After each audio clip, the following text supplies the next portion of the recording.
Our story begins with a young man whose hunger was a bottomless pit. Upon learning this, his parents opened a crematorium just for him. In this profession, there is an unwritten rule. The monster corpses brought in always contain a certain amount of residual energy. Decades ago, the world was suddenly invaded by countless monsters. Humanity paid a bloody price before learning how to survive. They grew stronger by consuming monster essence and cores, but the remaining carcasses were a different story, whether raw or cooked. Anyone who tried to eat the meat ended up dead without exception. Yet, with thousands of monsters slain every year, the bodies would become sources of pollution if not handled quickly. Thus, the monster crematoriums were born from necessity. As Jiang Wan grew older, the residual essence on the corpses became barely enough to sustain his life or his hunger. Driven to his limit by starvation, he helped his father move a massive monster carcass and couldn't help but ask a question. He told his father he was starving and desperately wanted a bite of the meat. His father, Jiang Wanli, snapped back immediately. He told the boy he had said it 1,000 times. Monster flesh is not for consumption. It is absolutely forbidden.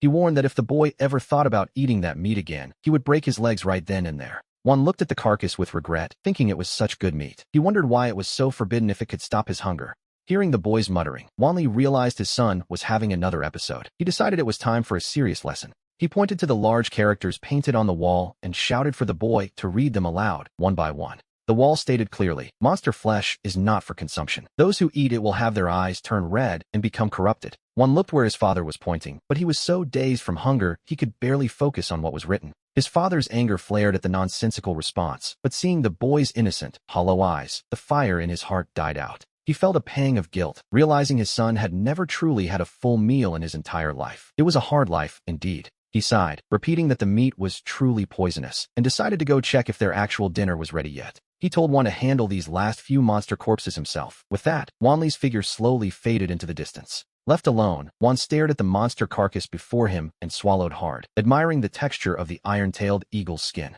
It looked like a high-tier specimen. As he reluctantly dragged the eagle toward the incinerator, something unexpected happened. A sudden, searing heat in his pocket forced him to stop. In an instant, a book flew out and soared into the air. He wondered if this was the simple picture book he'd bought for a friend, but it had changed completely. Before he could react, a flash of golden light blinded him. When he finally opened his eyes, the entire golden book had already vanished. It had merged directly into his mind. He shook his head instinctively, and several large, golden characters began to float before his eyes. He couldn't help but wonder what on earth this was. Perhaps the heavens themselves finally took pity on his empty stomach. But was this strange vision actually real? After a moment of deep thought, he steeled his resolve, deciding that fortune favors the bold. He told himself he could accept dying in battle, but he refused to die of hunger. Just then, his parents suddenly rushed back. They shouted anxiously that they had to leave for a while because his great-uncle in the next town was fading fast. Wan, who had been searching for an excuse to finally taste the monster meat, snapped out of his daze and spoke without thinking. He blurted out that it was a good death. For a moment, the very air seemed to freeze in a heavy, awkward silence. His mother, Yu Jing, asked him with a dark expression exactly what he had just said. Realizing his mistake, Wan began to scramble.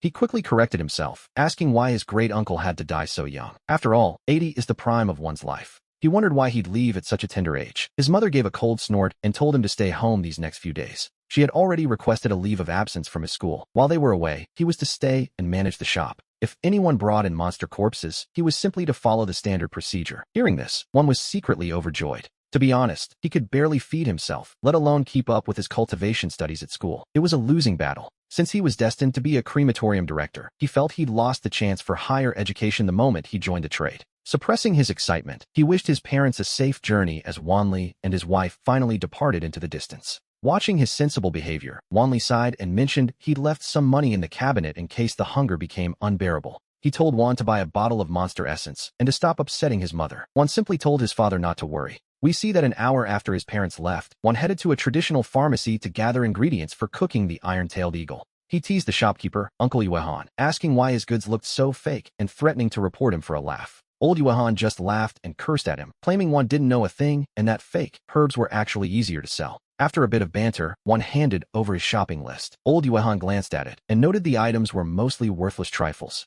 He told Wan to just grab the herbs himself. Hearing this, Wan quickly gathered everything he needed for his secret feast. After settling the bill with old Yuehan, he hurried home, but on the way, a familiar figure made his entire body tense up. A voice barked for a little bottle to get over there. To be honest, that was the rather unfortunate nickname Wan had earned at school. Since childhood, he could only survive by consuming monster essence, but such a resource was incredibly expensive for his modest family. Back in school, he often had to lick the residue from the essence bottles provided to the students. It was a desperate measure. While most of his classmates looked down on the tiny drops left at the bottom of those bottles, one couldn't afford to be picky. Over time, Little Bottle and Bottle Bro became the names they used to mock him, which, naturally, stayed with him for years. Returning to the present, one turned around with a flattering smile, asking his dear principal what he was doing there. The principal wasn't buying the act, stating he was there specifically for Juan. He told the boy to stop using Lon Lon to get free food. He complained that he, once the pride of the cultivation world, was becoming the laughingstock of the education department because of Juan. For the next 5 minutes, the principal's mouth didn't stop for a single second as he continued his relentless, heated lecture.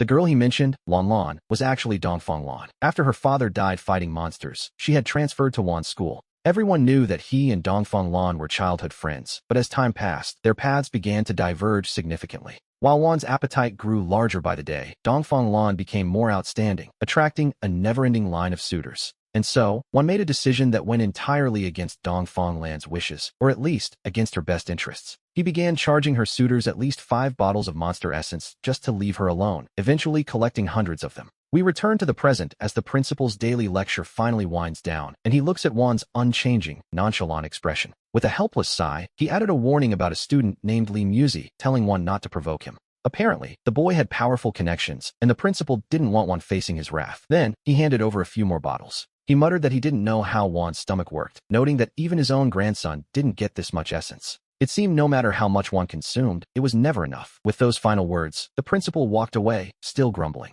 A little later, we see Juan hurrying back to the incineration room, where he sets up an iron pot and chops the eagle. He tossed the pieces of the iron-tailed eagle into the pot and let it simmer slowly for over half an hour. Soon, an incredibly seductive aroma filled the air, and as time passed, Juan found the delicious scent impossible to resist. Finally, he couldn't help but grab a piece of dried mushroom. The moment it hit his tongue, the word delicious exploded in his mind. At the same time, as the mushroom went down, he experienced a sensation remarkably similar to drinking Monster Essence. Even though the feeling wasn't particularly intense, he could still sense it clearly, which, to be honest, was quite a surprise. So, he decided to just let go and eat his fill, regardless of whether it might actually kill him. He told himself that even if he died, at least he'd die full, and his parents could always start over without him. With that thought, he began eating with complete abandon, and within 30 minutes, he had even sucked the marrow from the bones.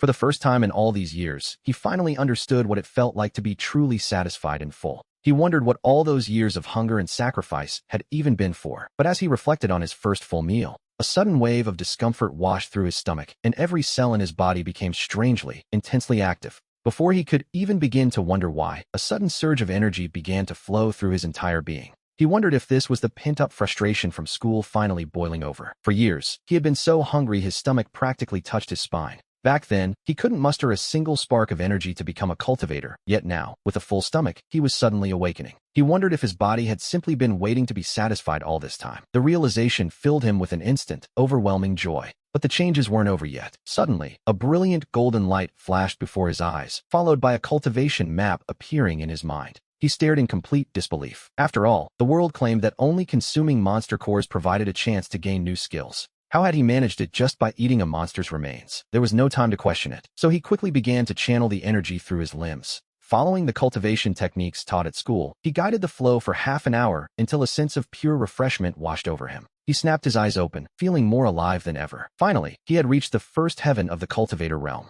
And so, we moved to the following afternoon. Right on schedule, the transport truck arrived to deliver the latest batch of monster remains. The driver called out as he pulled up to the gate. It was time for the daily delivery of the city's fallen beasts. One hurried to the entrance to meet the driver, Uncle Nyo, explaining that his parents were away attending a funeral. Uncle Nyo suggested taking the carcasses elsewhere since the adults were gone, but Juan quickly protested. He wasn't about to let this opportunity go. He insisted that after years of watching his father, he knew exactly how to handle the incineration process himself. He just needed help getting them inside. Uncle Nyo looked skeptical, noting these were 8th Heaven Howling Moondogs killed just last night. He asked again if the boy was truly up to the task. One gave him a reassuring smile, and the older man finally relented. After warning him to be careful, Uncle Nyo signaled his crew to start unloading. Then, making sure no one was watching, he leaned in closer. He whispered that these particular monsters had been killed by mistake by high-ranking officials, which, as it turned out, was a stroke of luck. Because of the oversight, the essence blood hadn't been fully extracted. Juan nodded, fully understanding the hidden gift he'd just been handed. Uncle Nyo chuckled at the boy's quick wit before adding a warning that the city hadn't been very safe lately. Monsters were occasionally slipping through the defenses, so he advised one to stay indoors at night. Our young hero promised he would. Uncle Neo added one last reminder. Inspectors would be coming in 3 days, so the boy shouldn't think about slacking off. 3 days was the strict limit for processing the waste, but one assured him everything would be handled by then. We then see the scene shift. Once Uncle Neo and his men had departed, one looked at the 8th heaven howling moon dog, and his mouth began to water uncontrollably. The moment he approached the beast, that mysterious golden book in his mind, well, let's call it his golden guide, flipped open once again. A new page appeared detailing the 8th heaven howling moon dog, describing it as a minor demon with lean meat and many bones. It noted that while the flavor was average, consuming it would supplement one's physical strength, especially if prepared as a rich, aged broth. The guide suggested using a bit of chili for the base, slicing the meat thin, and pairing it with a specific honey-based dipping sauce. This combination would supposedly enhance the flavor and provide a slight boost to his physical energy and vitality.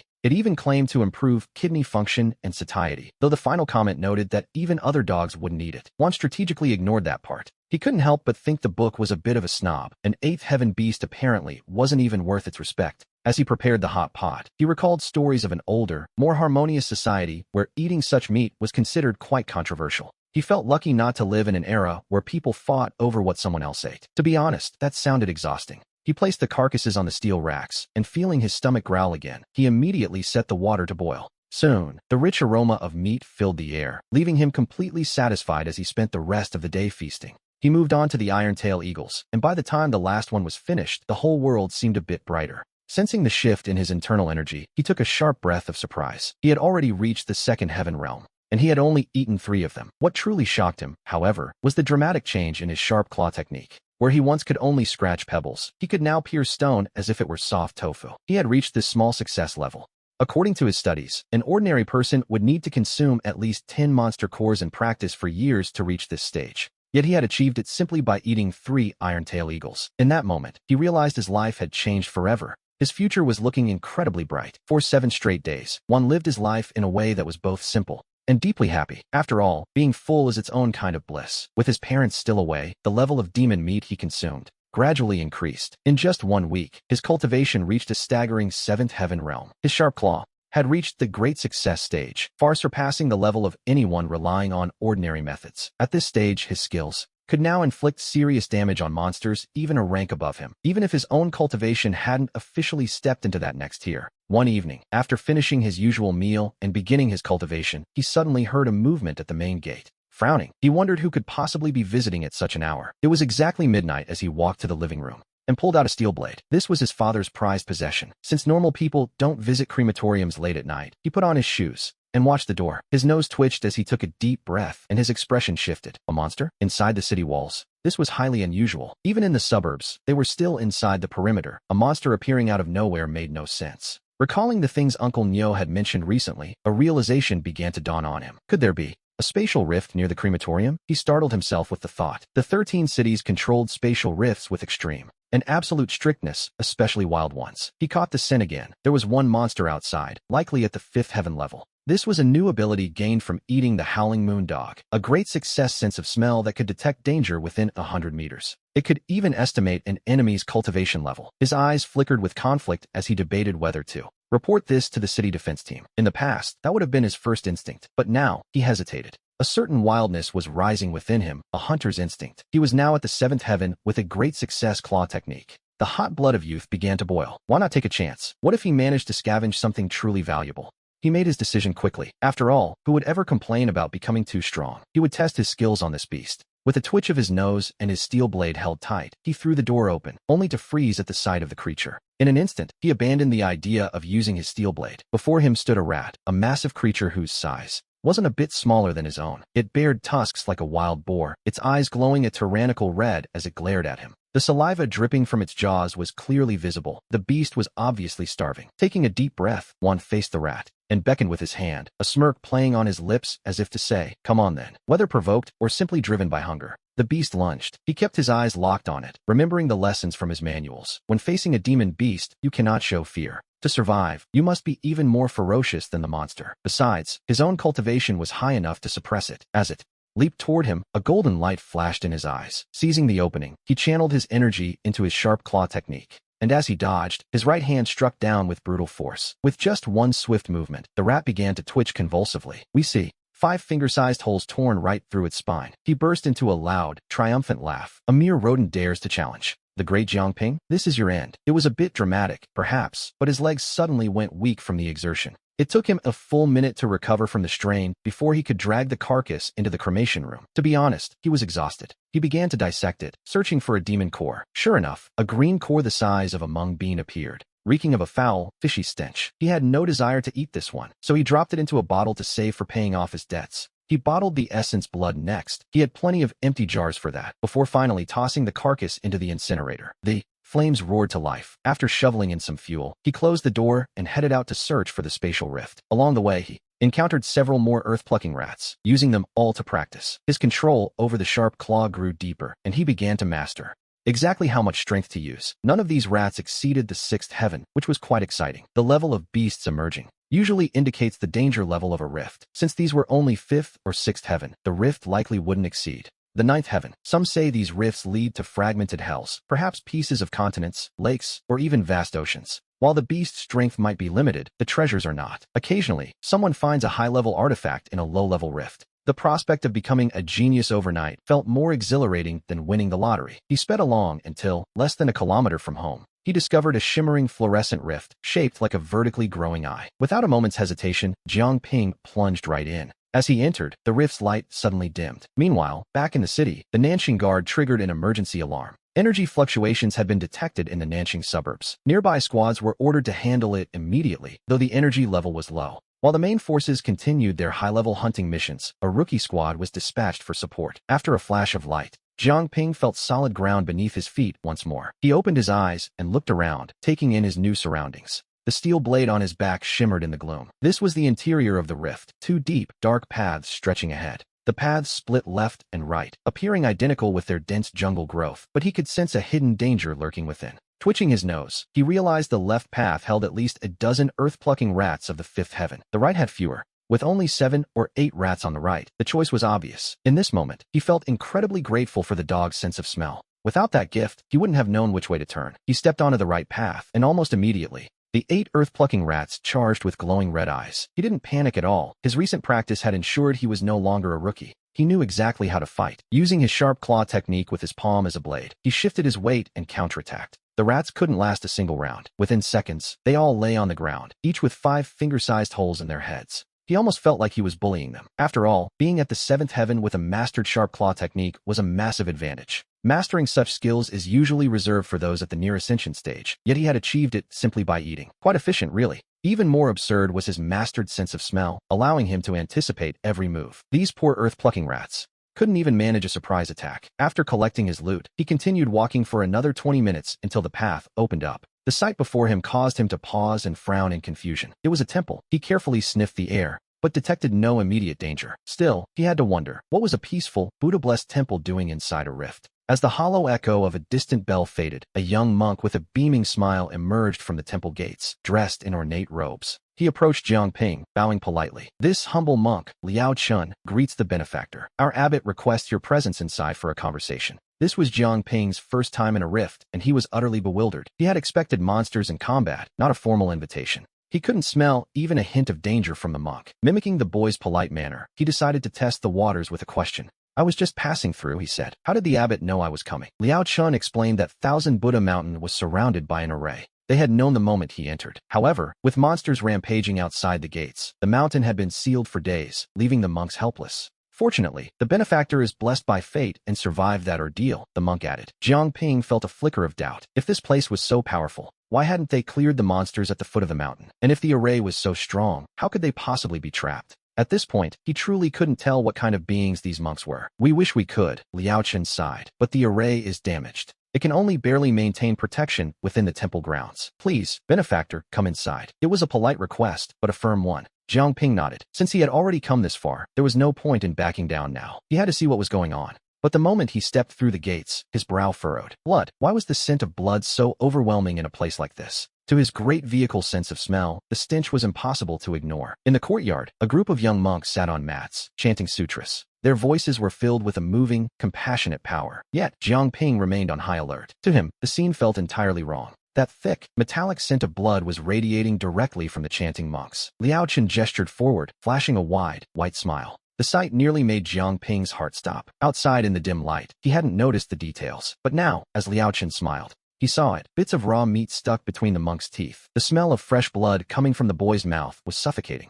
He followed behind with his head down, hiding his growing alarm. Before long, he was led to a quiet meditation room for guests. Liao Chen smiled again. The abbot says all who come are guests, especially those who reach us in these difficult times. Please, make yourself at home. The abbot will receive you personally when he has time. Oh, and since you are from the secular world, I assume you enjoy a good meal. Liao Chen mentioned that, by some stroke of luck, a wild chicken had wandered in and died the previous night. He offered to make a soup.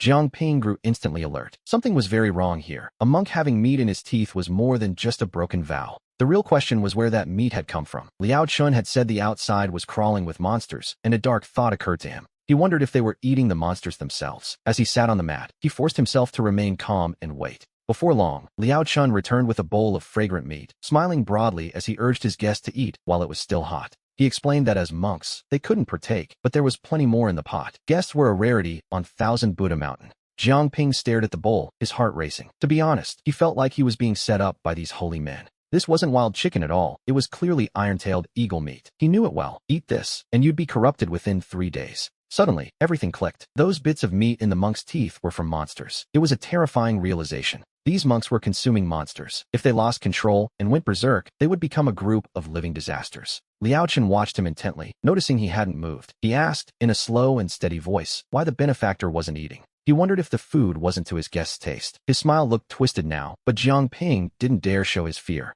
He forced a laugh, claiming it wasn't the taste, but rather the preparation. The monk's expression instantly stiffened at the remark. Liao Chen asked what he meant, his tone turning cold. This boy was at least at the 9th heaven realm, a dangerous opponent indeed. Suppressing his dread, Jiang Ping pointed out that monks wouldn't know how to cook meat properly. He offered to show them his own skills. He took the soup and headed for the door. Liao Chen stood frozen in surprise, and the sense of immediate danger slowly began to fade. After the meal, which Jiang Ping managed to dispose of, Liao Chen led him back with a look of pure satisfaction on his face. The next morning, Jiang Ping opened his door to find Liao Chen holding an iron-tailed eagle, grinning from ear to ear. The monk claimed another wild chicken had conveniently died in the temple. It seemed the benefactor was in for another treat. Jiang Ping's pupils contracted. An iron-tailed eagle falling to its death? He played along, remarking on just how lucky they were. Following the usual routine, Jiang Ping offered to prepare the meal himself. Liao Chen nodded with a smile that, quite frankly, sent a chill down his spine. The sound of meat being chopped echoed from the kitchen. As the monks chanted their sutras, they all wore smiles, as if welcoming the descent into hell. During the day, he consumed more of the prepared iron-tailed eagle meat. It was only a third-tier monster, but the cultivation level wasn't the issue. This temple was far too eerie, and he desperately wanted to leave. But just as he was about to speak, Liao Chen appeared with an air of absolute authority. The monk informed him that the abbot was finally free. Apparently, word had spread of a handsome young guest, and the leader wished to speak with him. Jiang Ping swallowed his words of departure and forced a polite smile. He claimed he had long admired the Buddhist teachings and would be honored. He realized these monks were at least at the 7th or 8th heaven realm. With dozens of them around, a direct confrontation was out of the question. He had discovered a single rule. As long as he didn't cross their boundaries, he was safe. For instance, refusing the monster meat was a death sentence. Every time he tried to decline, Liao Chen's gaze would shift, and a surge of killing intent would ripple through the air. It was a delicate balance. He recalled what he'd learned about rifts. Some were other worlds, some were fragmented spaces, and others were infinite loops of time. This place was likely the latter. These monks might be souls from 1,000 years ago, or perhaps just projections caught in a temporal rift. Taking a deep breath, he knocked on the door of the meditation room. The sound of bathing inside stopped abruptly as he was invited in. An old monk with snow-white hair sat there, looking frail, but wearing a knowing smile as he greeted the young benefactor. The abbot asked if he was the young man who had arrived the previous day. Jiang Ping nodded, doing his best to maintain a calm exterior.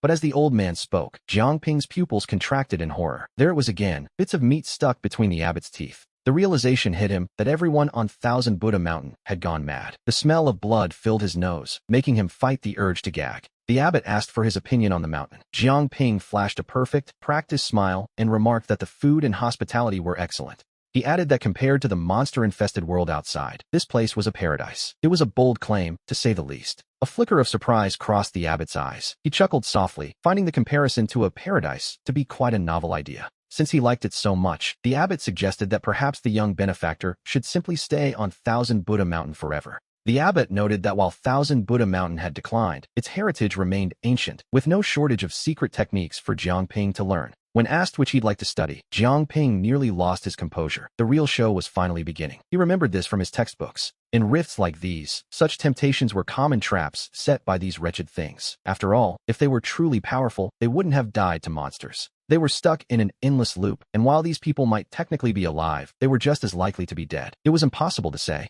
However, in order to find a way to take down the old monk, Jiang Ping gave it a brief thought and decided to play along. Furthermore, this place likely held the key to fixing the rift's coordinates, a discovery that would be a fortune whether he reported it or kept it. He told the abbot that staying was certainly an option, but since they had only just met, he still knew very little about Thousand Buddha Mountain.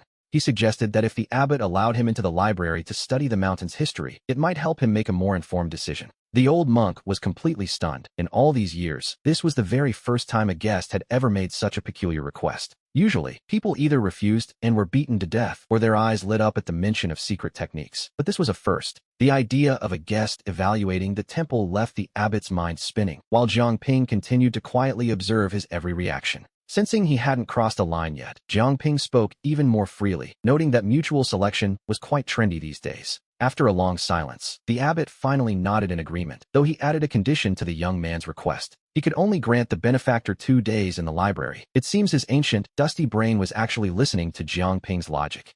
To be honest, it worked because Jiang Ping was right. He breathed a secret sigh of relief and thanked the abbot for his generosity. Then, he boldly asked to see the secret techniques first, claiming he needed to gauge the true strength of Thousand Buddha Mountain. The old monk froze once again. Usually, the process was simple: agree and go to the library, or disagree and get killed on the spot. Now, the abbot was genuinely confused about whether he should even be angry. Seeing the silence, Jiang Ping quickly pressed his advantage. He argued that without seeing the techniques, he couldn't know the temple's strength, and without knowing that strength, how could he commit to staying? The abbot nodded subconsciously, completely swayed, and instructed Liao Chun to lead the young man away. The abbot clearly needed time to process what had just happened, while Jiang Ping secretly laughed at the old monk's lack of wit. The man was hypocritical to a fault. Even now, in this half-human, half-ghost state, he clung to his deceptive facade. Jiang Ping knew that if the abbot didn't consume him, Liao Chun would eventually strike, and though he could handle the monk, it wasn't necessary yet. This whole charade of inviting him to join Thousand Buddha Mountain was just a trap to ensnare him, and in this moment, he finally understood.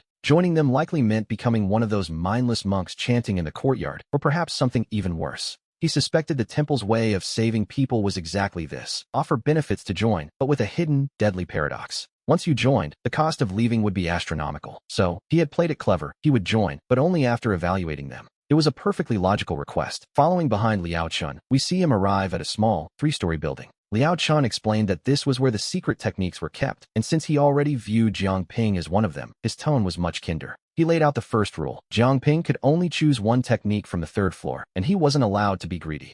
Jiang Ping nodded in agreement. The second rule was that he had to leave within 4 hours. As the doors creaked open, he stepped inside. He was surprised to see so many scrolls on the shelves, though, to be honest, he didn't actually care about these secret techniques. The guidance techniques taught in the schools of the 13 cities were compiled by grandmasters, far superior to anything in this tiny rift space. Even a secret technique here was useless to him, as the 13 cities followed the path of consuming monster cores. That path was the simplest and strongest, granting direct skills, whereas these ancient monster cultivation methods required years of study. Monster cores gave immediate power, and more importantly, the guidance techniques were part of a proven, orderly heritage. He wasn't about to abandon his bright future to practice some ghostly, broken technique. He wasn't crazy, after all. He knew all this because he had been a diligent student, especially fond of reading cultivator stories full of strange anecdotes. He remembered tales of geniuses entering rifts, finding peerless techniques, and rising from the bottom to the top of the college entrance exams. They would bask in glory and humble every rival. But later, when it came time to choose a mentor at university, things would change.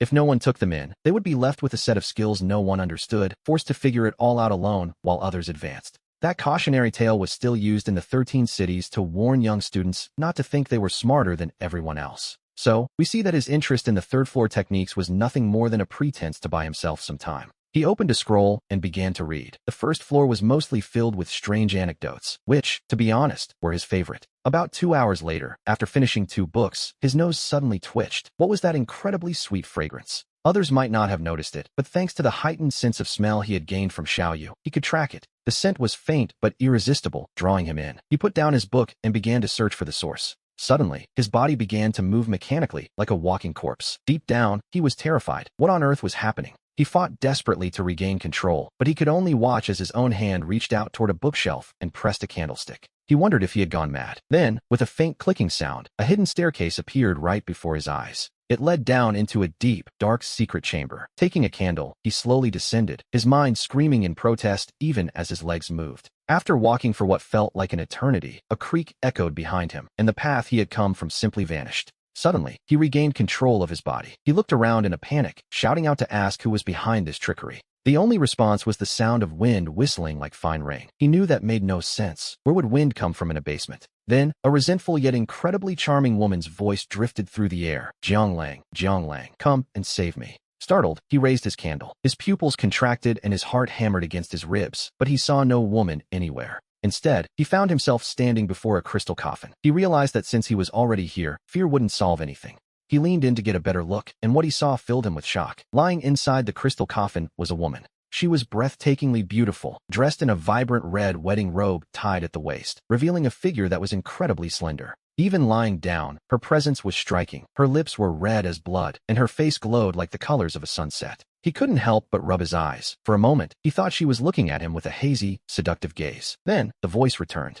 It was soft and airy, whispering, Jiang Lang, wipe away that Buddhist seal and save me. I want to be with you. He felt he was doomed as his body lost control again, his hand reaching out to wipe the golden Buddhist seal from the crystal coffin. Inside, he was fighting with everything he had, desperate not to touch it. He could tell just by looking that this was something truly dangerous. It was far too powerful to provoke. After all, this was Mount Qianhua, a sacred Buddhist ground, and there was a reason for this seal. If a body was sealed here, releasing it would surely mean his death. Then, he heard a sharp, scratching sound. The sound of friction made his heart race. He promised himself that next time, he wouldn't be so reckless. Space rifts are no place for humans. Suddenly, his vision went black and he lost consciousness. When he finally woke up, he found himself back in his own room. Liao Chun was there, looking worried, and asked what had happened to him. Hearing her voice, he felt a strange sense of relief. He tentatively asked what had happened to him. Liao Chun smiled and suggested that perhaps he was just suffering from malnutrition. She explained that after he had been in the library for 4 hours, he wouldn't come out no matter how much she called for him. When she finally went in, she found him unconscious. She told him not to worry and that some wild chicken soup would fix him right up.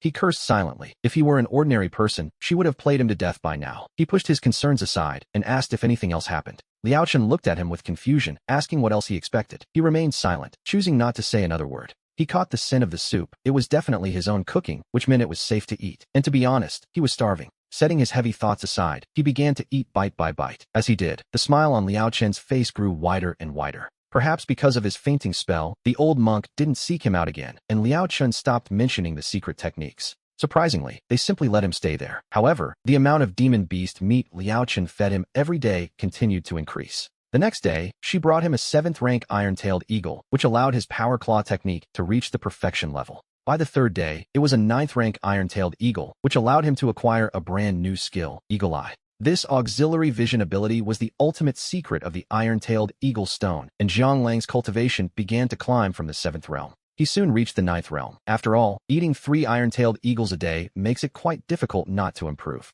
And yet, his heart grew heavier with every passing day. As he consumed more of the eagles, he began to notice something unsettling. To the naked eye, the entire temple was now shrouded in a strange, restless atmosphere, and even Liao Chun's gaze toward him had changed. Late at night, while practicing his skills in his room, he sensed a growing danger. It was a feeling he couldn't quite shake.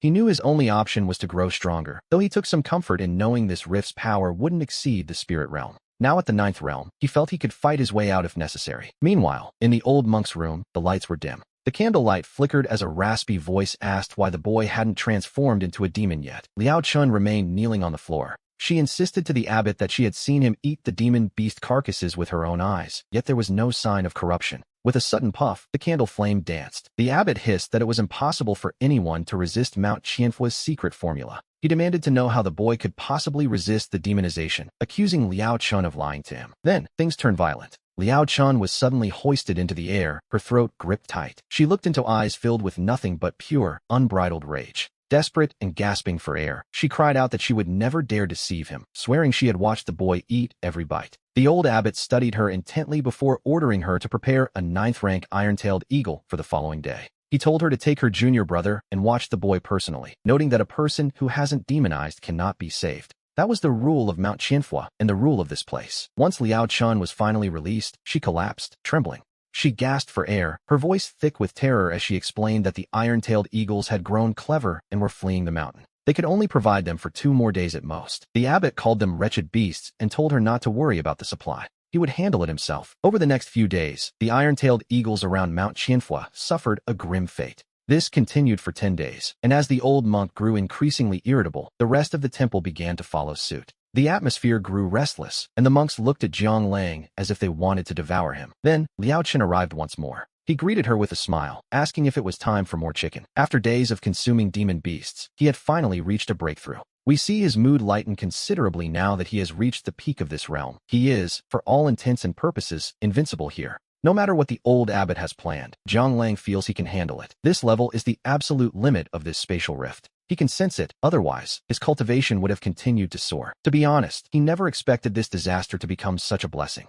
Having someone deliver demon beasts to his door every day was pure bliss. But just as he was enjoying the thought, the old abbot appeared. The monk announced that he had brought a special dish for their guest today. He presented what he claimed were medicinal pills. He explained that these were pills he had refined himself, brought specifically because he noticed the young man seemed physically weak. Jiang Lang was stunned, but deep down, he was absolutely delighted. To the untrained eye, they were pills. To him, they were something else. These were actually demon cores. Keeping his composure, he calmly thanked the abbot for his supposed generosity. As he took the cores, he realized he didn't even need to consume them, since eating the meat already granted him skills. He could simply sell these for a fortune, and as a child who grew up poor, he knew the value of a payday. But the abbot's eyes narrowed. Those triangular eyes were fixed on him. The abbot reminded him that since he had refined these pills, he must supervise their consumption. He insisted that Jiang Lang swallow them immediately to ensure the best medicinal effect. Yes, the trap was finally being sprung. Jiang Lang paused, realizing the old monk was up to no good. However, he wasn't the least bit intimidated by the pressure. He wondered if the game was simply leveling up. He had already deduced that the abbot was desperately trying to corrupt him.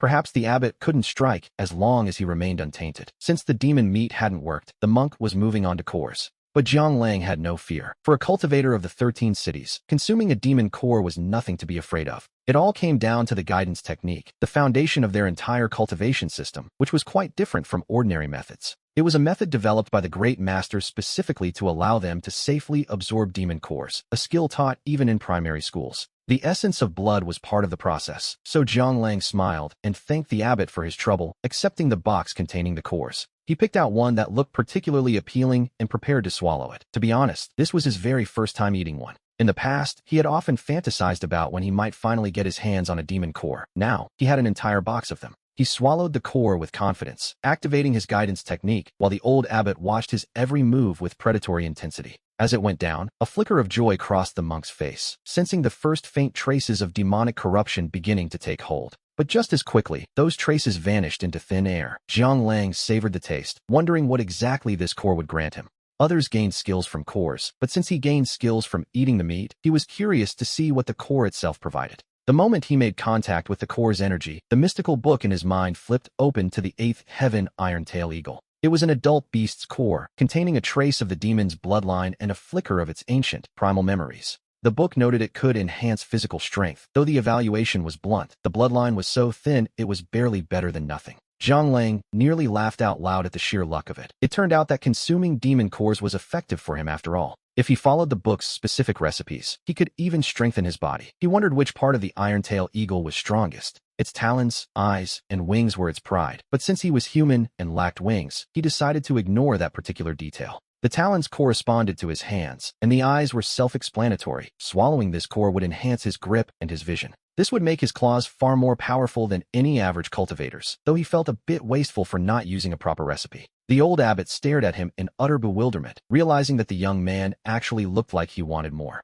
The monk grew furious, sensing that something was fundamentally wrong, and decided he had to subdue this freak of nature at any cost. And a freak he was. After consuming so much demon meat and a core, he showed absolutely no signs of demonic transformation. A dark excitement rose in the abbot's heart. He wondered if he could study Jiang Lang to unlock this secret for himself. Perhaps Thousand Buddha Mountain could master this power, as they currently relied on a single recipe just to delay the inevitable corruption. The monastery had survived for years without starving, and seeing Jiang Lang, the abbot felt he had found a rare treasure. The old monk was truly excited. But just as he prepared to make his move, a warning bell rang in his heart. Yet instead of fear, he felt an even greater surge of anticipation. That warning only confirmed his theories. Later that night, Jiang Lang realized he had been here long enough, and it was time to leave. The problem was, he still hadn't figured out how to escape, as the path back down the mountain had completely vanished. As he lay in bed tossing and turning, the sudden sound of heavy footsteps approached his door. Then, Liao Chen's voice rang out. The monk announced that the abbot requested his presence. Zhang Lang's heart sank. He had sensed something wrong with the old man's expression all day.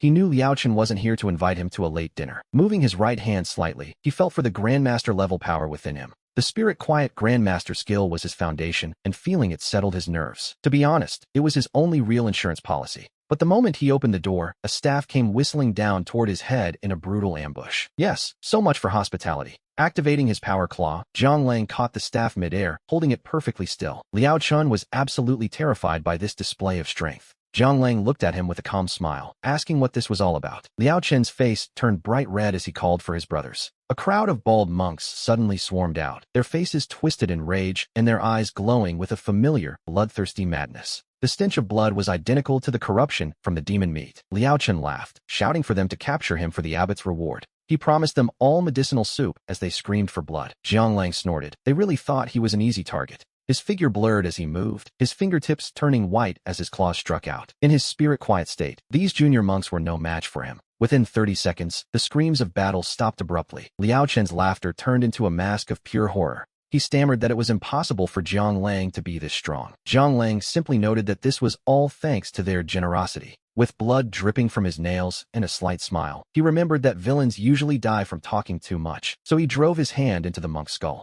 Looking out into the darkness, he quietly asked if the abbot was finally going to show himself. A furious roar echoed through the air in response. Zhang Lang stood calmly with his hands behind his back, watching the old man approach. After all, anyone can shout, but few can back it up. Zhang Lang suggested he should just step up himself, rather than sending his disciples to die. Their eyes were wrong, the price of their corruption. The old monk's triangular eyes glowed red with a burning rage. Zhang Lang laughed even harder, knowing he had hit a nerve. He noted they were both at the spirit-quiet level and offered a trade, the way out in exchange for the monk's life. The abbot just laughed. The old man cackled, asking if Zhang Lang really thought he would still be here if there were a way out. He called him naive. The abbot admitted he couldn't easily kill Zhang Lang since he hadn't been demonized, but he wasn't about to let him leave either. He told Zhang Lang to stay and keep him company, vowing to dig out all his secrets. He laughed with a wild, arrogant abandon. A wave of unease washed over Zhang Lang. Was there truly no way out? The Thousand Buddha Mountain array allowed entry, but no exit. It applied to humans and beasts alike. When Zhang Lang asked about the monsters he'd seen, the abbot revealed he raised them himself. Even his disciples couldn't leave. To survive, they had to eat demon meat, and to eat demon meat, they needed a special secret.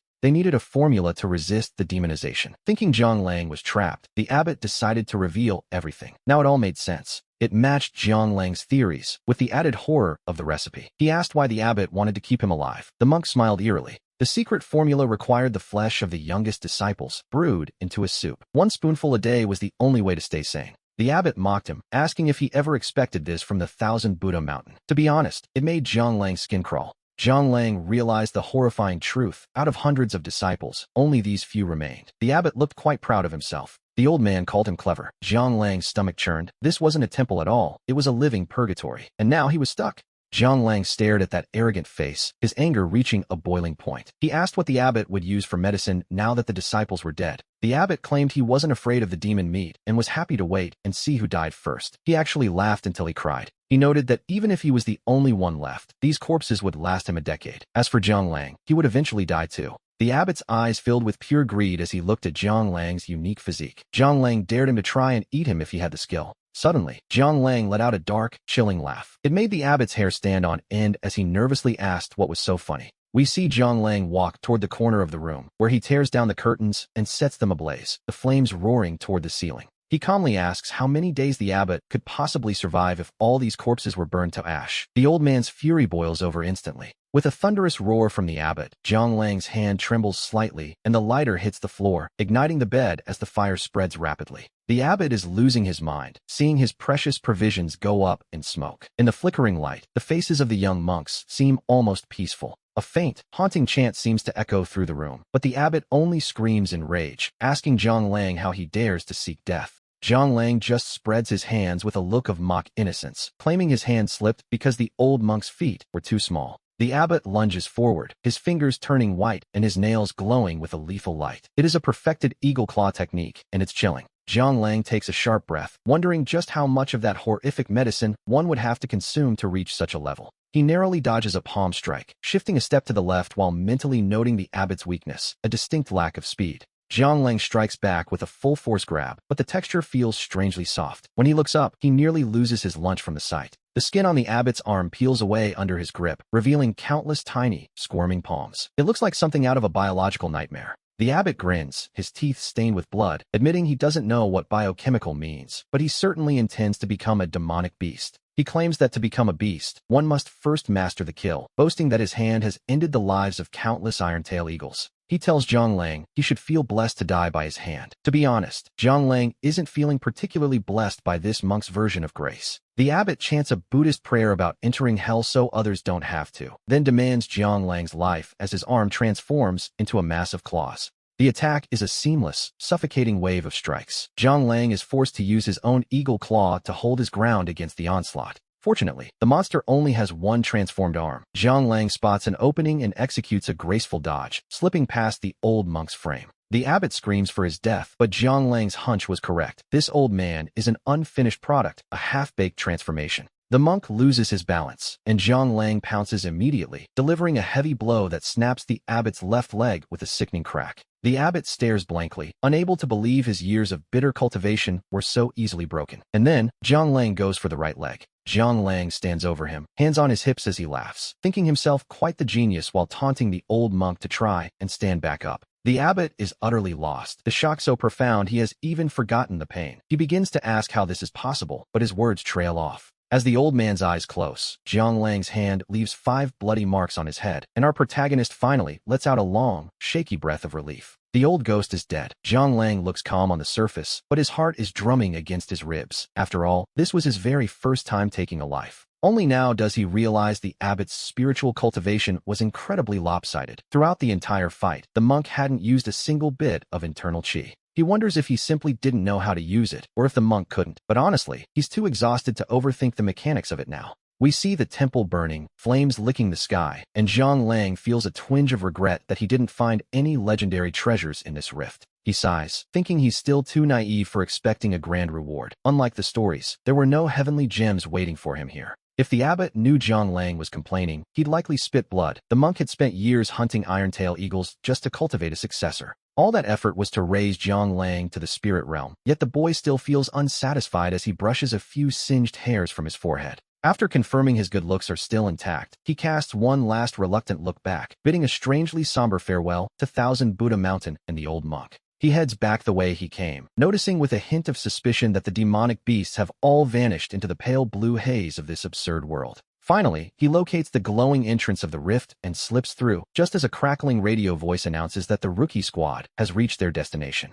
Hearing the city defense team repeat their arrival, Jiang Lang's heart skips a beat, and he immediately dives into the thick undergrowth to hide. He watches as the soldiers from the 13 cities arrive in their standard-issue gear. They truly are the hope of humanity, and they move with impressive speed. However, something is wrong. The timing doesn't match. He realizes he has stumbled into a legendary time rift, the kind mentioned in his textbooks. These rifts are incredibly rare. No matter how long you stay inside, you emerge at the exact moment you entered. It's a miracle of physics, really. 10 years of cultivation inside equals 1 second outside. Such a rift is worth 80 million credits, enough to let anyone leap across social classes. Great families buy these to stabilize the space and accelerate time for their geniuses. And the more Jiang Lang thinks about it, the more his heart aches. He realizes he just walked away from a billion-credit fortune, but he knows this prize is far too big for him to swallow alone. We watch as the rookie squad approaches the rift, step by step, until they finally lift their feet to enter, only to step into thin air. Jiang Lang nearly shouts in surprise. The rift's light suddenly vanishes, and that group of elite experts almost falls flat on their faces. The entire team is utterly bewildered, and a female member asks the captain if they actually went inside, to which the answer is a resounding maybe.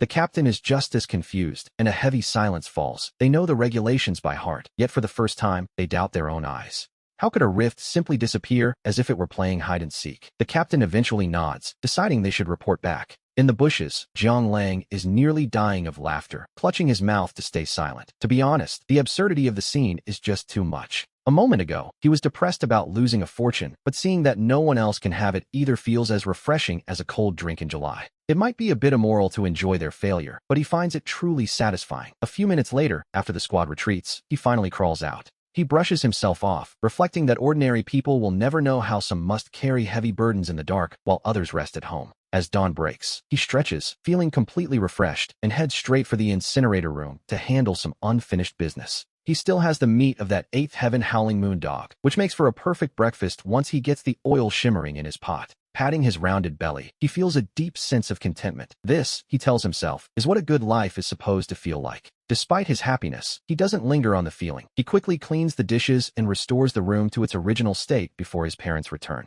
His week of solitude has come to an end, and it's time to head back to school for his cultivation classes, lessons he used to sleep through. Back then, he understood nothing, but things are different now. He can't afford a private tutor, but he certainly has the social standing to ask around. From the principal to the janitors, everyone knows him, so asking for a bit of knowledge shouldn't be an issue, or so he assumes. While washing up, he suddenly frowns, noticing a small red dot on his left wrist that looks like a tiny mole. It doesn't hurt or itch at all.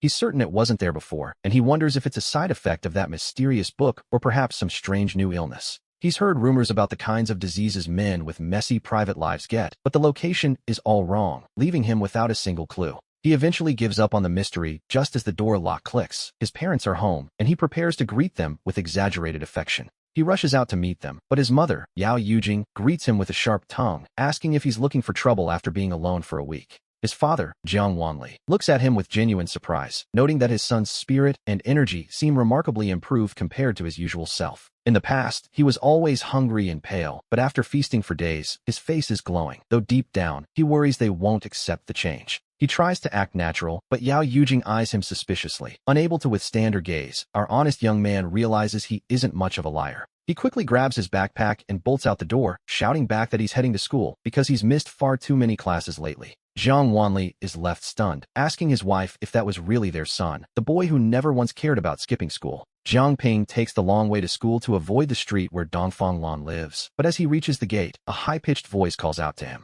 It's a young boy complaining that Ping broke his promise about the books. Apparently, the last 7 days have been an eternity for the little guy. He slaps his forehead, realizing he completely forgot. His reputation for honesty is at stake, but the truth is, those books have already been eaten. Thinking fast, he decides to pretend he didn't hear a thing, hoping to make it up to the boy after school as he steps through the gates. Behind him, the little boy is on the verge of tears, calling out to Brother Ping and asking him to just look back for 1 second. The child tries to chase after him, but is promptly stopped by a security guard, who asks the little fellow what he thinks he's doing there.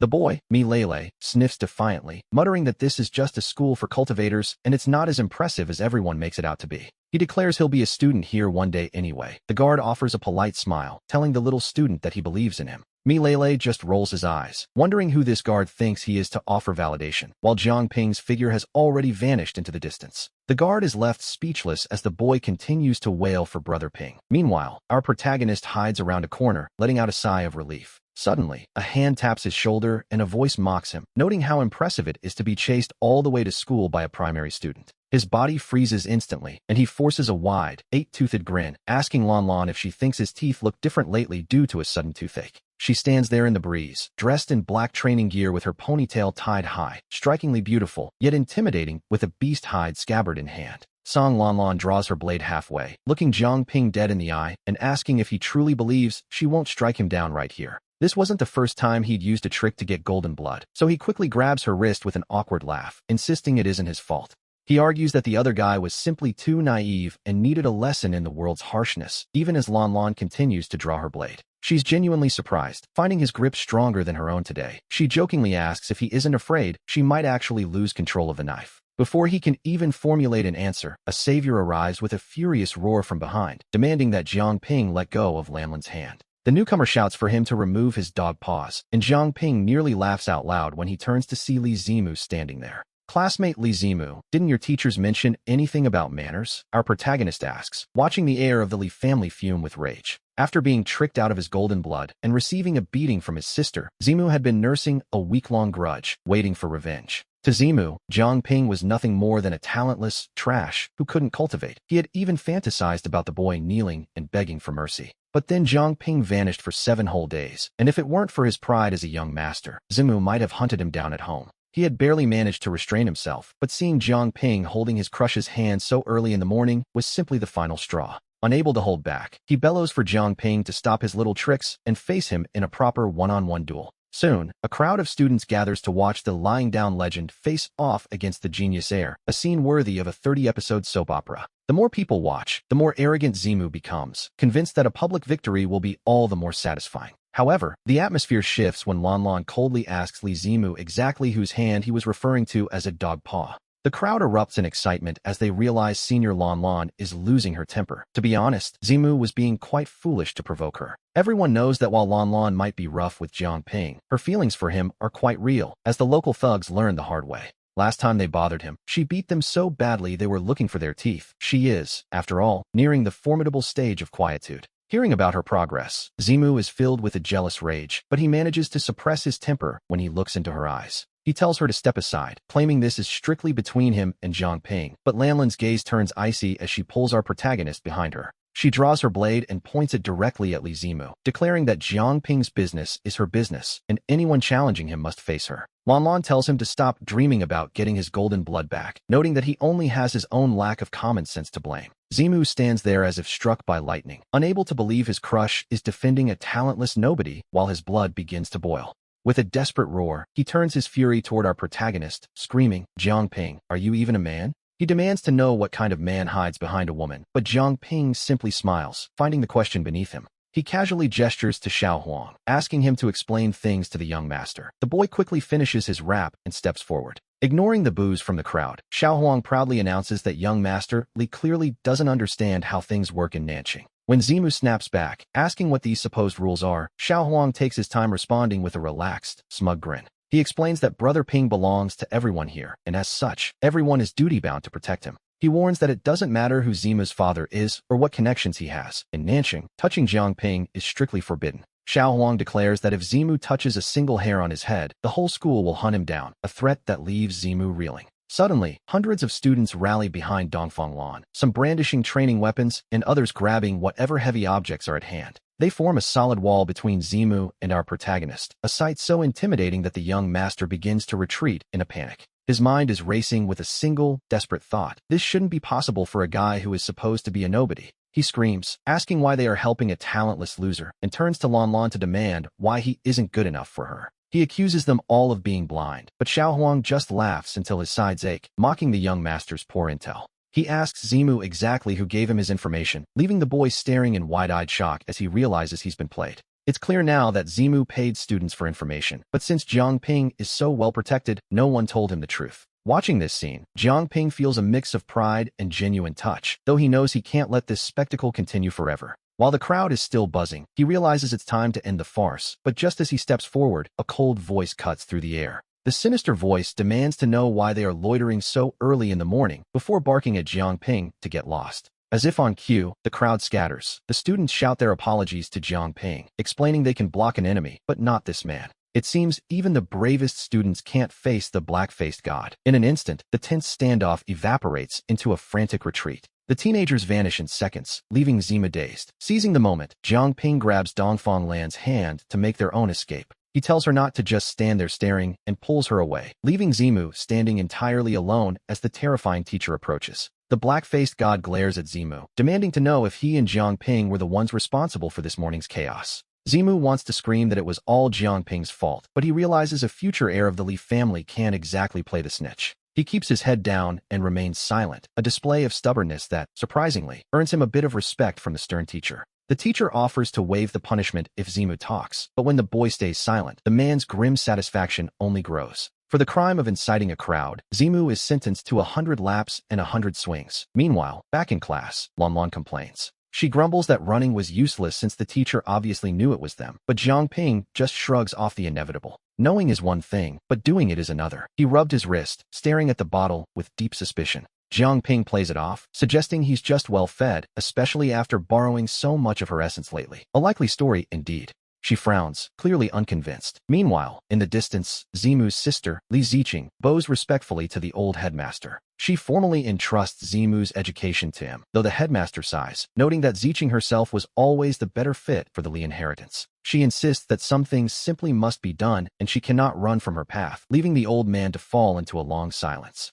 The headmaster wonders if this much pressure will break the boy, questioning if Zimu can truly handle being pitted against Jiang Ping. He calls Jiang Ping a top-tier whetstone, fearing Zimu might be ground to dust. Ziqing simply smiles, suggesting they could always just have another heir. The headmaster is left speechless by her cold logic. Fine, he agrees. Let's test him. And so, we find Zimu struggling on the track. By the 50th lap, every step feels like a knife to his muscles. If he slows down for even a second, the black-faced god is ready. The teacher flicks a glass marble at the boy's legs. Painful, but precise. It said this very skill is how he earned his position as an instructor. Up on the third floor, near the director's window, Xiao Huang nudges Jiang Ping, telling him to look down at the young masterly. We see Zimu has been caught, yet surprisingly, he hasn't snitched on them. Jiang Ping and Dongfang Lan exchange a look of genuine shock. He fully expected to be dragged back to take the blame, but instead, Zimu is shouldering the entire burden alone. Jiang Ping watches him closely. Dongfang Lan whispers that perhaps Zimu is a real man after all. Just then, Teacher Bai arrives for class, a sturdy man with a scarred face. With his intimidating presence, no one dares to disrupt his lessons. Jiang Ping sits up perfectly straight, appearing to listen with intense focus. Lan glances at him sideways, noting how strange it is to see him actually paying attention for the first time since primary school. He waves her off, telling her not to disturb him. Annoyed, she stabs him with her pen, causing him to let out a sudden, loud yelp. The whole class bursts into laughter as Teacher Bai's gaze sweeps over them, landing on Jiang Ping to answer a question about the board. The teacher automatically ignores Lan. A well-behaved girl like her couldn't be the cause. Clearly, it must be Jiang Ping causing trouble again. It seems habitual thinking can be quite a curse. Jiang Ping stares at the problem on the blackboard, frustrated that his energy won't cooperate. He realizes that if he actually knew how to use his qi, he wouldn't have had to rely solely on physical strength during his old fights. Knowing that any explanation would be useless, one look at his classmates' faces tells him that. He asks the teacher to just name the punishment. The class erupts in laughter at his bluntness, and even Teacher Bai's stern face twitches slightly at the boy's unexpected honesty. Deciding the boy is almost too sincere for his own good, Teacher Bai points toward the very back row. Jiang Ping understands the drill immediately. He scurries to the back. It's an old routine by now, but this time, he actually brings his notebook and a pen along with him. Teacher Bai continues the lesson, having seen plenty of these little interludes before. He warns the students that this year is a critical period. Most will attempt to break through their limits, a feat that will determine whether they can knock on the doors of the great academies. To spark their ambition, he makes an exception and begins explaining the practical application of qi during a breakthrough. After writing on the board, he looks toward Dongfang Lan with an encouraging gaze, and the rest of the class understands the hint instantly. Word spreads that Lan is on the verge of a breakthrough. While some are envious, no one is surprised. That is simply the way of a genius. Teacher Bai explains that the proper use of qi is a warrior's most vital weapon. Without it, one is merely a child holding a blade. It might look intimidating, but it's easily broken. Today, we begin with the structure of skills and how to channel qi during an attack. He starts with the wind-chasing strike of the Tsangyuan Wolf. Dongfang Lan is mesmerized, as she is currently refining a Tsangyuan Wolf core. Teacher Bai clearly knows his craft, and even those who don't fully understand find their horizons broadened as Lan fills page after page with notes. Just as the lesson is nearing its end, Jiang Ping can't help himself and raises his hand, looking at Teacher Bai with genuine eagerness.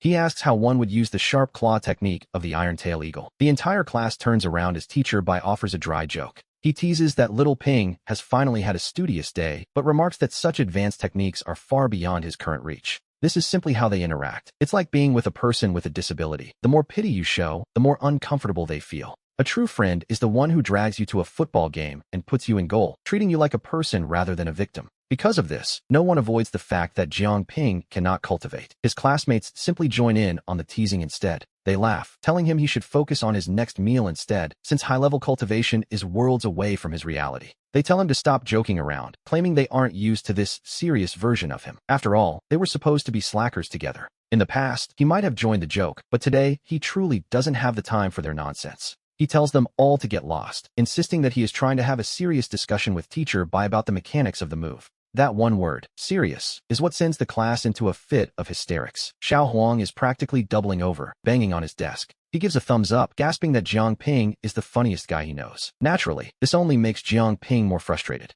Deep down, he is tired of being looked down upon. After so long without being able to cultivate, he wants to prove them all wrong. He knows that words are useless now, only facts will suffice. And so, he decides to let his actions do the talking.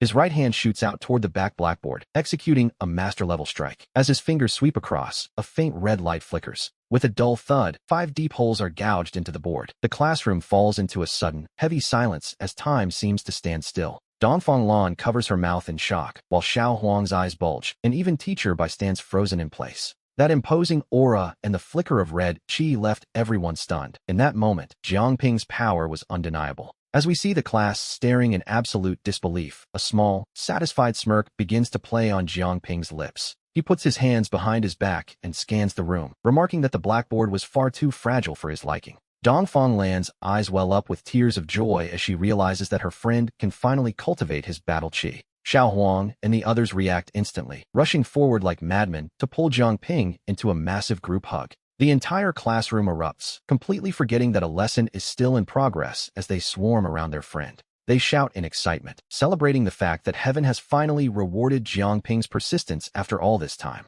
They surround him, looking even happier than if they had broken through themselves. Yet Jiang Ping feels a sudden sense of emptiness. He had imagined they would doubt him first, allowing him the chance to crush their skepticism in a dramatic duel. To be honest, this overwhelming warmth makes his planned grand return feel a bit awkward and misplaced. Suddenly, someone sprints into the hallway, screaming at the top of their lungs that Jiang Ping can finally cultivate. The news shakes the entire floor, and heads begin popping out of every classroom to catch a glimpse of the miracle. A massive crowd gathers outside the door, watching with awe as Jiang Ping is repeatedly tossed into the air in celebration. Even the other teachers join the crowd. Instead of redeeming his pride, he has become the center of a public spectacle. Looking at the sea of faces staring at him like a circus attraction, he can only cover his face as he goes up and down. Finally, Teacher Bai finds his voice and demands to know why everyone is loitering when class isn't even over yet. He scolds the other instructors for letting their students wander off, sending a wave of panic through the gathered crowd. The students snap to attention and scatter instantly, but there is one small problem. Jiang Ping is still midair.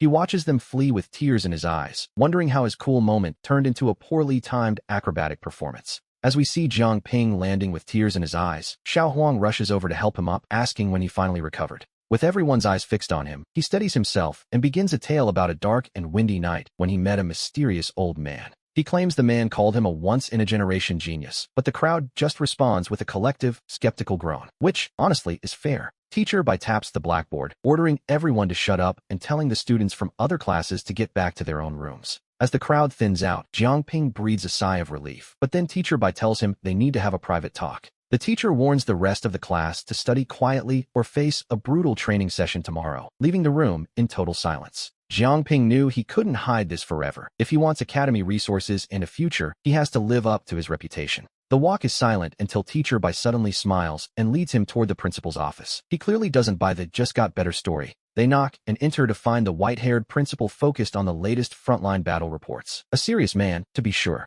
The principal glares, asking if he's in trouble again, but Teacher Bai cuts in to announce that Jiang Ping can finally cultivate. Teacher Bai admits the situation is beyond his expertise, causing the principal to stand so abruptly his chair screeches against the floor. The principal is stunned, so Teacher Bai gestures for Jiang Ping to explain himself under that heavy, piercing gaze. He claims that after drinking the essence blood the principal gave him last week and taking a nap, he simply woke up cured. The principal hangs on every word, but Jiang Ping just shrugs, hiding the truth because he knows the real story is far too dangerous. Deep down, he knows no one would believe that eating monster meat makes him stronger, and an unexplainable miracle is safer than the truth. The principal falls into deep thought before picking up the phone with a grave expression to call his contact.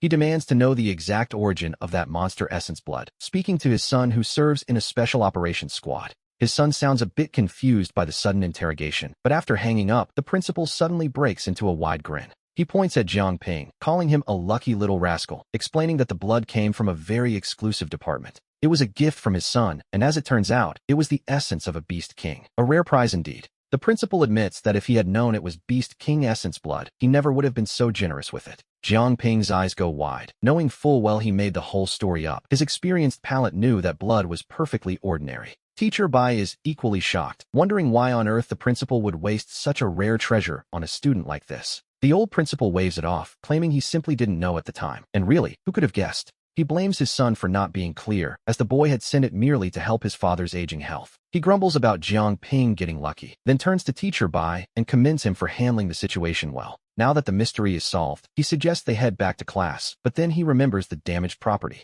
He demands Jiang Ping pay for the 5 holes he punched in the blackboard, prompting a look of utter disbelief from the boy. Jiang Ping argues that a school this big shouldn't sweat the small stuff, especially since the damage happened while defending his honor. The principal just snorts at that, noting that everyone in the city knows exactly what kind of reputation Jiang Ping has. He asks if the boy thinks his title as the shame of Nanqing's education circle was earned by accident, which is a fair point. Jiang Ping feels a bit dizzy, unable to argue since he did technically benefit from the principal's gift. He quietly follows Teacher Bai outside before whispering a plea for the teacher not to be so stingy about the blackboard. Teacher Bai smirks, telling him it depends on his performance as they head to the training room to test his new spirit realm powers. He wonders if Beast King blood is truly that magical, as high-level essence almost never reaches the hands of ordinary cultivators. The idea that someone reached the spirit realm overnight just by consuming it makes Teacher Bai instinctively lick his lips in anticipation.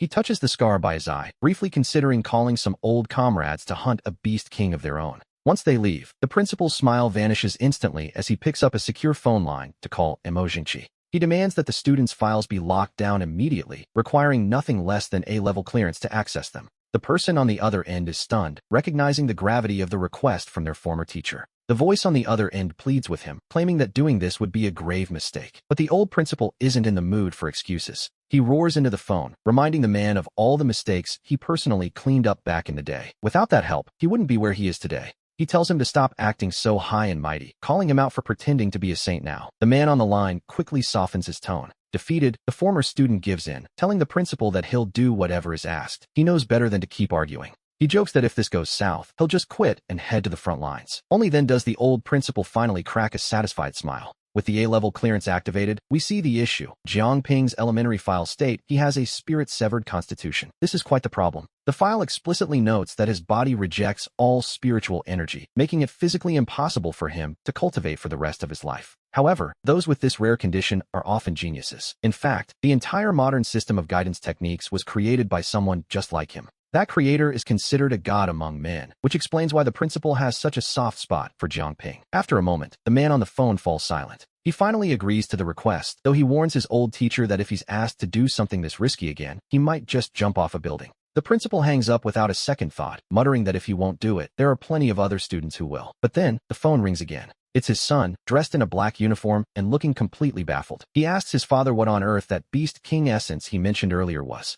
The principal immediately snaps at him, telling him to just come home and talk about it later before hanging up. The old man is clearly feeling his age today. Meanwhile, we move to the combat training room, where Teacher Bai is watching Jiang Ping prepare for his first real power test. Jiang Ping excitedly swings his arms, and we see the blood-colored energy on his fingertips glowing as thick and bright as golden wheat. He fires the energy at a testing stone 10 meters away, causing a dull thud as the impact sends vibrations through the room. He asks if this is how energy release works. Teacher Bai's jaw practically hits the floor. To be honest, calling the boy a freak of nature might be an understatement at this point. Moments ago, he couldn't even use energy, and now he's performing long-range attacks with a power level 3 times higher than a standard spirit realm cultivator. Jiang Ping beams, asking if he's a genius and wondering how long it took Teacher Bai to master this particular trick back in his day. Teacher Bai's mouth twitches with the sudden urge to smack him, but for the sake of the boy's future, he manages to keep his composure. Trying to maintain his professional image, Teacher Bai clears his throat and tells Jiang Ping that while his speed is decent for his age, he still has a long way to go.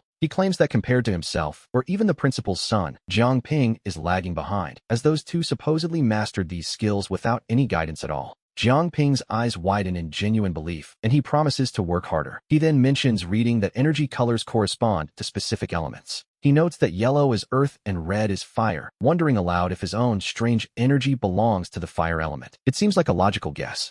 Teacher Bai rubs his face in frustration, thinking to himself that this has absolutely nothing to do with fire. It is clearly the color of pure blood. Jiang Ping falls silent for a moment, wondering if his energy looks this way simply because he's consumed so much golden blood since he was a child. Since the textbooks don't mention a blood attribute, Teacher Bai considers the boy's theory and admits that, strangely enough, he might actually be right. He confesses he doesn't fully understand it himself, suggesting that someone at the academy might have the answers after they spend the afternoon training together. By the end of the session, Jiang Ping has mastered the spirit mirror guidance technique in the power claw, watching as blood-colored energy forms armor over his hands. The claws can be used for melee or fired as projectiles, though Jiang Ping can't help but feel that the more he looks at them, the more sinister they appear. He decides not to overthink it, and as for the unique abilities of the Xiaoyao dog, he keeps those a secret since explaining their origin would be impossible. He is confident that once he masters the iron-tailed eagle's power claw, understanding the rest of his powers will follow in due time. To be honest, it's a solid plan. Feeling his stomach growl, he says goodbye to teacher Bai and returns to his classroom, where he is immediately met with cheers and endless questions from his peers. Outside the door, Li Zimu stands drenched in sweat, watching the celebration with a look of intense focus. He isn't exactly joining in the festivities. He glares at Jiang Ping, convinced the boy has been playing the part of a weakling just to hide his true strength this entire time. He tells himself that a spirit mirror is nothing special, vowing that in 20 days, he will catch up and finally defeat his rival. Despite his frustration, he feels a surge of excitement. Now that Jiang Ping has revealed his power, there are no more excuses to avoid a real challenge. He believes that by defeating Jiang Ping fairly, he will reclaim everything he's lost. Meanwhile, after school, Jiang Ping makes a quick escape to avoid more questions. He has an errand to run. He promised some younger kids some picture books and can't delay any longer. By the time he finishes shopping, the sun has already set. It's nearly 8 o'clock when he heads home. In the past, he wouldn't dare be out this late, but with his new powers, he feels a newfound sense of courage. As he walks, he suddenly slaps his forehead in a realization of his own foolishness. He now has cultivation and can simply channel energy to his feet. Scaling this small wall should be effortless now. He spits on his palms and rubs them together with a determined grin, ready to try. With energy swirling around his legs, he feels a surge of excitement as he realizes it's working, and he prepares to launch himself forward. He takes off like a cannonball and lands steadily inside the courtyard. It worked, and we see that this energy is truly a marvel. Finding this new power quite fun, he creeps toward his room, only to hear Yao Yujing cough and ask where her good son thinks he's going. He looks up to see his mother looking kind as ever, though her eyes are red, making it clear she has been crying recently. When he asks if she's eaten, Yao Yujing can't help but laugh through her frustration, unable to stay angry at such a thoughtful son. She asks if he is truly cured, and Jiang Ping pretends to be casual as he confirms that what the principal told her was true. She gives him a playful swat, calling him a brat for keeping such good news from them until the old principal finally spoke up. He gives a silly grin, explaining that he was only hiding it because he was afraid the joy might turn out to be a mistake. Now that things are better, the family won't have to live so frugally. He mentions passing a cosmetic shop and picking something out for her. He pulls a small bottle from his bag, claiming it's the latest style, while his mother fights back tears at the gesture. She tells herself not to cry, moved by how sensible he is, even if he is a bit too eager to spend his money. While mother and son talk in the yard, his father, Jiang Wanli, smokes in silence, listening to the uncharacteristically cheerful atmosphere. They can finally live like a normal family, yet Jiang Ping finds himself glancing toward the crematorium with a slight, thoughtful frown. His father asks what his plans are now that he's healthy, speaking cautiously as if afraid of hurting the boy's feelings. Jiang Ping is clever enough to understand the subtext immediately, suddenly remembering the weight of his family's unique identity. As descendants of a crematorium director, navigating a harmonious society means the college entrance process will involve some very complicated procedures. There is also an unwritten rule that once you take the job, you must serve for 3 generations, as few people volunteer for such grim work. It is a profession people both love and hate. Love for the steady income, but hate for the social limitations it imposes on a family. The weight of their legacy hits him. In the excitement of his recovery, he had completely forgotten how much their reputation affects the next generation. Subconsciously, everyone had ignored their status, so he asks his father what he means. Wanli hesitates, suggesting he could take the job first while pulling strings. He proposes finding a way for his son to study at the academy without going through the normal entrance exams, not wanting to make things difficult. Jiang Ping gives a wide, 8-toothed grin and says he doesn't mind either way, though Yao Yujing feels a pang of guilt in her heart. It seems unfair that after finally getting healthy, he still can't go to school normally. She feels they are holding him back and suggests asking the principal. The old principal might have a solution, and Jiang Wanli's eyes light up at the idea as he hurriedly dials the phone. When he explains the situation, the old principal begins scolding him immediately, calling Jiang Wanli a little brat who thinks he's a big shot now. He shouts that he should have beaten some sense into him years ago. It's one thing for Wanli to have no ambition, but quite another to hold back his son. He tells him not to even think about dragging Jiang Ping down, noting that the crematorium still serves the 13 cities, regardless of the stigma. The principal points out that those rules are just unspoken biases that no one dares say aloud, telling Wanli not to worry about it anymore. He says he has his own arrangements and demands to speak to little Jing instead, leaving Wanli looking thoroughly defeated after the lecture. Yao Yujing nervously takes the phone, having heard her husband getting chewed out, and greets her old teacher with a shaky voice. She asks how his health has been, looking for all the world like a primary school student who just got caught breaking a window. Jiang Ping can't help but stifle a laugh as the principal's tone softens, grumbling that he hasn't been annoyed to death by them just yet. He tells her not to fret over Jiang Ping's future because he has a plan, mentioning a previous case involving her senior fellow student. That student went to the front lines to join the army and was eventually recommended to the academy under military honors, so they can rest easy. He promises that as long as he's around, Jiang Ping won't be held back, and he'll have a word with her senior sister about the matter. Deeply moved, she nearly bursts into tears, but the old principal huffs and tells her to stop crying, as he can't stand seeing that in his old age. She keeps the tears in her eyes without letting them fall, and they chat for a good while longer before finally ending the call. The family shares a meaningful smile, and as she strokes Jiang Ping's head, we see that their hope for the future has finally been restored. The old principal reminds them that Jiang Ping's life was saved by the people of Nanxing, and he must never forget that debt of gratitude. With a buzzing heart, Jiang Wanli realizes that as long as the boy is healthy, nothing else matters, so the three of them share a rare, grand feast.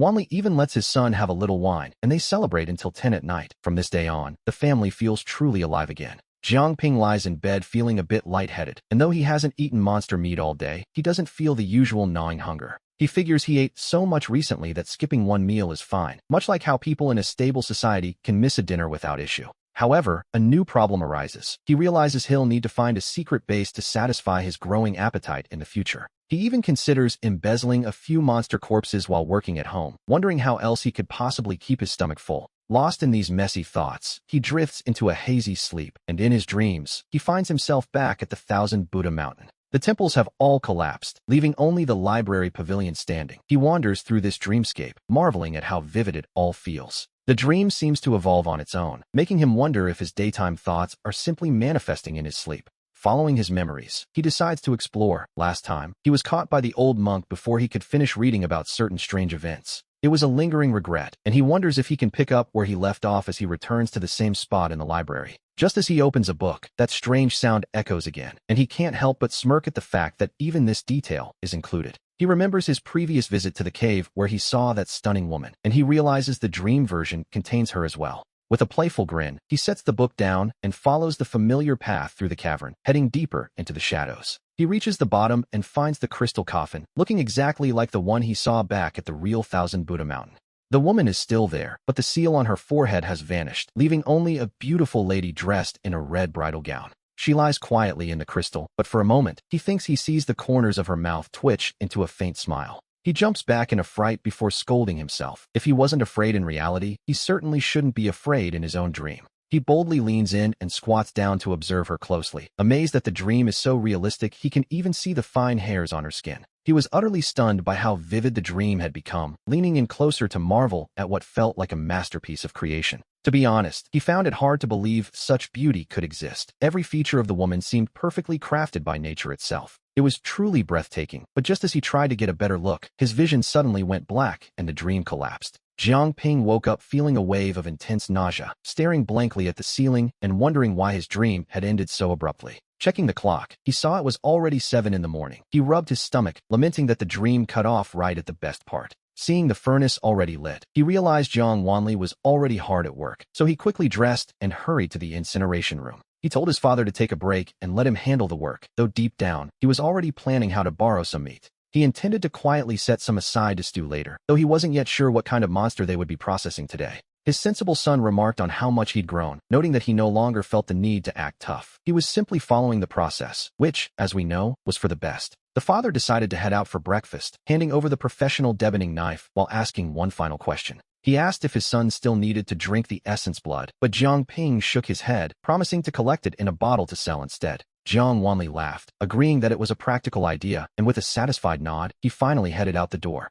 Left alone with the carcass, Jiang Ping searched through it but felt a pang of disappointment. It was another iron-tailed eagle. It seemed these creatures were in high supply lately, and as his stomach growled, he knew he had to move fast and extract the blood first. After confirming he was alone, he quickly skinned and chopped the beast, keeping his gloves on since his parents were still nearby. He took the most tender cuts of meat and wrapped them in oilcloth to hide them, suddenly remembering the spatial rift from that night. He thought about how wonderful it would be to have his own rift, so he wouldn't have to sneak around just to hide a few snacks. The idea of having a space as vast as the Thousand Buddha Mountain made his mouth water, but then his vision suddenly went dark. Confused, he looked around for his meat, panicking when he realized the large portion he had just prepared had completely vanished. He searched the table and the floor in a cold sweat, and as he crouched down, he caught a glimpse of the birthmark on his wrist twitching. His heart skipped a beat as he realized that birthmark looked exactly like the one on the woman in the crystal coffin. If he hadn't dreamt of her last night, he wouldn't have noticed that the woman's face seemed to be missing that mark yesterday. He used to be obsessed with cultivator stories that spoke of fortuitous encounters, secret realms, and spatial rifts.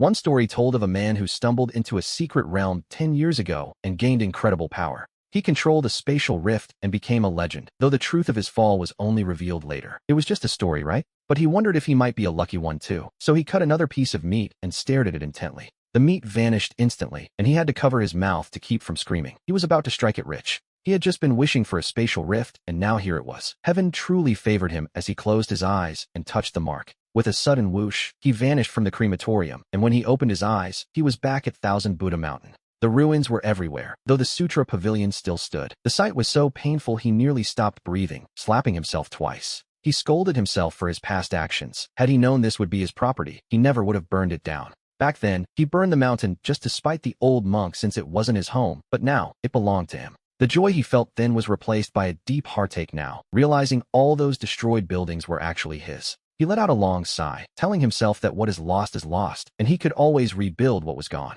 Even a great master's spatial rift is developed slowly, he reasoned, as his heart raced in sync with the twitching birthmark. He looked at the Sutra Pavilion with a strange sense of fear, as last night's dream felt far too real to ignore. This meant that yesterday likely wasn't a dream at all. He tried to remember. What did that woman call him? Zhonglang. It was a bizarre title that he couldn't quite figure out, so he decided it was best to avoid the Sutra Pavilion for now. After all, he only needed a place to live and cook. One must be content and avoid being overly greedy, he told himself. He turned toward the ruins and searched for a long time until he found an intact room, heading straight for the kitchen. He gathered some pots and pans to set up a makeshift kitchen, but a strange feeling washed over him, as if eyes were watching his every move. It turned out to be a Buddha statue, still staring even though the mountain was in ruins. To be honest, its gaze was quite unsettling, so he prepared his claws. 5 sharp lines of energy struck the stone figure, shattering the gaze that had bothered him. Finally, he could feel at ease as he returned to his work. Before long, a small stove was ready, and he tossed the iron-tailed eagle meat into the pot to begin the stew. He remembered that Thousand Buddha Mountain used to be home to many monsters, yet he hadn't seen a single one today. But hunger was a more pressing matter. Pushing his doubts aside, he focused on the meal. After eating his fill, a wave of comfort spread through him, and he felt his strength growing. The power of his claws had indeed increased, and his control over them felt far more precise. With such a treasure at his disposal, he knew he had to use it. He realized he needed to make the most of this secret realm, especially regarding the monster corpses he was supposed to cremate. With a quiet thought, he commanded himself to leave. We see him reappear in the cremation room, where he immediately checked the clock. It was 7:50, though he distinctly remembered entering at 7:30. 1 hour inside equated to only 20 minutes outside, a perfect 3-to-1 ratio. As for the remaining eagle carcass, he decided not to risk taking it. He tossed it straight into the furnace. Over the next few days, his mind was consumed by a single thought: how to acquire more monster remains. He was growing tired of eagle meat, and its benefits were reaching their limit. Fortunately, his chi was still rising, having grown from a single gram. It had slowly reached 3 grams, and he knew that reaching 9 would bring him to the very peak of his current state. Mastering a single skill would allow him to break through to the next realm. This was the great divide between commoners and the children of elite families. The gap begins here, as innate skills are etched into one's very bones, staying with a person for the rest of their life. Wealthy families could afford high-grade monster cores to extract skill frameworks, which, while sometimes incomplete, were incredibly powerful. A better framework meant a higher ceiling for future growth. For ordinary people, however, the only option was to try their luck at the academy. In the 13 cities, regulations forbade high school students from breaking through too early. Naturally, the government took the best monster cores for themselves. Only the leftovers reached the open market. To get the best resources, one had to get into a top academy, though that was easier said than done. Academies required either a high price or undeniable talent. After all, as the saying goes, there is no such thing as a free lunch. He had spent the last few days cramming this knowledge, finally understanding why the old principal insisted he enter the academy. Without resources, even the greatest talent is wasted, and the best resources are all concentrated within the academy walls. The military has them too, but they are far harder to join. Pushing those thoughts aside, he pondered his new time rift. He decided to call it the heaven-devouring secret realm. With a 3-to-1 time ratio, the possibilities were endless, yet he still felt a bit stuck. He wasn't like ordinary people who needed time to grind for skills. He relied on eating. As long as he had enough monster corpses, his chi would grow and his skills would strengthen. Suddenly, his eyes lit up as he discovered another potential use for the realm. He let out a small, secret chuckle. If this idea actually worked, things were about to get very interesting indeed. However, while he was feeling optimistic, the old principal was anything but. He was currently shouting into his phone in a fit of rage. He scolded Juanxiu, saying that if he couldn't handle this, he was failing not just a student, but his own junior sister's child. Why did everyone else get to just stroll through for credit before the exams, while their child had to face the real thing? On the other end of the line, Juanxiu could only offer a bitter smile, explaining that these weren't his personal rules. This year, all 13 cities had to follow these strict orders from above. To be honest, his sister's identity only made the burden heavier. The 13 cities belonged to no single person, they were everyone's home. We see Juanxiu sitting behind his desk, looking quite weary. His military uniform was crisp, but he couldn't help rubbing his forehead as he tried to manage his old teacher's tantrum. The old principal snapped back, accusing them of only acting this way because they thought he was too old to matter anymore. He lamented that in all these years, he had never asked them for a single favor, yet they refused him this one small thing. As the old principal sighed dramatically, Juanxiu didn't know whether to laugh or cry. His teacher was using his old tricks again. Juanxiu admitted he had a headache too, caught between strict orders and his loyalty to the girl. It was a difficult position, but a chord had been struck. Juanxiu remembered how the teacher had once humbled himself and worked tirelessly to support him. The teacher never asked for himself, only for his students. Faced with such a heavy emotional debt, how could Juanxiu possibly refuse? Juanxiu gritted his teeth as if making a life-or-death decision, telling his teacher that there was, in fact, another path he could take. He could manipulate the situation. The old principal finally smiled, urging his good student to speak up as Juanxiu rubbed the documents. The words on the newly arrived files felt heavy as he asked if the principal knew about the Spark competition. The principal nearly jumped.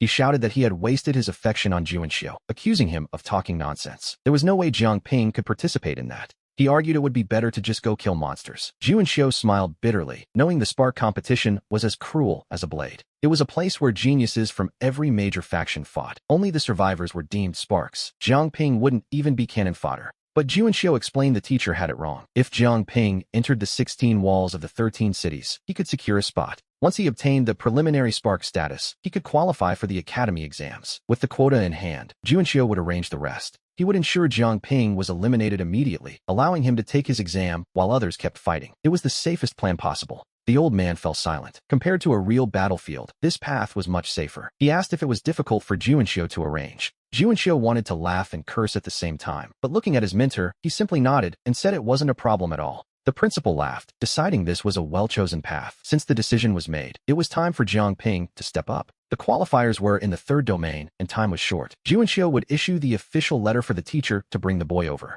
The old man frowned, noting that the third domain currently had 10-star rifts. It was, quite literally, the front line of the war. Juanxiu nodded, explaining that the higher-ups believed a spark must be prepared to burn through anything. The front line was the only choice. The teacher looked deeply at Juanxiu, sighing that he had no other skills left and had to rely entirely on his former students now. Juanxiu nodded firmly, telling his teacher to rest easy. He would arrange everything so that nothing would go wrong with the child. Meanwhile, we see Jiang Ping burying his head in his notes, desperately trying to catch up on the cultivation knowledge he had missed. Teacher Bai arrived and called Jiang Ping out, causing the whole class to stare. His friends joked, asking if he was in trouble again. Jiang Ping just rolled his eyes and told them to get lost. They laughed together, assuming he had caused another mess, but something else was coming. The next day, Jiang Ping didn't show up for class. Xiao Huang frowned, wondering if their friend had been beaten so badly he couldn't even walk. Everyone was confused, questioning why he would stop his cultivation now. Dongfang Lan stood up and calmly addressed the restless crowd. She told them not to worry about him, as he had his own path to follow. He wouldn't be returning for a while, she explained. He had asked her to tell everyone to focus on their training so they could all reunite at the academy. The class was stunned by the news. They clamored to know what was happening with Jiang Ping. A student in glasses shouted for everyone to be quiet and listen to Lan. With every eye on her, she reminded them that Jiang Ping's family ran a crematorium, a fact they all knew well. To get into the academy, he simply had to find another way. Silence fell over the room until someone whispered a question. They wondered if this meant they wouldn't be able to hang out with Jiang Ping anymore. To be honest, the thought saddened them. Dongfang Lan rolled her eyes, reminding them he said they would meet at the academy. It was time for them to work harder. Jiang Ping was off fighting for his future, and they couldn't afford to fall behind. He promised he would make it to the academy. He would be waiting for them, so they better not drop out. Xiao Huang scoffed, amused that the class underdog was now mocking them. The others joked that Jiang Ping was getting a bit full of himself lately, acting superior just because he had found a new direction. They vowed to test into whichever academy he chose. We see that Jiang Ping had a natural leadership quality that drew people in. Whether it was a fight or an argument, he could settle it. This was why his classmates tolerated his antics so readily. Carrying his bag, Jiang Ping followed the old principal, waving goodbye to his parents. Yao Yujing watched him with tears in her eyes. She worriedly asked the teacher if there would be any danger. In response, the principal gave Zhang Wanli a sharp kick. His voice was stern as he asked why they were so obsessed with danger, noting that no place in this world was truly safe. Jiang Ping had his own journey, and they shouldn't hold him back. Yao Yujing fell silent, not daring to argue further. Only Jiang Wanli muttered a complaint, asking why he was the one getting kicked for his wife's questions, which, naturally, was a fair point. The principal snapped that he couldn't exactly kick the wife, so the husband had to take it. Jiang Ping nearly laughed out loud. He whispered a final warning to the boy, telling him to stay out of trouble since the world outside Nanxing was far less forgiving. In their town, Jiang Ping might have been a little tyrant, but he reminded him that there is always someone stronger out there. As Yao Yujing held on to him with repeated instructions, the old principal scoffed, doubting that a boy who caused such a stir without even cultivating could ever stay low-key. Suddenly, a sharp cry pierced the sky as a massive bird, 10 meters long, descended toward them. Its beak was like an arrow, and the wind from its wings whipped into a cyclone as a man in black stepped down and offered a formal salute. He announced he was sent by Leader Chun to collect the contestant for the spar competition, looking directly at Jiang Ping.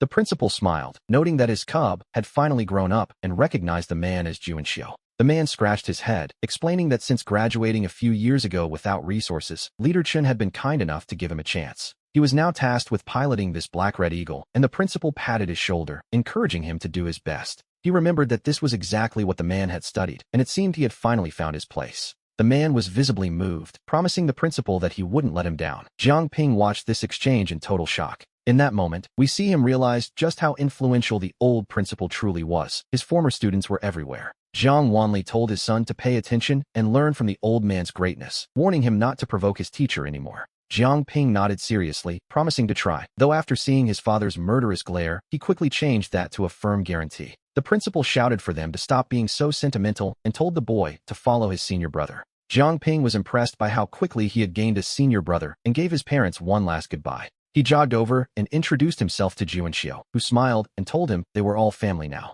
Jiang Ping turned back to the principal to say he was leaving, and the old man simply gave a silent, heavy nod. But just as he was about to step onto the black-red eagle, the principal suddenly called out for him to wait. He pulled a beast-skin notebook from his robes, tore out a single page with great care, and handed it over with a solemn expression. The old principal told Jiang Ping that if he ever encountered a problem he couldn't solve while away, he should simply call the people on that list. Jiang Wanli's eyes nearly popped out of his head in shock, and he tried to protest, but the principal sharply told him to shut his mouth. He made it clear it wasn't his place to speak, and while Yao Yujing held her husband back, she understood exactly what that list represented. She had her own selfish hopes for her son, but she knew better than to interfere as Jiang Ping took the paper and memorized the names. As the black-red eagle took flight into the calm sky, the boy looked at the man beside him and complimented his impressive energy shield. He eagerly asked if he could be taught how to do it, then realized he hadn't properly introduced himself, and the man smiled, saying his name was Jiangnan. Jiangnan explained he was an alternate driver for Leader Chun, and that the shield he saw would be a basic skill once he entered the academy. However, he noted that only those with the proper rank had the right to practice it, so the boy shouldn't worry about it just yet.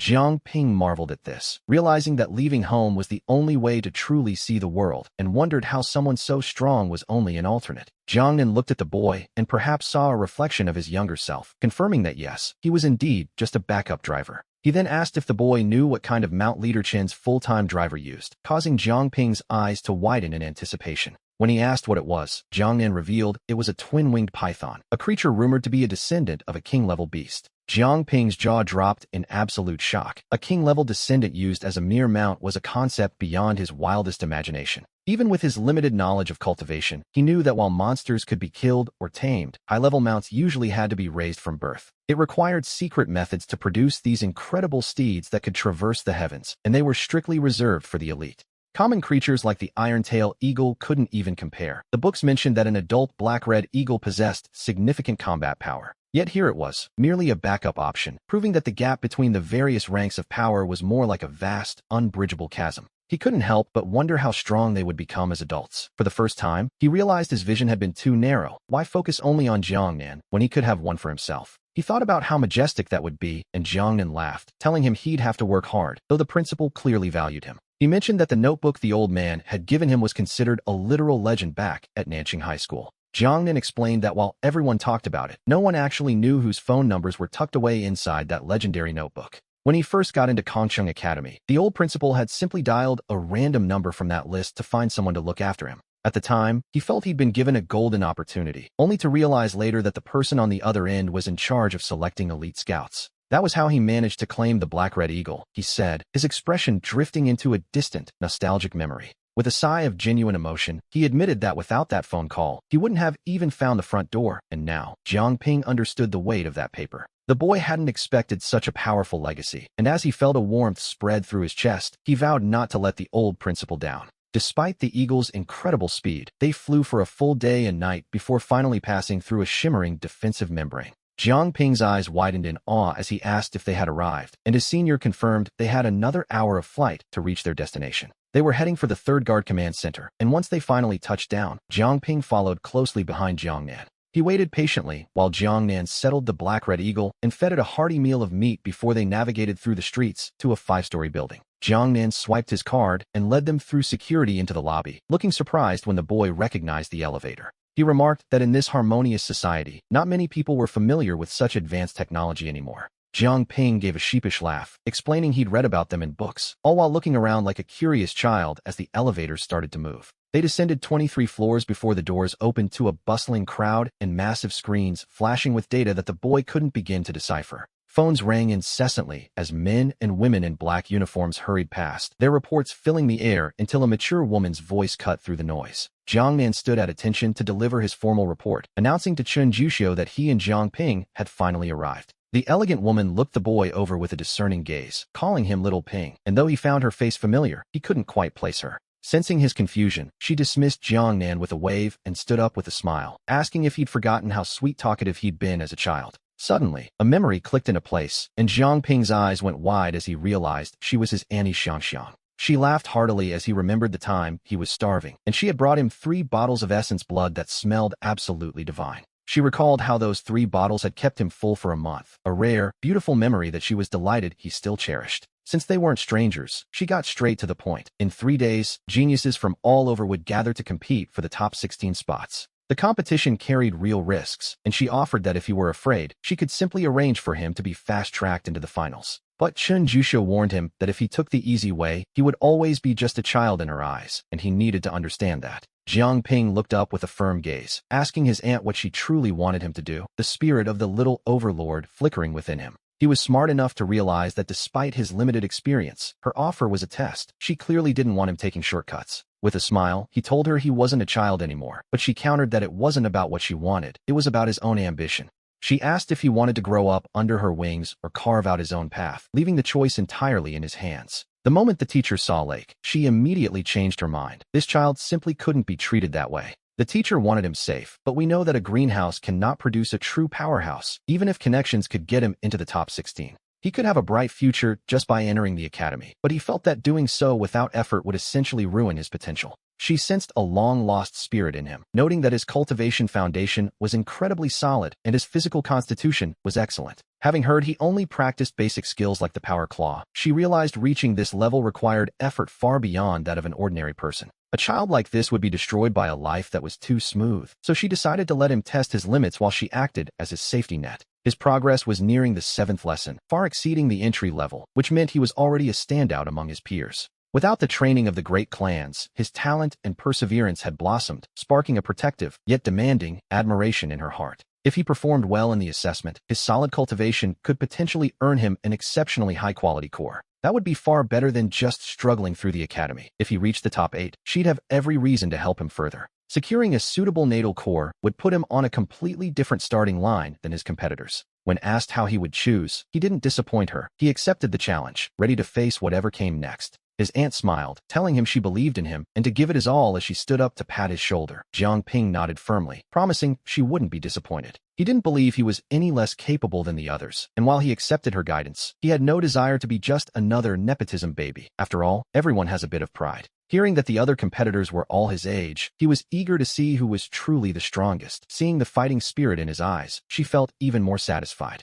He headed down to wait for the first round of eliminations in 3 days, and during this time, he decided to stay focused and keep his head down. Whenever he felt hungry, he would retreat into the heaven-swallowing secret realm to stew iron-tail eagles, pushing his power claw skill nearly to perfection. However, a problem arose. Eating the iron-tail eagles provided satiety and slight skill improvements, but it was no longer effectively boosting his internal energy. It wasn't completely useless, just incredibly slow. Where eating 2 used to yield a gram of energy, now even 10 weren't enough to make a difference. With the gains becoming negligible, he began to worry about what to eat next. He couldn't very well let his grand ambitions fall flat so soon. He asked Jiang Nan to get him an illustrated guide to the monsters of the Third Realm, where he began studying the white-feathered chicken and its golden rooster stand skill. He wondered why anyone would practice such a thing, then looked at the fluffy duck's snowfall skill, which seemed to be nothing more than shedding feathers everywhere. Looking at these bizarre options, he didn't know whether to laugh or cry, but eventually, he managed to settle on a much more promising target. The wind-chasing wolf possessed a signature spirit mirror skill that increased speed by 30% upon activation, a perfect choice for his needs. He chose it because the skill offered a sustainable buff. While it was hard to make it a natal core, it served as a powerful auxiliary boost. A 30% increase was significant, but he still had one small question. He had heard the wind-chasing wolf's core could grant him an entirely new ability. He went to ask his aunt, Chun Juxiu, who simply brushed back a lock of hair with a smile and noted that the wind-chasing wolf was indeed a fine choice. She revealed that the first round would take place in a military-controlled rift where those wolves lived. Jiang Ping could only offer a mischievous grin in response. When he asked how the elimination rounds would actually work, she simply waved him off, telling him that if he was finished, it was time to leave. She told him he couldn't stay in his private room anymore and needed to go mingle with the other contestants, leaving him quite stunned. Private rooms are much nicer, after all. With a slight, impatient smirk, she turned back to her documents. The exact testing locations were still secret for security reasons, but he had a good idea now. He knew the rift she mentioned would be perfect for him, and as long as he didn't wander off, the wind-chasing wolf skill would soon be within his reach. She noted that success often depends on luck, as some need over a dozen cores to succeed. It was pure mysticism as she circled a name on the list. She rang a bell, and a woman in a black uniform entered. Chun Juxiu ordered the document sealed and sent to the assessment team for scheduling. The woman nodded, immediately understanding that these were the test points, and the entire assessment team began moving to set everything up. While the Wild Wolf Rift was being prepared, we see Jiang Ping clutching his bedding, heading back to a dilapidated dormitory building on the surface. Just as he reached the door, he overheard voices mentioning that young Master Lu and many other elite 13-city competitors had arrived. All the geniuses below the Rongjin level were there, 300 in total, but they claimed young Master Lu was the top talent of Chongming City. They were certain he would sweep the competition. Jiang Ping couldn't help but smile, feeling as though the typical villainous sidekicks had finally arrived. Just as he was about to push the door open, a sudden roar erupted, calling out his name. It seemed the world was indeed a very small place. He turned around and was amused to see young Master Li Zimu was actually trembling with excitement at the sight of his rival. After being exiled from school to the South City, Li Zimu had only stayed quiet because of his sister, but now he had used his connections to get in. He hallucinated about becoming a spark and dominating on television, imagining how satisfying it would be to see Jiang Ping looking miserable. But reality was even better now that he had found him. He told Jiang Ping that he had walked straight into a trap with no way out. He reminded him that this wasn't South City and Dongfang Lan wouldn't be there to back him up, telling Jiang Ping to simply wait for his end. He made a threatening gesture toward his neck, but Jiang Ping remained unimpressed, asking if he truly intended to try and hurt someone here. Jiang Ping warned him not to talk so big or he might regret it. Li Zimu snorted, promising not to use his family's power to suppress him. He claimed he would defeat him fairly, adding that if Jiang Ping was eliminated early, he wouldn't even be worthy of being beaten by him. People nearby poked their heads out, wondering why the young master of the Li family was so angry and who the confident opponent was. Lu Baichuan also looked out with a cold sneer, calling Jiang Ping a piece of trash. Li Zimu's gaze sharpened when he saw him. It was a meeting of enemies, as Li Zimu and Lu Baichuan had once fought so fiercely that both of them ended up being punished. Lu Baichuan stepped out, asking what of it, and mocked his former loser for acting like a big shot before turning his attention elsewhere. Lu Baichuan turned to Jiang Ping, telling him not to worry because he would protect him. To be honest, the dramatic posturing of these two was almost comical. Jiang Ping simply thanked him but declined, noting that he wasn't at all concerned about someone like Li Zimu. This caused Lu Baichuan's expression to darken instantly. He had intended to use Jiang Ping to irritate Li Zimu, but our protagonist's indifferent reaction made him feel as though Jiang Ping was just showing off. The crowd gasped, whispering that young Master Lu was a top-tier expert nearing the martial guest level and that Jiang Ping was being far too arrogant. Reaching such a level at his age was certainly impressive, though not everyone was interested. A short-haired girl simply turned and walked away without a word. A young man in white followed suit with a smirk, while another observer noted that while Jiang Ping had potential, they shouldn't force him to join them. After all, this wasn't a place where just anyone could fit in. Meanwhile, a sidekick nearby offered a sycophantic smile to maintain the group's ego.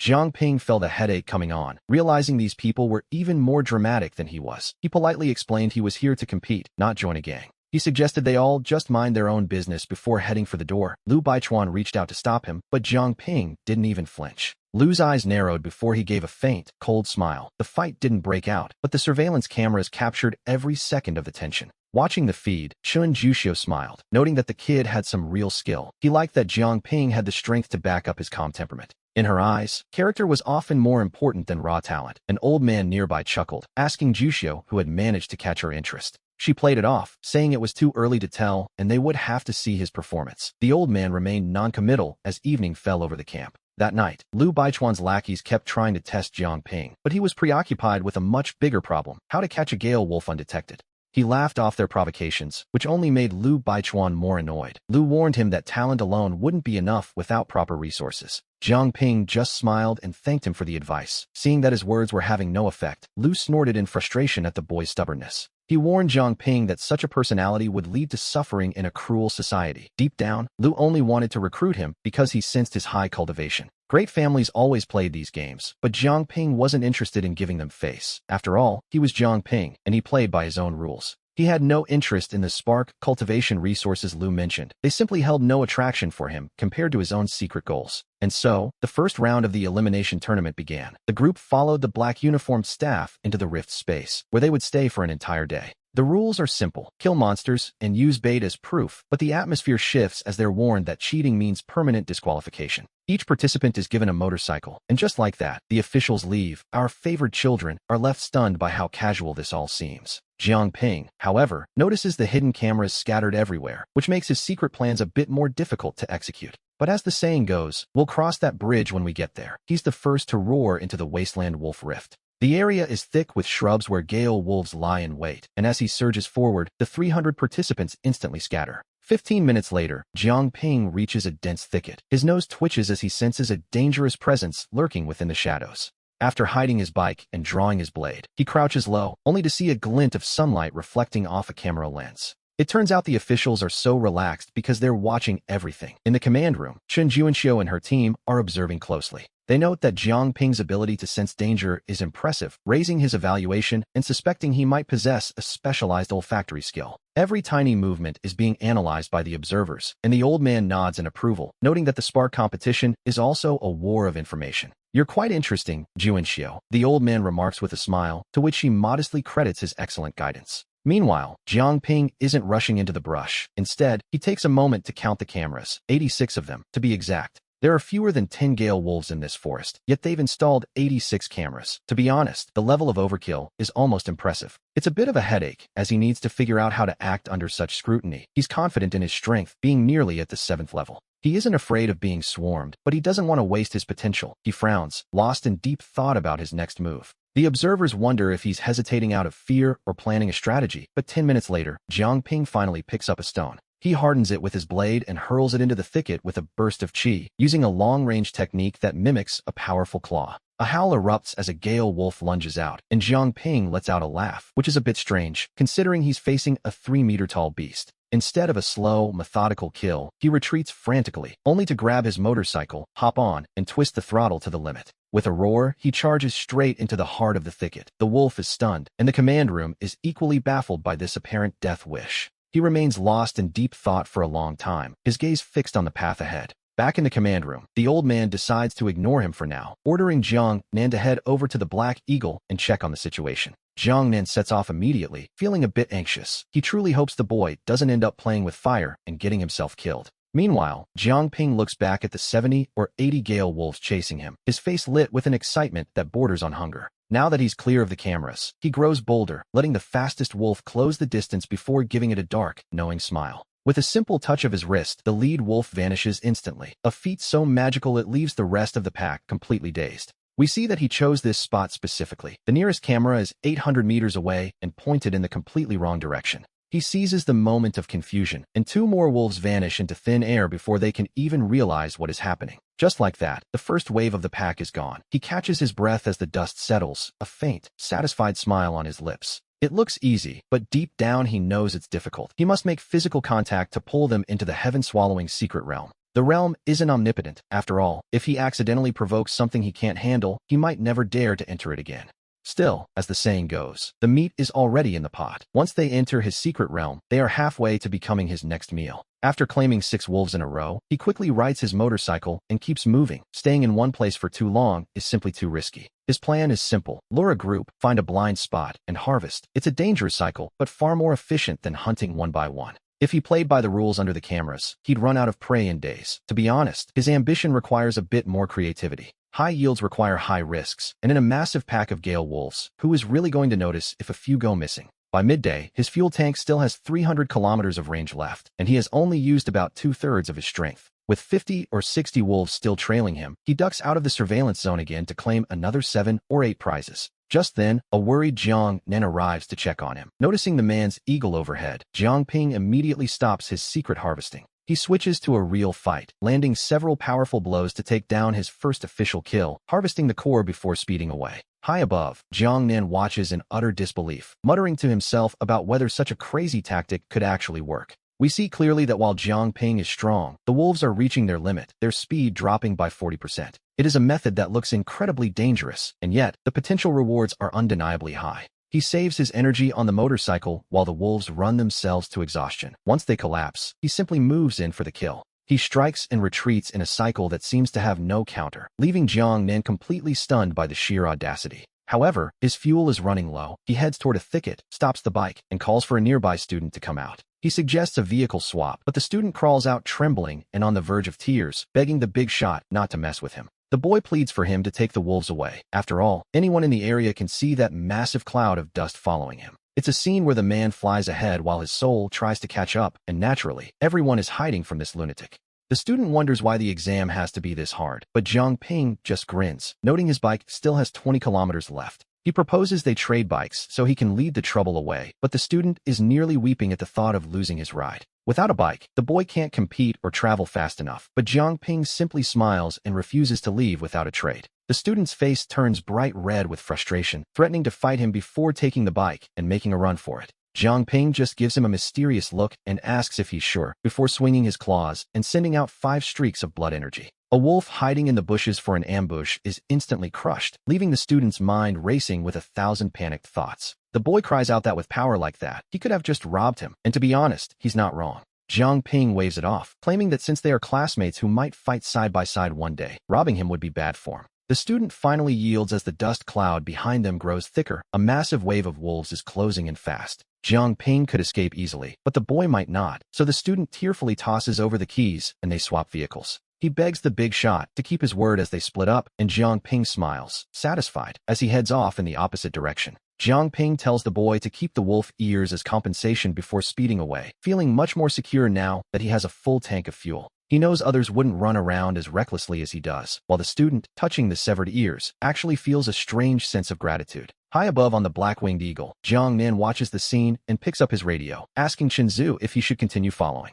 Inside the command room, Chen Juanxiu, the elderly official, and the recorders all fall into a heavy silence as they watch this boy's antics. He is simply too mischievous. Everyone saw him crush a 5-star spirit mirror wolf in a single move, proving he clearly has the strength. They wonder why he won't just hunt honestly instead of pulling these stunts, though Chen Juanxiu suspects he might just find the slaughter more exciting. Rubbing his temples, Chen Juanxiu orders the scouts to withdraw and let the boy play his own games, though deep down, he's cursing the kid's unpredictability. The old man laughs, realizing that this troublesome youth is the very same one that old Mo asked them to look after. Chen Juanxiu nods helplessly, noting that even the teacher sent word, prompting the old man to laugh at the irony of the situation. The teacher had claimed the child was very well behaved, but looking at this performance, Chen Juanxiu can only stare in disbelief. His face turns slightly red. He knows the boy is acting wild, but since he's one of their own, the elders have no choice but to clean up his mess. He quickly changes the subject, suggesting they check on other contestants, while the recorder notes down that the boy's strength is extraordinary.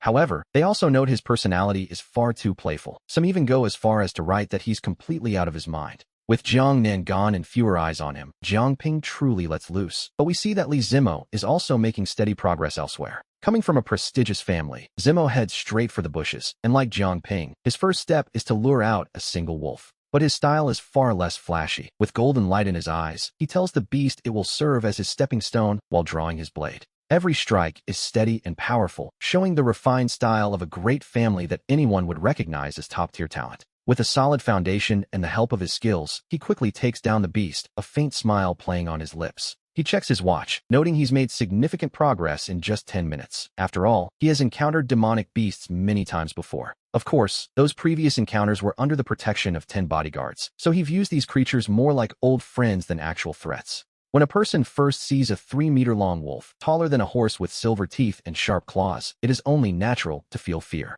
He follows his plan step by step, feeling that at this pace, his results will be excellent, certainly better than our protagonists. Li Zimo smiles at the thought of Jiang Ping being eliminated, but perhaps he gets too cocky, as a mistake leads him to lure out 3 wolves at once. He momentarily loses his footing, but fortunately, his experience allows him to steady himself and turn the tide, a scene the command room watches closely. They see him as a good prospect, steady, yet perhaps a bit too conventional in his methods if he truly wishes to become a master. As the group continues recording, we turn to Liu Baichuan, who looks like a spoiled heir but possesses strength that is anything but weak. Seeing the bushes, he directly provokes the beasts. 1 or 2 aren't enough for him, so he calls for more. 3, then 4, still not enough. He continues his provocation until 5 wolves finally appear before him. He feels he has reached his limit. Baichuan is strong and brave, to be sure, but he is also far too impulsive. As if on cue, another small wolf joins the fray, and suddenly, the pressure on Baichuan increases twofold. Among the others, we see a girl who is equally focused, carrying a 2-meter-long blade as she tears through the battlefield. She handles the massive blade with incredible power, showing she has already mastered the basics of her craft and her skill set. Her coordination is excellent, suggesting she comes from a family of experts. Her name, we learn, is Su Tianjiao. Watching her fight a pack of wolves alone and still hold the upper hand, she truly lives up to the prodigy meaning of her name. Then there is a boy in black-rimmed glasses who, despite having a cultivation level near 7 grams, fights with extreme caution. He uses minimal movement to cause maximum damage. His name is Zhuge Jingyi, and coming from the Zhuge family, his style makes perfect sense. The Zhuge family is famous for calculation and their complex techniques. They are essentially born mathematicians of the martial world. The elders nod in approval at this display of diverse talent, noting that the overall strength is high enough to be well worth cultivating. The assessment should have concluded perfectly, if not for the appearance of our resident anomaly, Jiang Ping. He leads a group of little brothers charging across the wasteland, with a growing, uncontrollable parade of wolves, bears, and golden chickens trailing behind him. For hours, he hasn't stopped gathering supplies, and his speed while chasing the gale wolves is getting so fast he could almost outrun a motorcycle.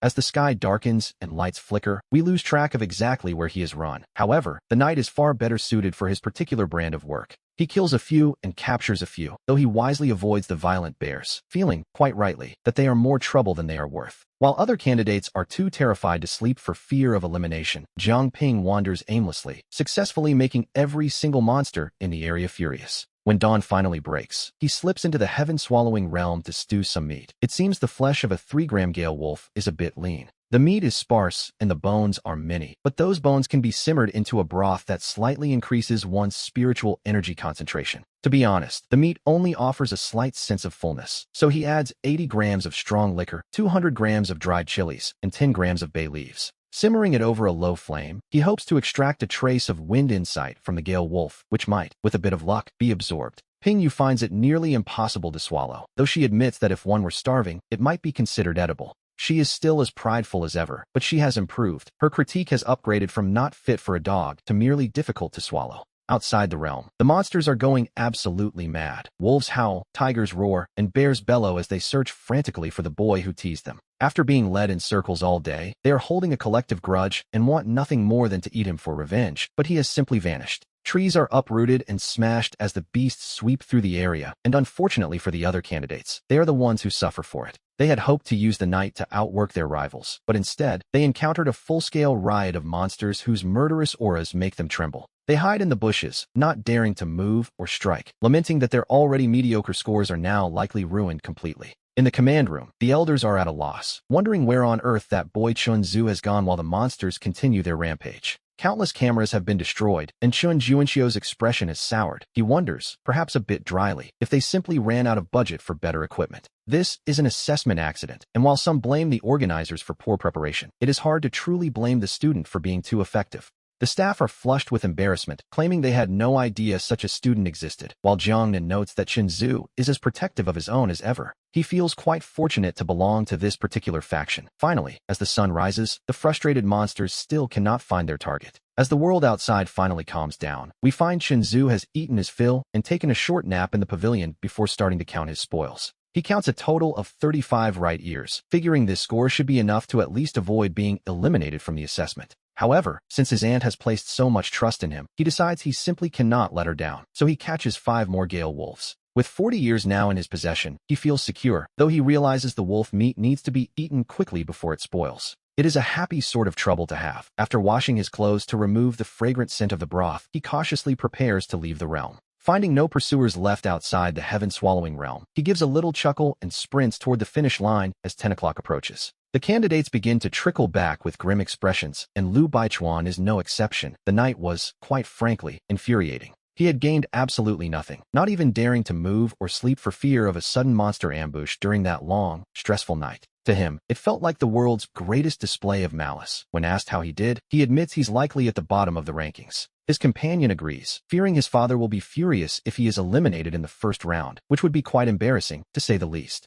They wonder what on earth possessed the monsters to go so mad during the night, instead of sleeping like they usually do. Amidst the chatter, Baichuan and Li Zimu feel a slight sense of relief, realizing that if everyone struggled, the rankings might not change much. They turn their gaze toward Zhuge Jingyi and Su Tianjiao, their true rivals, wondering just how much those two managed to collect. With almost everyone gathered, the assessment team appears and checks the time. There are only 3 minutes remaining. Anyone who fails to return on time will be disqualified, and while the crowd scans for missing faces, Zimu is specifically looking for Chinzu. He sneers inwardly, thinking that since the boy hasn't returned yet, he likely won't be coming back at all, though Baichuan remains puzzled. He knows Chinzu's strength isn't lacking, so his absence seems impossible. Then, with only 1 minute left, a loud roar of an engine echoes. A young man comes charging in on a motorcycle, skidding to a halt before leaping off, a sight that causes Zimu's pupils to contract in shock. Noticing the stare, Chinzu picks up his backpack and asks with a smile if his return was somehow unexpected, earning only a huff from Zimu. He doesn't mind the cold shoulder and simply joins the crowd, though the man whose motorcycle he borrowed looks on with a heavy heart.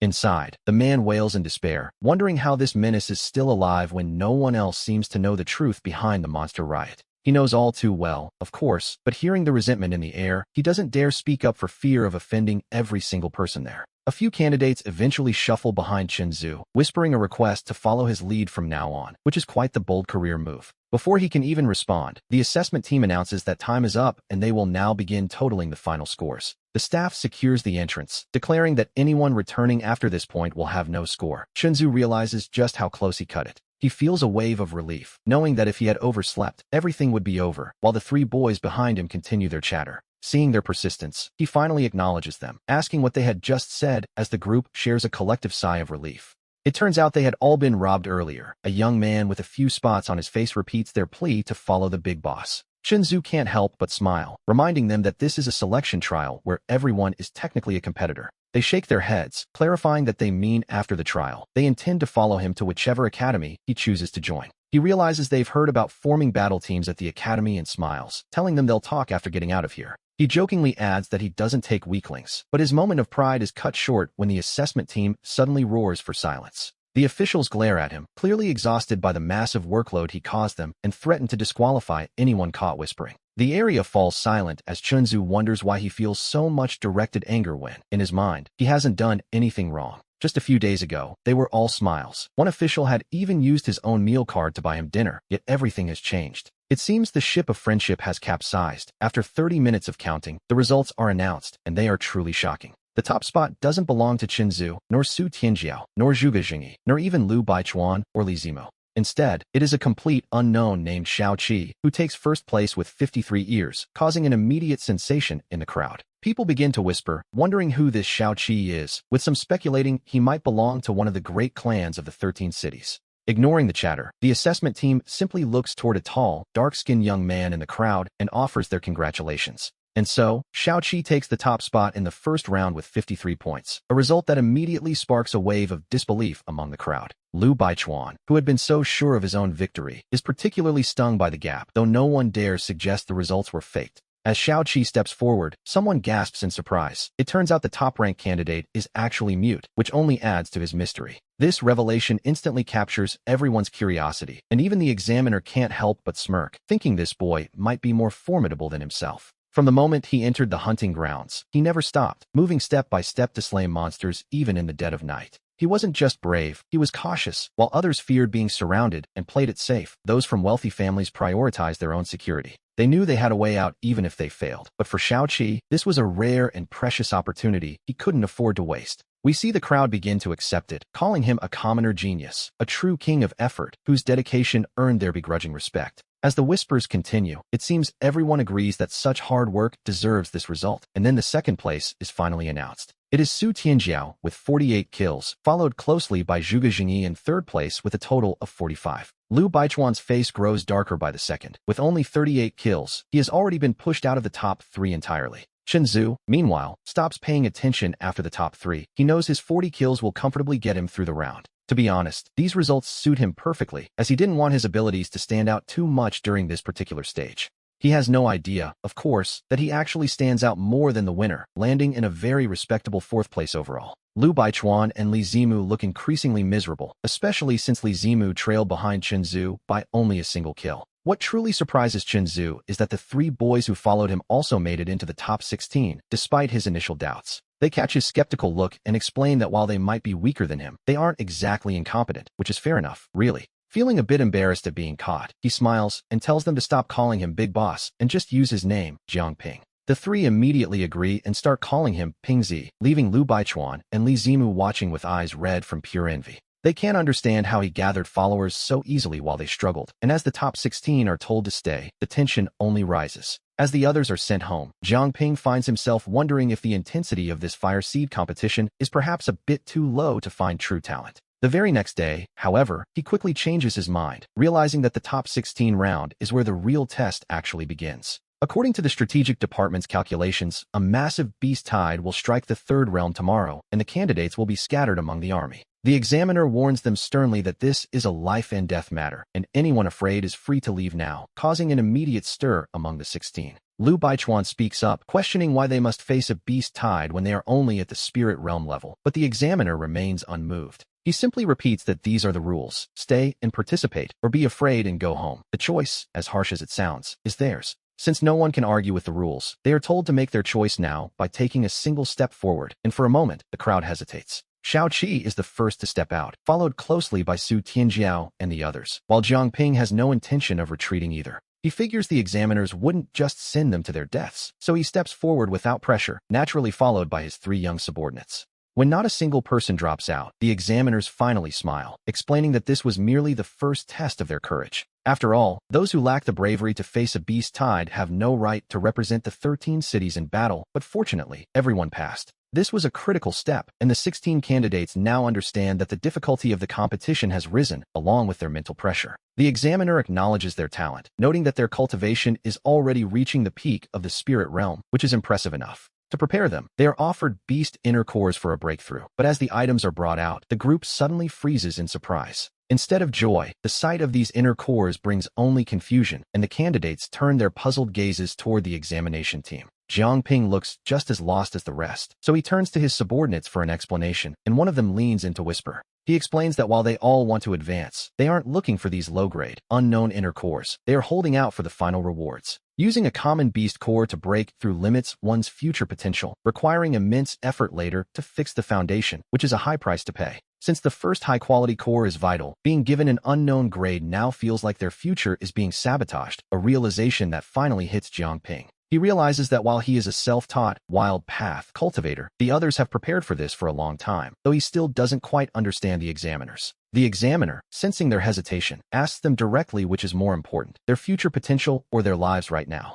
He argues that while these inner cores are only of the mystic grade, they are enough to bridge the gap in their current strength. But the candidates aren't buying it. They came here for the king grade, though Jiang Ping personally doesn't mind the lower quality. He figures he can just eat more to compensate later, while Xiaoqi carefully puts his core away, seeing it as a dream finally within reach. Meanwhile, Liu Baichuan and the others look on with disdain, a sentiment shared even by the usually composed Su Tianjiao and Zhuge Jingyi. In the command room, an elder points at the screen, noting Jiang Ping's calm attitude, though Chun Juanxiu laughs, saying the boy simply doesn't know better. The elder shakes his head, observing that even after the explanation, Jiang Ping's expression didn't change in the slightest. He finds such mental fortitude promising and admits he is quite looking forward to seeing how the young man performs under pressure. When asked if the situation is stable, the elder decides he will personally oversee the front to ensure the right level of beasts are released. And so, we see our candidates being carried by black-red eagles before dropping into the third realm, the front line of their world's defense. It is a place of massive, sky-blotting trees, and as Jiang Ping touches a trunk, he is reminded of a rather grim bit of trivia.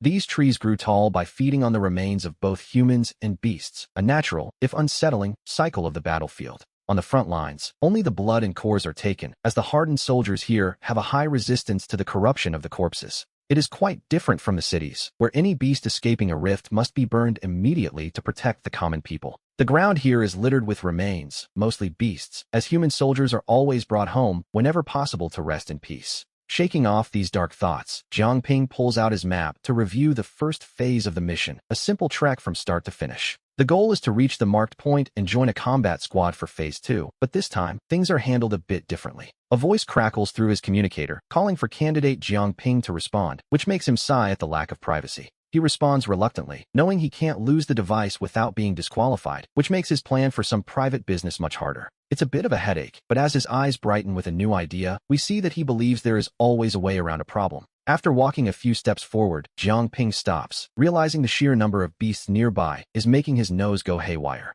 The beast nest certainly lives up to its reputation, but instead of fear, he feels a surge of excitement as he draws his long blade. He tightens his grip and enters a combat stance, moving forward step by step until it feels as if he's triggered a hidden mechanism. Suddenly, a chorus of ghostly howls erupts as over a dozen old friends, Xia dogs, charge out, making his eyes light up with anticipation. He can practically taste the opportunity. Currently, he possesses 3 skills: Power Claw, Enhanced Scent, and a 30% speed boost. His Power Claw, inherited from the iron-tailed eagle, is bolstered by blood-colored energy, allowing him to strike even those at the peak of the spirit realm. While long-range strikes are still a dream, his sense of smell comes from the Xia dogs, though he's only ever eaten one before. As a result, his proficiency is stuck at the Great City level, which is a bit frustrating given that skills are divided into 5 distinct stages.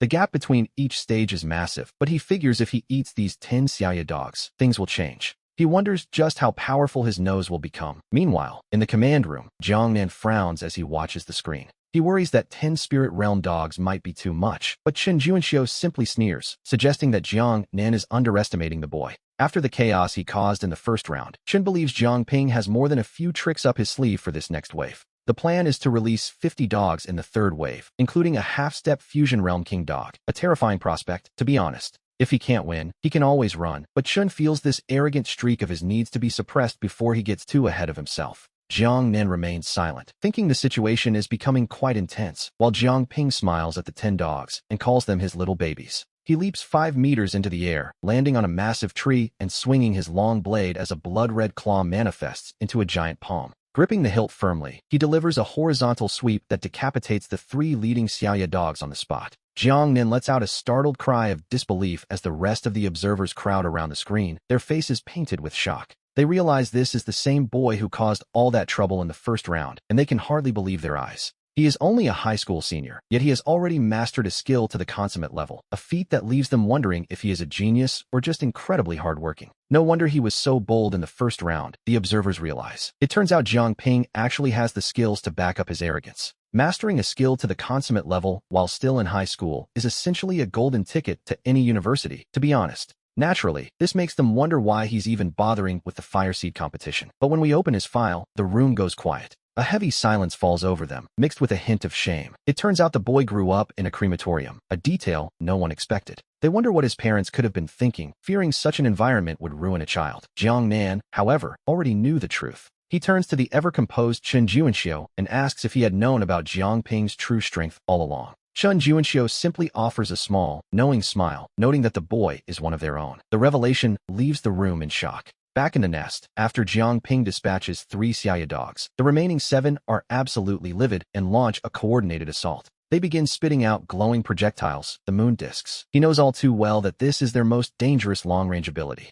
With a swift, calculated movement, he dodges the incoming fire, watching as the energy shatters a massive tree behind him into splinters. But he doesn't flinch. He swings his long blade with practiced ease, and 10 minutes later, the struggle finally comes to an end. A A faint smile plays on his lips as he stands tall, calmly wiping the blood from his blade. To him, this was nothing special. Taking down 10 dogs of his own level is a feat few his age could manage. But just as he prepares to collect his trophies, his eyes widen in genuine disbelief. It seems he's accidentally poked a dog's nest, as 50 more beasts charge his way. Realizing the shift in stakes, he abandons the carcasses and begins to run for his life. Without his motorcycle, he has to rely on his legs. Even at his maximum speed, he's barely staying ahead of the pack. It's a rather undignified sight, to be perfectly honest. This sudden turn of events has the command room erupting in laughter. It seems our protagonist's misfortune is their entertainment. One moment, he looked like an invincible warrior, and the next, he's running like a stray. Life comes at you fast, doesn't it? They wonder how he'll handle this, though some begin to worry if the situation has become too dangerous for a student.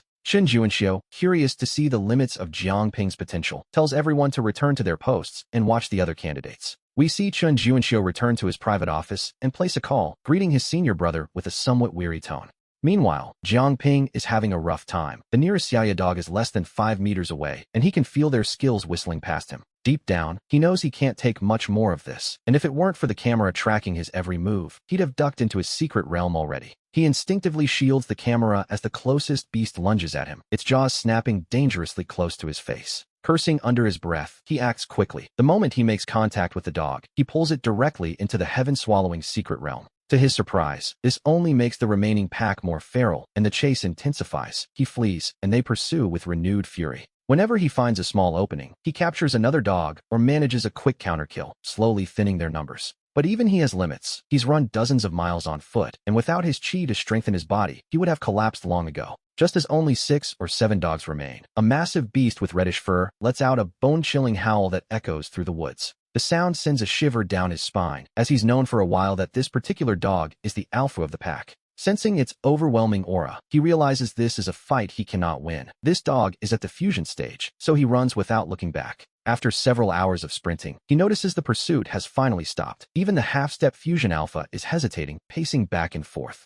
The beast stares intently in his direction but refuses to take another step forward, which, naturally, is a bit suspicious. Relieved that the chase is over, he runs for another few minutes before climbing a tree to catch his breath, cursing the tenacity of those dogs. They were truly relentless, and their sense of smell made them nearly impossible to shake off. A terrifying combination, to be honest. He'd heard there are powders to mask one's scent, but as a lone student, no one was exactly lining up to provide him with such luxuries. When he finally checks his map, his brow furrows in frustration. He realizes with a start that he has absolutely no idea where he is. The landmarks don't match his location at all, but before he can worry about being lost, a thunderous roar erupts nearby. The shockwave leaves his head ringing, and he instinctively curls up against the tree trunk, his eyes fixed on the source of the sound. To his utter shock, he sees 5 figures in black uniforms, military men, each bearing a distinct tiger emblem on their sleeves. They are locked in combat with a massive beast 10 meters tall, 5 men surrounding it and unleashing a barrage of long-range skills. We see Jiang Ping watching in stunned silence, his jaw dropping as he recognizes the Gale Beast's signature wind vortex technique. He can hardly believe his eyes. Someone is using a flame sword to shoot lava, a move usually reserved for the lava behemoths themselves. These 5 fighters handle their abilities with practiced ease, showing a level of mastery that suggests they've seen plenty of real combat. The giant beast is agile, dodging attacks that set the ground ablaze, while the wind from the vanguard only fans the growing inferno. Terrified, he remains frozen in place, his hand gripping his wrist as he prepares to vanish into the heaven-swallowing secret realm at any second. Even from a distance of nearly a mile, the waves of heat and shadow are overwhelming, making his eyes sparkle with sudden realization. He tells himself that this is what a true cultivator looks like, wondering if he's witnessing the melting mirror stage in action. But a moment later, the beast erupts with a power so immense he can barely stand, proving that the melting mirror stage couldn't possibly be this potent. Perhaps it's the profound mirror stage, he guesses, but his assumptions are shattered again as the beast begins its desperate counterattack. The leader of the group calmly steps forward to suppress the creature, and with a sudden boom, a heavy pressure radiates outward. Even from his distant perch, Jiang Ping feels himself being pulled into a strange domain, an inexplicable urge to surrender washing over him. Sweat pours down his face, and his teeth chatter uncontrollably as he realizes he is standing in the presence of a king's domain. He's nearly losing his mind. A king-rank fighter is essentially a god to ordinary people, someone most would never meet in a lifetime. And yet, here one is, standing right before him. If he weren't struggling just to keep his back straight, he'd be jumping with excitement. The leading man frowns slightly and casts a brief, sharp glance in Jiang Ping's direction before returning his full attention to the beast. As the pressure suddenly eases, he realizes he's witnessing a high-level battle, the kind of legendary clash he's only ever heard stories about. While a king-rank battle might not literally destroy the world, it certainly feels like the mountains are crumbling and the earth is splitting apart. Driven by curiosity, he forces himself to endure the lingering pressure rather than running away, unwilling to miss such a rare spectacle. After all, the beast must also be king rank to hold its own against one king and 4 profound rank warriors at the same time. Half an hour later, the battle finally reaches its conclusion as the leader's weapon descends, dealing the killing blow to the king-rank beast. The man lets out a breath of relief and begins clearing the battlefield, extracting the essence, blood, and inner core before suddenly appearing right before Jiang Ping. He asks the boy where he came from and what he's doing here, while Jiang Ping wipes his camera lens and brushes the sweat from his brow. Jiang Ping explains that he is a student taking the exam, recounting how he was chased here by those relentless shadow dogs, which makes the man laugh. The man calls him a reckless brat, noting that the exam is held in the outer circle, while they are currently standing deep within the inner circle. He tells Jiang Ping he was lucky the king-rank beasts aura scared off other predators. Otherwise, even a common rat here could have killed him instantly. We see Jiang Ping freeze as he learns that even the weakest creatures here possess melting mirror strength. He realizes he has been far too arrogant. He had assumed his secret realm would always allow him to escape, but if an enemy were fast enough to kill him in a heartbeat, he'd never have the chance. A wave of lingering fear washes over him, and the man's smile widens as he sees the boy finally understand the danger, especially after hearing his name. The man explains they must head further in to provide reinforcements, so he hands Jiang Ping a map and tells him to find his own way out. Jiang Ping accepts the map, realizing this professional strategic chart is far superior to his own, and asks the man what he will use instead. The man asks rhetorically if someone of his level actually needs a paper map, telling the boy to stop chatting and hurry along. Jiang Ping knows he should leave, but his curiosity gets the better of him. He keeps looking back, unable to tear his eyes away from the fallen beast. The man sees right through him and asks if he's never seen a king-rank beast up close. With an amused huff, he grabs Jiang Ping and carries him back to the corpse. Jiang Ping's breath hitches as they land beside the massive body, and the man tells him to take his look and then get lost. The leader then turns to one of his men, Shunzi, and tells him to leave a finger for the kid and drill a hole through it. Shunzi chops off a half-meter-long claw, bores a hole in it, and tosses it over. The man hands it to Jiang Ping, telling him to wear it for protection. Jiang Ping stares at the gleaming, massive claw, realizing it's meant to be a necklace, which, naturally, is a bit much for a fashion statement. He hangs the heavy, intimidating trophy around his neck, holding it carefully as the man tells him they are leaving and he must return to the outer perimeter within 2 hours. The group leaps away and vanishes in an instant, leaving Jiang Ping alone with the giant beast, his mouth practically watering at the sight of it. As the group fades into the distance, Jiang Ping calls out to ask the leader's name, and a voice drifts back, Mo. He remembers the old principal's surname is also Mo. The principal's son is quite successful, so he wonders if this powerful man could be him, though it's hard to imagine why the father wouldn't be just as formidable. Unable to figure it out, he shakes the thought away and gets to work, adjusting his camera to pretend he's just observing the beast for the next 10 minutes. He eventually turns his body to block the lens and, in a flash, stores the entire massive corpse into his heaven-swallowing secret realm, his heart thundering in his chest. Imagine the power he'll gain from consuming a king-rank beast. This creature mastered wind, rain, and sonic waves, nearly escaping 5 elite warriors at once. Having experienced that sonic attack firsthand, he knows that eating this prize will make him incredibly strong. After all, no one gets rich without a bit of luck. He feels as though he's about to truly take flight, while others risk their lives just for a single king-rank core to awaken a high-quality ability. Jiang Ping has secured the entire body for himself. Of course, only he can truly utilize it this way, but that doesn't stop him from knowing he's hit the jackpot. Heat usually causes decay, and typically only the claws and teeth are useful, but his secret realm doesn't fear contamination like the outside world does. The warriors only took the essence, never suspecting he could do anything with such a massive carcass. To be honest, what could one boy possibly do with it?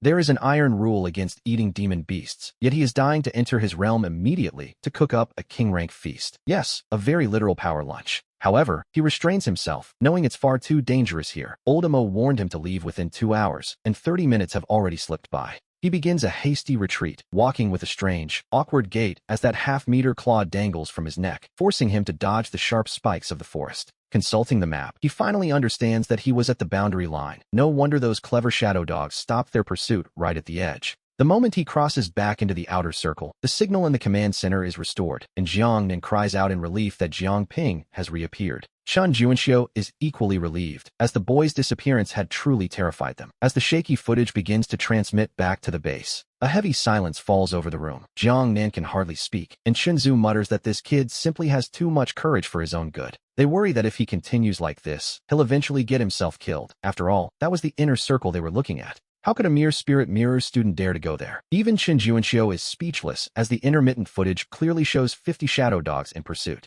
The pressure of being hunted was immense, and yet he maintained his composure within a king's domain, an achievement that was, quite frankly, remarkable. As certain ideas begin to take root, Jiang Nan asks if Captain Mo already knew Jiang Ping, or if that wasn't the case. Chun Juanxiu notes that he hasn't returned in years, but with a slight smile, mentions he happened to see a photo Jiang Nan took. It makes sense, though we have to admit the boy is lucky. He turned a disaster into a blessing by witnessing that great battle. He even walked away with a king-rank claw in hand, meaning he won't have to worry about forging high-tier weapons for a long time. Jiang Nan can't help but feel a twinge of envy. Weapons made from king-rank remains are nearly impossible to find, yet he just has one. There is even a bit of skin still attached to the bone, which, with a little work, could be turned into a pair of incredibly sturdy gauntlets. With defensive power like that, it's no wonder everyone watching is filled with envy, not just Jiang Nan, but the entire room. Meanwhile, Jiang Ping realizes he has delayed too long. The sun is setting, and he must find his team or risk disqualification. Even though he already has his ticket to the academy, he still wants to perform his best. To be honest, who wouldn't want to stand out? He wants to make the old principal proud. Since the man went out on a limb to get him this chance, he refuses to lose face. He had decided before coming that even if he entered through connections, he would be the toughest one there. He checks his map and sets off. Elsewhere, just outside the inner circle, a three-man team is resting. One complains about why this miserable chore fell on their heads again. It's a thankless job. These young masters are hard to please, and if anything goes wrong, the guards are the ones who take the blame. The dark-faced leader asks coldly if they are the ones in charge, or if he is. The two subordinates fall silent immediately. A man named Shouho sighs, hoping this newcomer isn't a troublemaker, but the dark-faced leader has a feeling this one won't be obedient. Suddenly, he hears a rustling sound and sees the branches shaking in the distance. Our newcomer has finally arrived. The two men scramble up and draw their weapons, which, interestingly enough, turn out to be high-tech firearms. The leader, Lao Hei, stares at the person approaching with a strange object dangling from his neck, even rubbing his eyes in disbelief. He asks Shouho if that thing looks like a beast's claw. Shouho looks through his scope, his jaw dropping in pure shock. He confirms it is indeed a massive claw, wondering where a spirit mirror student could have possibly found a trophy of that caliber. Lao Hei remains speechless, finally gritting his teeth and deciding to ignore the logic. He has to test this kid, even if he really did obtain that claw himself. He realizes that if the boy is that strong, the three of them combined won't be a match for him, and he can already imagine the beating they'll take. We see Jiang Ping walking while leaning on that king-rank beast finger, occasionally sniffing the air. It's a useful tool, as he hasn't seen a single beast trace. The moment he catches the scent of humans and moves toward it, he suddenly senses a cold wind, a warning of an incoming attack that makes him curse. He lunges out of the way just in time as bullets begin to rain down like hail. While thermal weapons are useless against high-level beasts, they are quite different for humans. For a spirit mirror student like him, this is lethal. Jiang Ping nearly loses his life right then and there, his adrenaline surging through his veins. It's an intense thrill, and he instantly understands the true nature of the exam. He was supposed to find a team, but these men aren't allies. They are his opponents. This is the real test. Lao Hei shouts down, telling Jiang Ping to hand over his contestant card if he wants the shooting to stop. As expected, they want the card, but Jiang Ping merely sneers. Handing it over means disqualification, and that is something he simply cannot accept. Back in the command room, the instructors are watching him closely, wondering what the boy will do. Some doubt he's afraid, while others expect a surprise. One tells the others not to boast too much, as this is a live-fire exercise. However, before the words can even leave his mouth, the situation escalates. A mortar shell drops, and Jiang Ping's pupils shrink in shock. They really are playing for keeps. He quickly bolts from behind a small tree to find cover. His mind races as he looks at the three men on the high ground. He grinds his teeth, determined not to let them catch him off guard again. He's fast enough to escape, but the clues for the second round are on them. If he doesn't fight and win, he'll be stuck in a stalemate. He stares up at them with a gaze full of resolve. The idea of making him quit is, to be honest, completely out of the question. Taking a deep breath, he adjusts his camera and sets the king-rank finger on the ground. It's too heavy and would only hinder his movements now. He can't hide it in his secret dimension because that would expose his greatest secret. Looking up, he sees the cliff is 10 meters high with trees clustered at the base. If he can just reach the bottom of that cliff, he'll be safe from their fire, though he notices the trees in the middle have been cleared away. He understands the trap and a smirk plays on his lips. This is a test of courage, the courage to face fear head-on. It was all designed this way. His only choices are to charge through or surrender, but Jiang Ping isn't the type to back down. He explodes forward, sprinting toward the timber on the flank. Bullets graze his scalp as he leaps past a tree, and we see Jiang Ping's palms sweating while his face flushes with heat. He tells himself to stay sharp. In a life-and-death struggle, if you aren't willing to fight, you won't survive for long. Without a certain resolve to face death, one can't truly succeed. Chun Juanxiu watches silently as the boy moves from tree to tree. Every leap is a psychological challenge. Being hit means disqualification at best or permanent disability at worst. Yet, strangely enough, he feels more excited the further he runs, shifting from nervous anxiety to a thrilling sense of anticipation. With one final leap, he reaches the base of the high ground where the bullets can no longer reach him, and he lets out a laugh. He waits for the right moment to climb, while Lao He and his two companions wipe their brows, realizing they've lost their chance to stop him. Taking a breath, he curses under his breath and flings his claw out to hook the edge of the cliff, pulling himself up in one motion. No one expected the beast claw to be used as a grappling hook. He's ready for revenge, wondering if they really intended to kill him.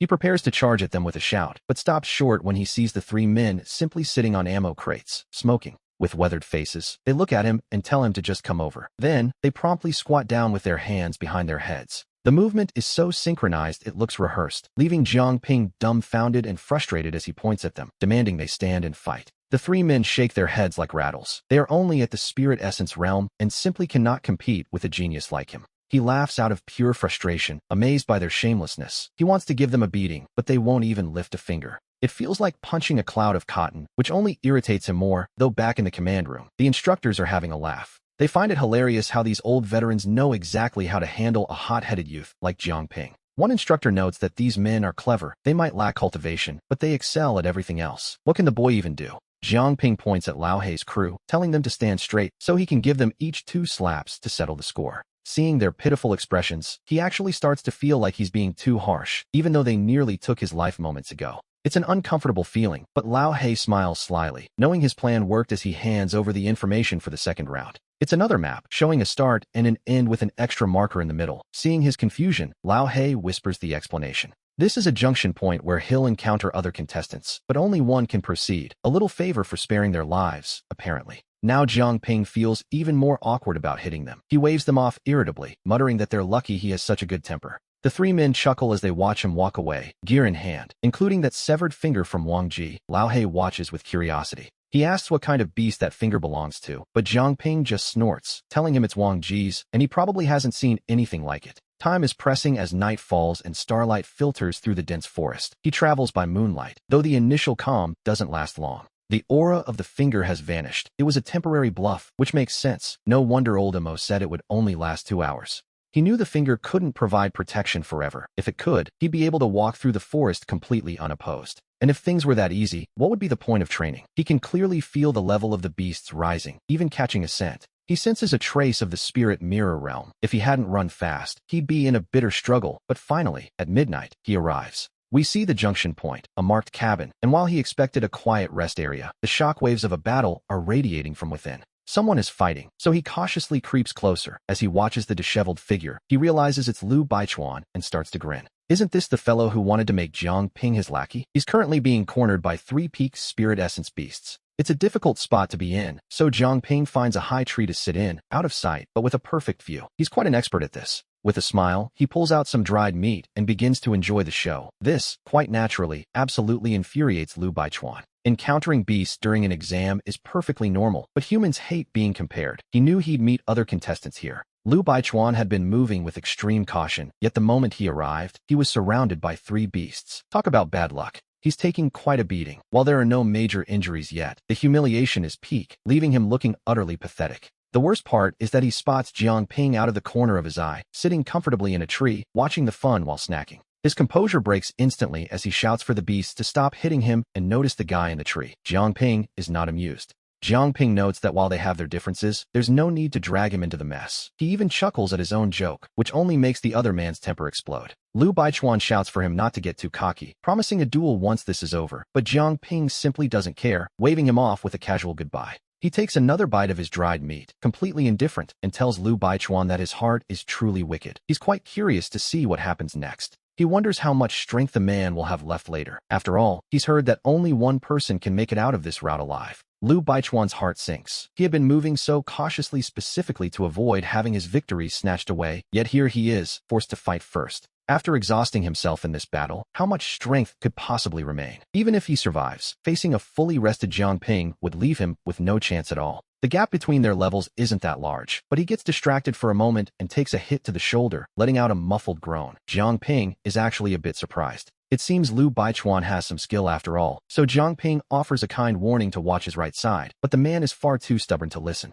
Instead of listening, he tries to show off, resulting in a solid hit that draws another pained groan from his throat. To be honest, he really should have just listened. We see Jiang Nen watching the screen in disbelief, turning to Chen Zhu to point out that this doesn't seem fair at all. Even though he's on Jiang Ping's side, he feels this is just bullying. Chen Juanxiu says nothing, but another man nearby simply laughs at the comment. He claims that fairness has nothing to do with it. This is just the appetizer. Jiang Nan's jaw drops. If this is just the start, what on earth comes next? Just as Lu Baichuan is about to strike down one of the beasts, a high-pitched, piercing howl of a predator erupts from behind him. A black-winged eagle appears in the sky, 3 meters long with an 8-meter wingspan. Jiang Nan can't help but let out a shocked exclamation. The man, Rong Jing, laughs and says the real show is only just beginning, a sentiment that Chun Juanxiu seems to share with a smile of his own. And indeed, the show begins as the eagle's wings stir the air, creating a violent gale that completely shatters Lu Baichuan's rhythm. Up in the treetops, Jiang Ping is equally stunned. This seems to completely exceed the difficulty level of the exam. Something is very wrong here. The examination committee usually keeps things within a reasonable range, but this time, a mistake has clearly been made. Below, Lu Baichuan is struggling. Unable to withstand the pressure, he sways in the wind as small cuts appear on his body, blood beginning to flow freely from the invisible blades of air. He screams up at Jiang Ping to stop watching the show because this is becoming life-threatening. Jiang Ping realizes he can't just sit back anymore. Something has clearly gone wrong with the assessment, and while Jiang Ping enjoys a good joke, he knows when to be serious. After all, we see that despite their bickering, they both realize they might be teammates in the future and have never truly crossed the line. Now that Lu Baichuan is in mortal danger, Jiang Ping knows he must act. He leaps from the trees, dropping 5 meters and smashing a crater into the ground, before raising the king's finger and shouting for Lu Baichuan to get over to him. His plan is to use the artifact to block those lethal wind blades, but Lu Baichuan just stares at him in utter disbelief. To be honest, the timing for a nickname was a bit odd. The man is stunned that Jiang Ping just called him Chuanzi, a casual term of endearment he certainly wasn't expecting. Jiang Ping, seeing him frozen in place, loses his patience. He begins cursing at the man to move his feet, pointing out that he's about to bleed to death if he doesn't hurry. Only then does Lu Baichuan actually feel the pain. His wounds are flowing so freely that he's become a man of blood in the blink of an eye, prompting him to finally scramble behind Jiang Ping for cover. Together, they hold up the giant finger, but the moment the wind hits it, they realize something is wrong. The pressure is immense, and Jiang Ping tells him not to panic. Lu Baichuan desperately asks for a plan, wondering what the black-winged eagle's ultimate move is and how they can possibly defeat it. Jiang Ping is wondering the same thing. He knows the situation is dire and one wrong move means death for them both. But as for a plan, well, he doesn't have a single clue. The gap between them and a Rongjing-level beast is simply a world apart, and they are forced to retreat step by step. Before he can even finish his thought, the eagle lunges, its beak snapping down with enough force to crush them. If not for the finger holding firm, they would have been turned into a bloody pulp long ago. Jiang Ping curses the committee for setting a task so far beyond their level and calls for help, but the command room remains chillingly silent. Inside, we hear Chen Juanxiu say coldly that it's up to the boys to choose between their future and their lives. It's a harsh lesson, to say the least. He believes a true spark must make the right choice at the critical moment. Anyone without that resolve doesn't deserve the title. They aren't actually worried about deaths, because they know the students have a way out. Each participant was given a Rongjing beast's inner core before the race, a literal lifesaver.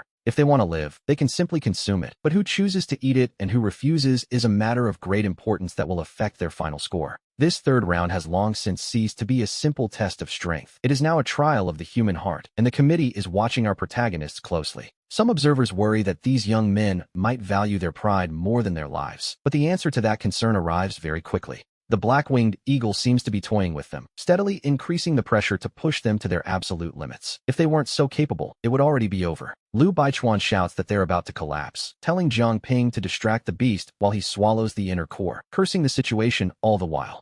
He plans to break through to the Rongjing level and kill the eagle, deciding he no longer cares about the king rank core. Suddenly, Jiang Ping realizes something. We see him understand that there's no rule against breaking through during the test. The committee provided those cores specifically to save their lives. Of course, no one knows the core's attribute, and if it doesn't match their system, it could ruin their future potential. It's a massive gamble. While everyone else is aiming for the king rank, Jiang Ping realizes he doesn't rely on such things, and honestly, he feels quite heroic in this moment. He chuckles and tells Liu Baichuan to save his breath and distract the bird instead, before tossing his own Rongjing core into his mouth. Liu Baichuan is stunned, screaming that Jiang Ping is throwing his future away. He can afford to swallow it because the Liu family has his back, meaning he could simply start over in a few years, but he wonders why Jiang Ping would take such a risk. Still, he feels a warmth in his heart. He knows Jiang Ping won't stop now, so he stops talking and begins desperately taunting the black-winged eagle to keep its eyes on him. He picks up a stone and hurls it. The damage is minimal, but the insult is absolute. Naturally, the black-winged eagle is furious.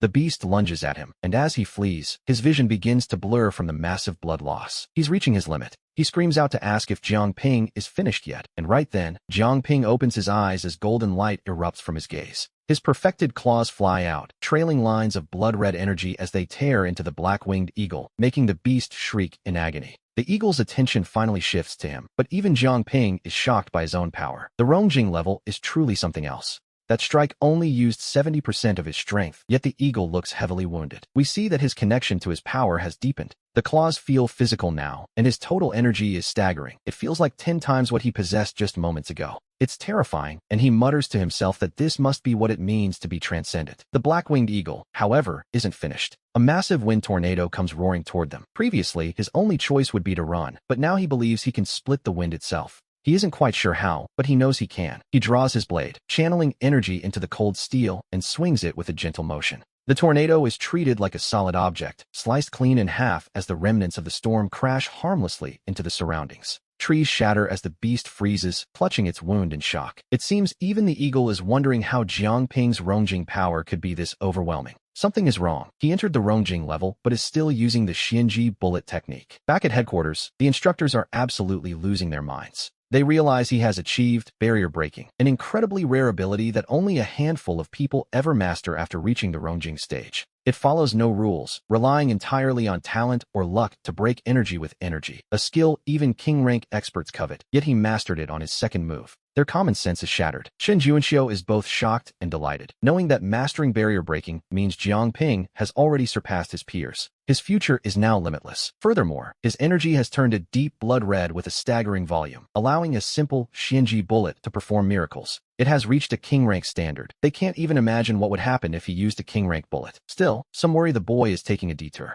They fear he is wasting his potential, but Chun Juanxiu simply smiles. Xiang then asks what's so funny, clearly concerned about their star candidate. He points out that switching paths now would be a massive waste of time. Instead of answering, Chun Juanxiu calmly tosses a document folder onto the table. The others hurry to open it, finding a few words written at the top, blood-melting pill. We see several people gasp in collective realization. Chun Juanxiu finally offers a small, knowing smile as he explains that this is a breakthrough they only recently developed. It changes everything, really.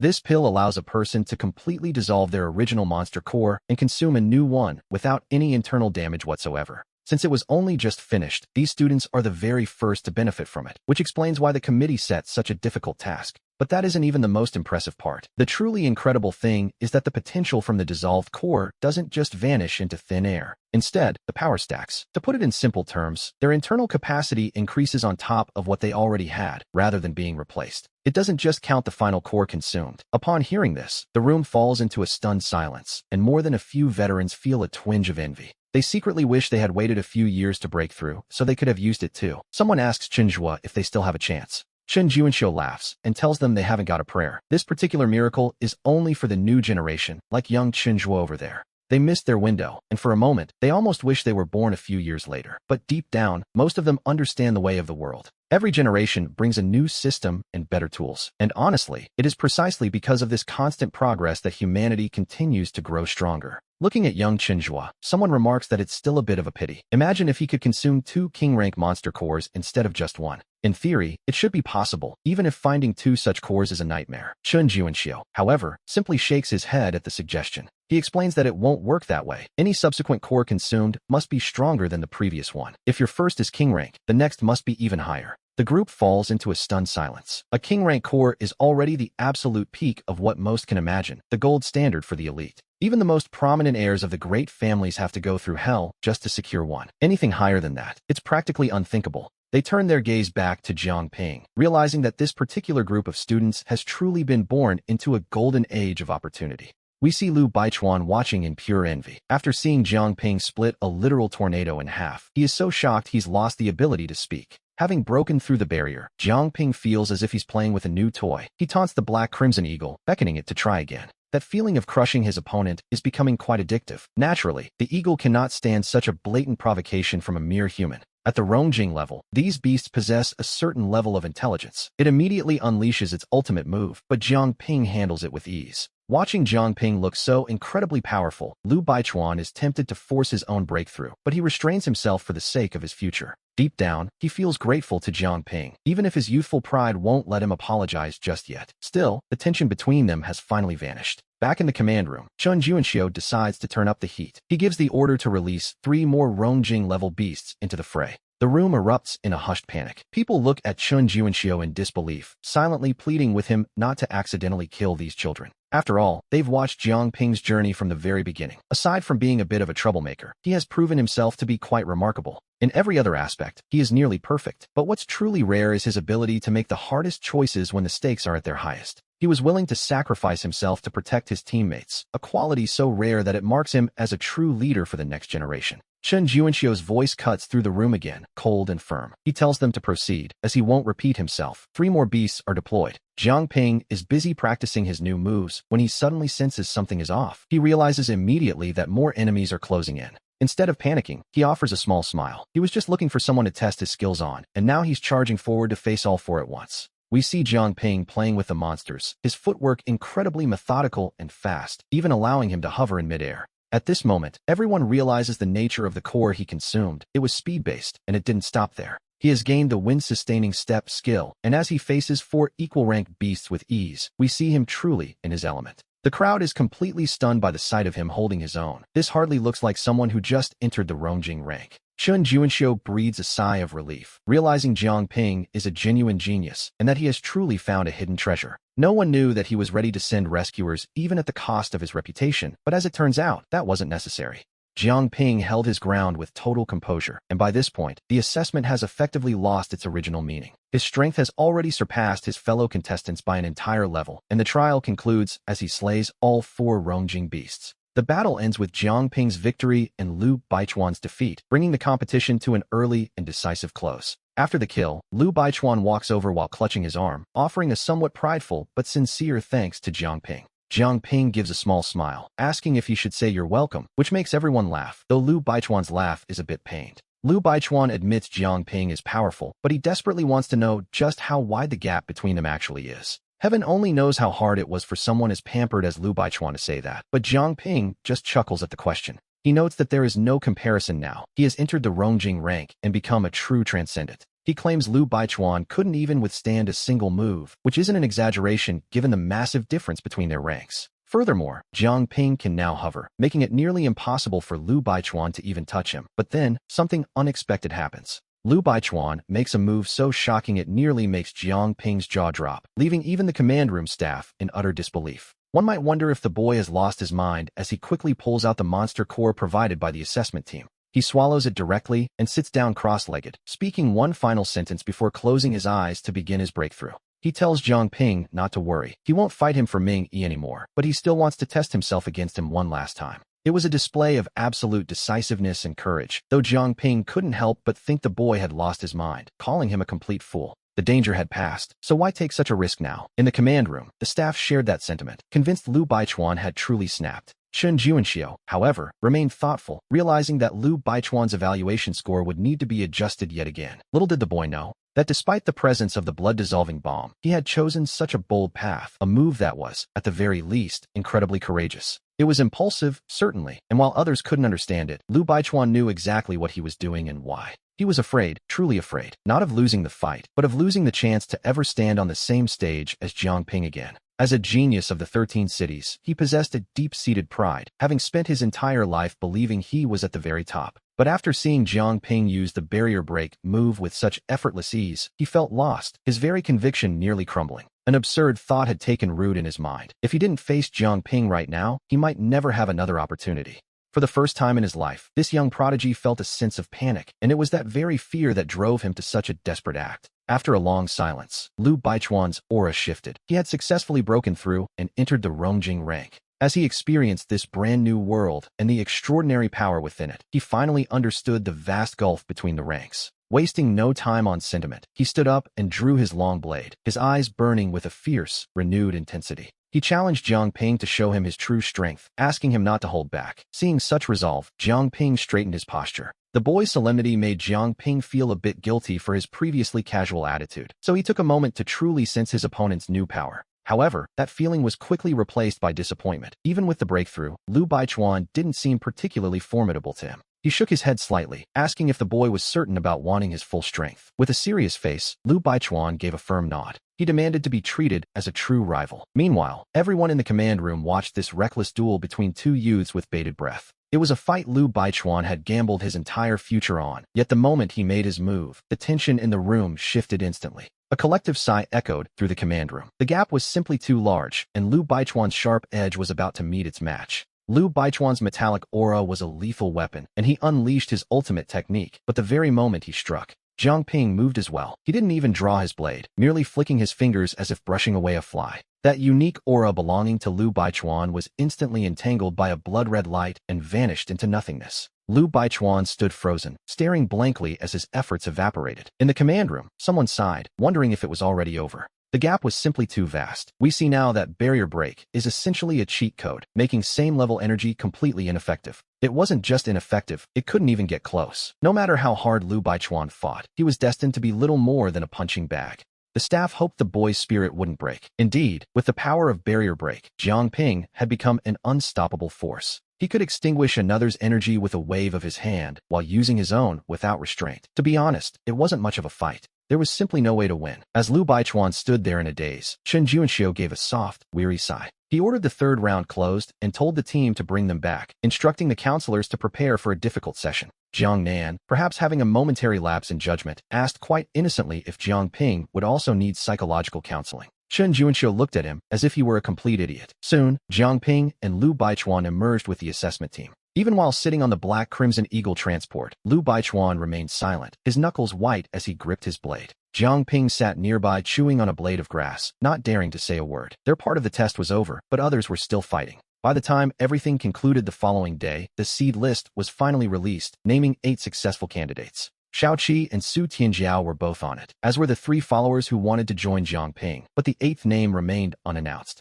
Regardless, this chapter had closed. Next up was the December trip abroad to compete against the other major alliances. With no immediate missions, the winners should have been celebrating, yet strangely enough, no one except Jiang Ping seemed happy. 6 of them lay on the field staring at their king-grade cores, while Jiang Ping just chewed his grass, wondering why they were so disappointed. He told them not to worry, as there is always a way forward. Xiao Qi agreed, noting that a mystery-grade core was already quite good. Li Zimo nodded. Li Zimo snapped back, telling the others they didn't know a thing. A mystery-grade core was worlds apart from a king-grade, and as he held his heart felt like cold ash. He had fought to the death to obtain it, yet he couldn't even use it. What was the point of having it at all? He nearly roared in frustration, but Jiang Ping let out a sharp huff, asking if he had a problem. Li Zimo shut his mouth instantly. The reason, as we well know, was simple. During the post-exam sparring, he was the first one Jiang Ping suppressed. The others stayed quiet for the same reason. They simply couldn't win. Just as they were wallowing in gloom, Chen Juanxiu arrived with his team, calling for the seed squad to gather. Jiang Ping jogged over toward his aunt. While others might fear rumors of favoritism, he made it a point to mention their relationship at every opportunity. The head of the assessment team was his aunt, after all. She looked at him with a mix of pride and a headache, waving him to stand aside while the rest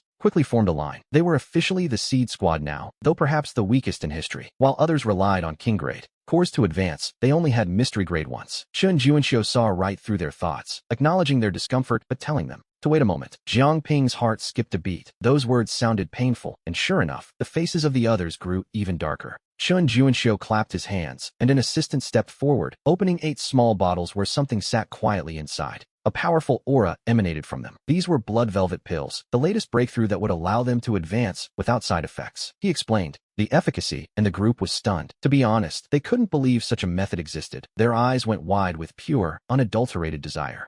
Jiang Ping, ever the curious one, asked his aunt about the 8 bottles, noting that the 8th member must have been decided. She nodded with satisfaction. Lu Baichuan had been selected by a narrow margin. As he stepped forward, the crowd turned to look. His face was flushed, with embarrassment, clearly still reeling from his defeat. He couldn't beat Jiang Ping, and he had even lost to Li Zimo. Li Zimo, with a cold sneer, asked Chen Juanxiu if the Lu family had paid for a premium membership. Lu Baichuan exploded in rage, calling Li Zimo insane. He challenged him to a fight, but Li Zimo just mocked him as a sore loser. Chen Juanxiu's expression darkened as he told Li Zimo to watch his attitude. Doubting the fairness of the exam was a punishable offense. Li Zimo snorted. Deep down, he knew there was no foul play. He just wanted to annoy Lu Baichuan, the man responsible for his exile to the South City. And then, the blood velvet pills were distributed. Jiang Ping interrupted the moment, earning a sharp glare from his aunt that suggested he was everywhere at once. These blood velvet pills were both a reward and a stroke of luck. As the first recipients, they were told to cultivate diligently. The speech left them boiling with excitement, ready to rush onto the field and bring glory to the 13 cities. They were sent to guarded cultivation rooms, each receiving 1 blood velvet pill and 1 king-grade core. It was a moment of pure, surging adrenaline. Everyone was dreaming of becoming the strongest generation in history, and Jiang Ping was no different. After all, who would ever complain about having too many advantages? But just as the excitement peaked, the area was cleared. The third assessment had officially concluded, and the gates were closed behind them. Lu Baichuan had grown stronger, yet he still couldn't best Li Zimo. The committee announced that everyone must assemble before December, though they could continue their studies until then. They were free to accept academy invitations, and this was the moment Jiang Ping felt truly excited. To be honest, this was the whole reason he had come here. He clenched his fists, thinking of the old principal and his parents. He hadn't let them down. His future was finally secure, and his past struggles felt far away. With his status resolved, Chen Juanxiu asked to see Jiang Ping privately before he left. She looked at him and asked if he wanted a mediocre life or one of grand adventure. She asked the question with such seriousness that Jiang Ping found himself scratching his head. It felt like a bit of a trap, to be perfectly honest. Despite his suspicion, he answered that he had one wish, a world without monsters. She shouted good, in approval, her eyes gleaming with sudden intensity. She warned him that fulfilling such a wish would be difficult, as monsters are only one side of the coin. Humanity is the other. The 13 cities election was approaching. It was set to begin in a year, and she asked if he wanted to represent South City. Jiang Ping was utterly stunned, pointing at himself in disbelief. He asked his aunt if she was joking, noting that only committee members could enter the highest assembly. He thought she might have actually lost her mind. He was just a newcomer who could barely afford a meal, a small fry in the world of cultivation. Such elections were reserved for the true elites of the world. He wondered if he was even worthy, having no idea why Chen Juanxiu would even entertain such a wild thought. But she had clearly expected this reaction. She smiled calmly, telling him not to doubt himself. She admitted that she hadn't considered it before either, but his recent performance had changed everything. She saw a real opportunity in him. South City had been suppressed for far too long, and it was desperate for a genius to lead the way. The world needed to know that South City still mattered. She looked him in the eye and asked if he, Jiang Ping, was willing to become that legendary genius. She challenged him to let the voice of South City be heard by all of humanity. It was a bold request that struck right at the heart of the young man. Deep down, Jiang Ping still couldn't bring himself to believe it, asking his aunt with great difficulty where she even saw such potential in him. He knew South City had been suppressed for years, not necessarily out of malice, but because no one had the strength to stand up. Being marginalized had become their normal state. They were still part of the 13 cities, but their influence had long since withered away. Instead of answering, she asked if he knew the original name of South City. Of course he did. South City was just a common nickname. Its official name was Lihua City. She sighed with a sense of satisfaction, repeating the name, Lihua City. It symbolized unyielding flames and the rebirth of a phoenix, an eternal existence. That was the true spirit of South City, or at least it used to be. Now, that name was nearly forgotten, and she wondered if it would even remain in the 13 cities much longer. She told Jiang Ping to think it over. There was no rush for an answer. They would wait for the Fire Seed competition results. She left then, leaving our young hero in a state of complete confusion. The shock of the day was simply too much. It was as if, in a time of peace, someone had suddenly asked if he wanted to be president. He briefly recalled an actor who actually became a leader, and the thought made him chuckle to himself. It all felt far too distant to be real. He decided to focus on himself first. Thinking of such grand things right after a full meal felt a bit excessive. Jiang Nin then drove him back to school. After they parted ways, he quietly returned home. His parents were out, so he retreated to his bedroom and opened the heaven-swallowing secret realm. The most urgent matter wasn't the election, but something else entirely. Since obtaining the king-grade flesh, he hadn't dared to enter the realm recklessly. He had no idea if the headquarters had ways to track him, so he had been holding back. But to be honest, he could hardly contain himself anymore. This was his greatest trump card. Once inside, he walked up to the mountain of flesh and blood, which remained as fresh as the moment it was harvested. He couldn't help but marvel at the quality of a king-grade beast. It had no foul odor, and with a deep breath, he finally opened the monster cookbook. Suddenly, the book erupted with a brilliant light, giving him quite a shock. He had never seen such a reaction before, not even with the king-grade earth tiger. The text described the meat as tender and abundant, with few bones and endless uses. Every part of the tiger's heart and liver was a treasure. The organs could be marinated, the essence used for tonics, and the meat fried or roasted. As a perfect ingredient, it could vastly improve one's constitution. However, a low-level recipe would ruin the effects. The book noted that only a poor fish would settle for less, leaving Jiang Ping utterly stunned. Usually, the monster cookbook was quite stingy with details, but this time it was serious, listing every method and even the specific ingredients required. The treatment was entirely different, but a quick glance at the list gave him a headache. Xuanji grass, Tianyu herbs, and Rongji roots. These were all things he simply couldn't afford. He decided to just stew a pot first to see if it would still have a decent effect. He boiled the water and cut off a massive chunk of meat, but he was left wondering how to handle the enormous amount that remained. The meat hadn't spoiled yet, but there was no telling how long it would last. Just then, the monster cookbook offered a solution: trade half the meat. By giving up half of the blazing earth tiger meat, he could obtain 10 cubic meters of refrigerated space. It was a brilliant trade, to be honest. Losing half was better than letting it all rot, so he didn't hesitate. He aimed the book at the pile, and half the meat vanished instantly. It was truly magical. After storing the rest, he watched the meat in the pot slowly soften, even though he was using a basic recipe. He was using the seasoning meant for iron-tail eagles, but the aroma still made his mouth water. He picked up a piece to test the results. It was delicious, and as it melted in his mouth, a strange vision suddenly filled his mind. A golden halo began to appear before him. The halo continuously broke apart and reassembled, shifting through countless combinations until the pattern finally became clear and vanished. When he opened his eyes, he realized this was a skill belonging to the blazing earth tiger, one the beast hadn't even managed to use before. Regardless of the reason, he decided to try it. He moved his internal energy according to the memory, and suddenly, the halo flickered into existence. He felt a physical change. His skin tightened, and his internal energy flowed much faster. He wondered what this halo was actually for. The school didn't teach anything about king-grade beasts, so he had to experiment. He quickly discovered his defensive power had skyrocketed. It had tripled, a threefold increase, which, naturally, was an absurd leap in power, especially when paired with his barrier-breaking ability. He wondered who could possibly be his match now. His energy circulation speed had also doubled, much like a phone with more RAM. The entire system was smoother. This skill was directly raising his potential, his stability, and his reaction speed all at once. It was a divine skill, truly. He couldn't help but wonder how much stronger he would become if he just kept eating. However, he failed to notice that while the tiger's halo had been golden, his own was a deep, blood-red color as it glowed. At that exact moment, deep within the vault of the hidden scripture pavilion, a crack appeared on the crystal coffin as the woman in red stirred. Her lips moved ever so slightly. Back with our hero, he had eaten his fill. He didn't gain any more skills, but he wasn't disappointed at all. That single light skill was enough to sustain him for a while, and with half a tiger left, including the organs, he knew he'd gain more eventually. After finishing his meal, he felt his internal capacity grow again, his cultivation becoming as stable as a rock. It was a good day, to be honest. If he could achieve this with the wrong methods, he couldn't imagine the results if he did it correctly. He was now desperate to find those auxiliary materials. He lay in bed with a satisfied smile, drifting off to sleep while lost in thought. When he finally woke up, it was to his mother's voice.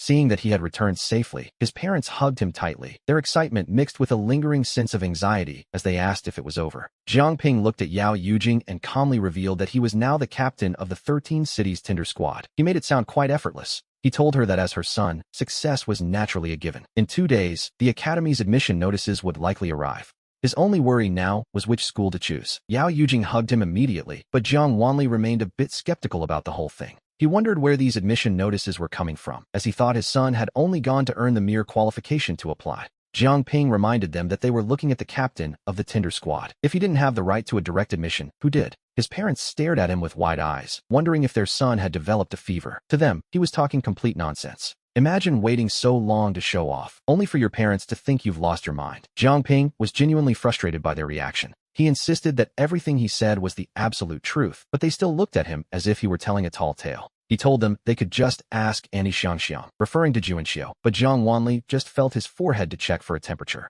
His father pointed out they hadn't been in contact for years, then wondered if Juanxiu had been the one looking after him during the trial. Even though they were skeptical, they knew he wasn't one to lie about serious matters. Jiang Ping pulled out his specialized phone to prove it. He told them he had her number and would call her so they could hear it themselves. A moment later, a voice answered, calling him Little Ping. With a wry smile, he explained that his parents didn't believe he was the Tinder squad captain and asked his aunt to testify for him. Juanxiu agreed to testify for him immediately. He handed the phone over, and Yao Yujing took it, her voice dropping to a humble, polite tone. She greeted Juanxiu with a nervous smile. Watching this, Jiang Ping felt a pang of discomfort seeing his parents act so subservient to others. It didn't matter if the person on the other end was family. He hated seeing them bow their heads. He wanted them to stand tall because of him. He imagined people pointing at them with respect, praising them for how well they had raised their son. That was the future he truly wanted. Finally, Yao Yujing hung up the phone and looked at him with a complex expression. Ping, you really did become the Tinder squad captain? Zhang Wanli was also staring at him expectantly. Jiang Ping simply nodded, confirming that yes, he was indeed the captain now. He admitted the others didn't quite respect him yet, but he promised to earn it. He asked if they were proud of their son.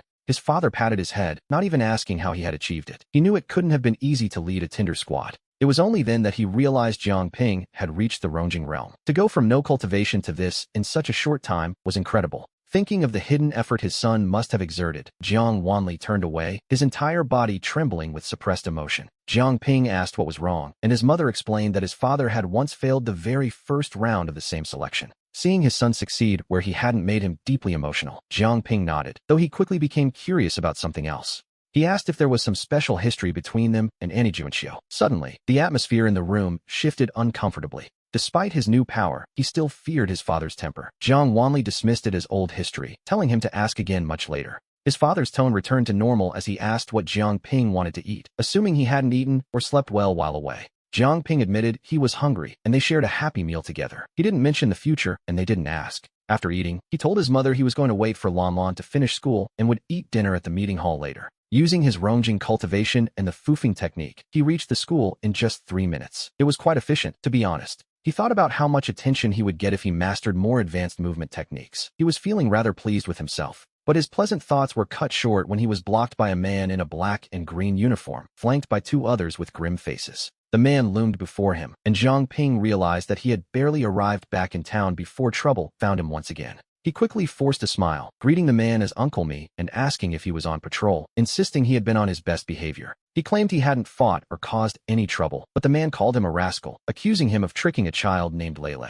Apparently, Lele had been crying for days because of his lies, and Uncle Me threatened to teach him a lesson if he didn't fix it. Jiang Ping felt a headache coming on as he remembered the book he had promised me Lele. He had taken the money, but never delivered the surprise. Lele was his childhood friend, and the man before him was Lele's father, the head of security for this entire district. He hurriedly apologized, promising that by tomorrow, he would make sure Lele wasn't crying anymore, before shouting a sudden excuse. Claiming he was late, he bid Uncle Me a quick goodbye and dashed away like a puff of smoke, realizing that being famous had its downsides. Whenever he slipped up, parents were bound to find him. Uncle Me watched him run off, cursing the little rascal with a fond smile. The 2 men following behind were confused, asking if they weren't supposed to be investigating people flaunting high-level cultivation in public. They wondered why he didn't arrest the boy they had just seen, noting that he looked to be only about 17 or 18 years old. Uncle Me gave one of them a flick on the forehead, asking why they were even questioning him when the answer was so obvious. He pointed out that someone reaching the Rongjing realm at such a young age had an unimaginable future ahead of them. He also mentioned that the boy hadn't even been able to cultivate until recently, and besides, they were practically family. With that, he turned and walked away, leaving the young officer standing there in a state of complete shock. Jiang Ping eventually made his way to the school gates, casually greeting the security guard before heading inside, without any trouble. Anyone else would have been questioned, but the guards knew him far too well to bother. Checking the time, he saw he had a few minutes. He headed straight for the old principal's office to check in and share the news of his recent accomplishments. Unlike Jiang Ping's parents, the old principal took the news in stride, simply asking if there was anything else he needed. Jiang Ping understood the hint that it was time to leave, realizing the principal's calm came from already having heard the news from Juanxiu. Since the news had already traveled, he decided it was time to make a quick exit, but not before handing over that Wang Ji finger for the principal to handle. He knew he couldn't deal with such a thing himself, so instead of heading to class, he lingered by the school gates with the security team. We see him chatting idly with the guards until the final bell rings, just as Dongfang Lan emerges from the building carrying his weapons. Lan Lan looked absolutely delighted to see him. To be honest, he had been deeply worried during this time, though not for himself. He had been fretting over Jiang Ping's future, wondering how he would ever comfort his friend if he failed to qualify for the academy. But one look at Jiang Ping's smug expression told him everything he needed to know, though a crowd pushed him aside before he could speak. Little Huang and the others spotted him, and their eyes nearly popped out, shouting in disbelief that Brother Ping had finally returned. They mentioned how Sister Lan said he had gone off to forge his own path, and they lamented how dull life had been without him. Apparently, with him gone, Teacher Bai had focused all her terrifying energy on them, making their lives a complete misery. They were just glad he was back to share the burden, a sentiment that touched Jiang Ping for exactly 1 second before he realized their motive. His face darkened instantly as he told them all to get lost, making it clear that if they expected him to take the heat, they were dreaming. He proudly announced that standing before them was the future academy student, Jiang Ping, and that his days of attending regular classes were over. The group stared in stunned silence until Little Huang leaned in, asking with total seriousness if he had actually succeeded. Jiang Ping gave a cool, effortless nod, and a heartbeat later, the group erupted into a wild, cheering frenzy of incredible. They crowded around him like he was a superstar, chirping with questions about which academy he had chosen as they walked out together. Dongfang Lan followed slowly behind the group with a quiet smile on his face, waiting patiently for the crowd to eventually disperse.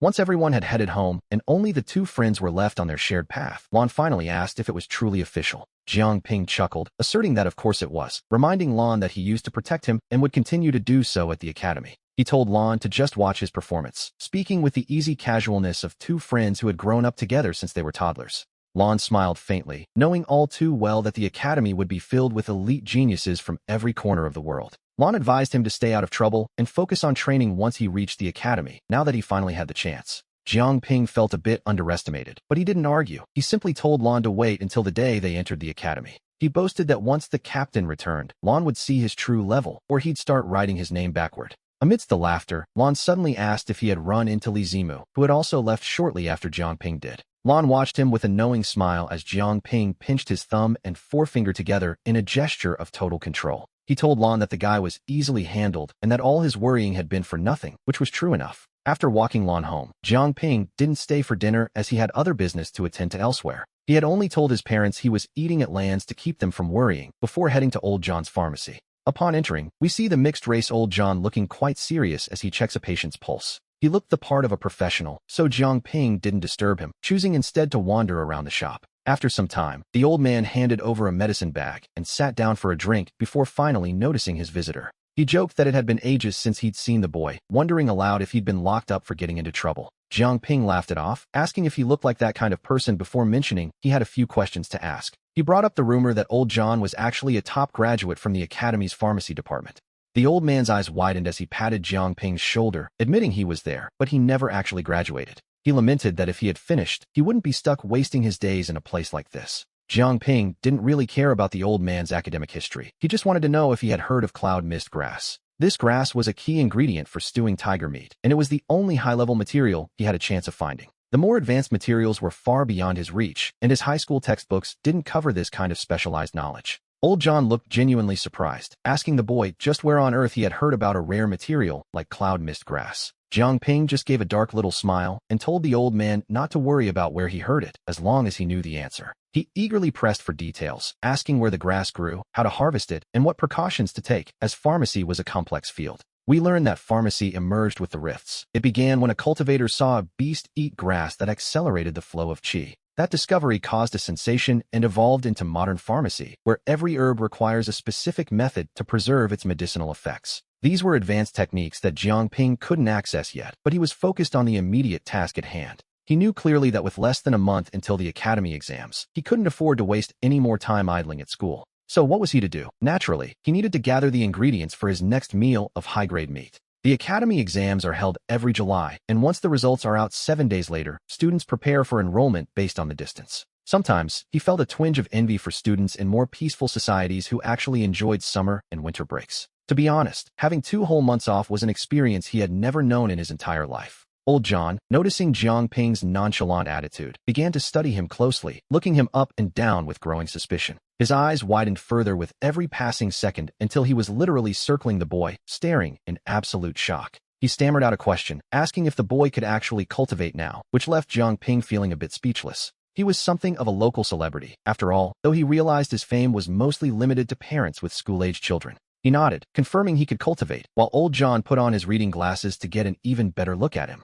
The old man made a startling discovery. The qi surrounding the boy was incredibly thick, far beyond that of a typical beginner. He muttered to himself that it was impossible, that no student just starting out should look like this, shaking his head in disbelief. Jiang Ping didn't let him keep staring, fearing the old man's worldview might collapse, so he simply revealed his true realm, integration. The word integration hit old John like a physical blow, and he began to tremble, asking how a boy his age could possibly achieve that. He immediately accused the boy of bragging, his shock causing him to drop his professional act and revert to his true, blunt nature. In any normal fight, one can usually gauge an opponent's level by the techniques they use during combat. But without a fight, only someone of a much higher realm could even begin to sense another's true power. Jiang Ping felt he had successfully pulled off his little display, even if it was only for old John's benefit. He told the old man not to pry into the affairs of geniuses and suggested they return to the topic of cloud mist grass. This time, the old man didn't argue. He gave the boy a serious look and handed over an old book. The book was so dusty it made Jiang Ping cough, forcing him to quickly conjure a chi shield to block the cloud. Old John rolled his eyes and told him the book contained everything he needed to know about cloud mist grass. Jiang Ping couldn't believe the old man wanted it back, but a sharp glare warned him not to even think about tossing it. He wiped the cover to see the title clearly. It was a standard textbook for the Cultivator Academy. Even though the 9th edition was already out, this 3rd edition was apparently still considered a treasure worth keeping. He knew better than to throw it away, as the old man reminded him that the locations of the herbs never change. With a quick thanks, Jiang Ping turned to leave, realizing he no longer needed to waste breath pleading with the principal. He returned home, hopped over the wall, locked the gate, and carefully adjusted the curtains to let in just enough light. After turning on the lamp, he went straight to the index to find the entry for cloud mist grass. We see that it grows in stable rift spaces, with the best source being Area 88-3 near Chongming City. The book warned that one must search carefully and watch out for guardian beasts. Standard textbook stuff, really. Satisfied, he closed the book and went to sleep, deciding that school was useless and he should head to Chongming City. The next morning, he casually asked his mother, Yao Yujing, for some travel money for his little trip. She frowned, asking if he really intended to just live off the hospitality of that young friend he'd met in the city. He grumbled to himself that since he'd saved her life, a few free meals were the least he deserved. Between his past medical bills and the need for cloud mist grass, money was tight. That 10,000 yuan had originally been saved for his essence blood. But now, his mother considered it a reward. She set down her bowl and handed him a stack of cash, which he accepted with a rather complicated heart. He thanked her, but when she offered to pack his things with a warm smile, he quickly declined. To be honest, he had a very good reason for that. With the swallowing heaven's secret realm in his possession, letting her pack might result in her accidentally moving the entire house. He called Dongfang Lan and set off. It was an 800-kilometer journey. He could technically fly, but the rifts outside were chaotic and dangerous, and he lacked a flying mount. Our protagonist was forced to take the inner-city rail, the official route connecting the 13 cities. Most people simply used self-driving pods. Unfortunately, he couldn't afford a private pod. Amidst the sea of people at the station, he used his student ID to secure a half-price ticket. In reality, he could have traveled for free. His Spark card was currently gathering dust in his secret realm, but he felt he hadn't earned the right to use it yet. He wasn't about to use the VIP channel just yet. After traveling nearly 400 kilometers from the city, he sat across from a woman who gave him a friendly smile. She asked if he was heading to school, and since it wasn't exactly the right season for that, he just nodded. Whatever she wanted to believe was fine by him. 7 hours later, we see him arrive at the station and head straight for Rift Space 88-3. He was impatient, but the available slots were completely full. The registration clerk informed him that entering a rift now required a reservation, even for a zero-risk, old rift like this one. These rifts were incredibly popular, and the staff explained that even with a bit of flexibility, the earliest opening was 7 days away. He froze, sitting in the lobby and debating whether to finally pull out that Spark card. Suddenly, a surprised voice called out his name, Jiang Ping. He looked up to find Su Tianjiao standing there. With her sharp short hair and 2 bodyguards in black behind her, she cut quite an imposing figure. Tianjiao, what a coincidence, he said with an awkward nod. She asked why he wasn't home and what had brought him all the way to Chongming City. He claimed he'd heard Area 88-3 was safe and wanted to broaden his horizons. She then asked why he was just sitting there instead of going inside. He explained with a bitter smile that he'd arrived too late and was facing a week-long wait. It seemed his trip had been for nothing. One of the guards explained that while ordinary rifts were open, only children of great families with ancestral merit could bypass the wait. Everyone else had to register, pay, and wait in line. His name was Jiang Ping, and in the 13 cities, it was perfectly normal for no one to recognize it. Su Tianjiao turned to one of her guards and told him to wait outside, as Jiang Ping would be taking his place to enter the rift. The guard protested, insisting he needed to protect her, but she simply replied that having Jiang Ping by her side was actually safer. Watching her resolve the problem so effortlessly, Jiang Ping felt a jolt of realization about how power can truly open any door. He thought back to the principal's phone calls and the special care from Chunju and Xiao. Weren't those also forms of privilege? Back then, he had been happy to accept the help. He suddenly understood that he didn't actually hate privilege itself. He just hated when he didn't have it. In that moment, the world became much clearer to him as she asked if something was wrong. He thanked her, admitting he wouldn't have gotten in otherwise, and she told him to reach out if he ever needed anything in Nanjing. She was acting like a timely savior, and he realized with a hum of his inner energy that he might actually take her up on that. His target was a valley several miles away. Activating his inner rhythm, he used the foofing step to leap 10 meters into the air. Someone nearby sneered, thinking the young man was just showing off and would soon run out of energy. To be honest, they were quite mistaken. They had no idea that with his king-grade inner core and mystic-level blood, traveling 100 miles was no trouble at all. With all that high-quality food he'd eaten, traveling was like child's play. He activated a double-layered energy shield and vanished in a blur. 20 minutes later, we see him arrive at the lush green valley. His keen senses immediately picked up several monsters within 500 meters. He drew his blade, mindful of his empty pockets. A single bottle of monster essence blood started at 100,000 yuan. After all,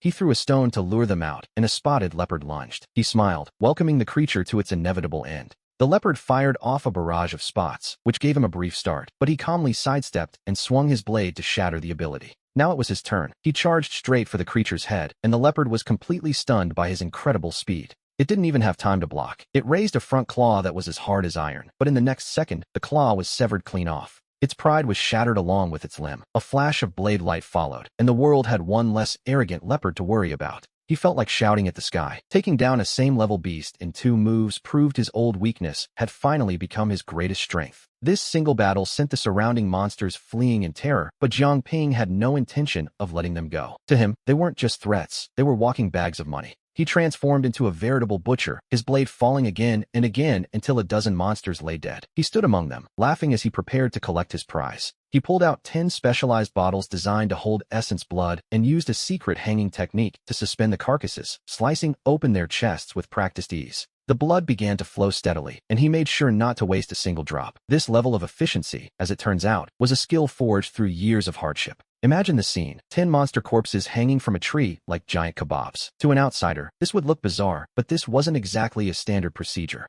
It was a secret technique passed down through the lineage of the crematorium. As the final drop of essence blood entered the bottle, he sealed it tightly and tucked it away. He looked at the pile of remains and gave a satisfied grin. The claws could be sold for a good price, and even the iron-hard feet and centipede whiskers had their value. As for the meat, well, he could simply eat that himself. He muttered to himself, cataloging every part of his haul as if he were an accountant of the macabre. He didn't have time to process everything now, so he packed it up. Even a professional scavenger would have to admit that he was a truly ruthless businessman who wasted nothing.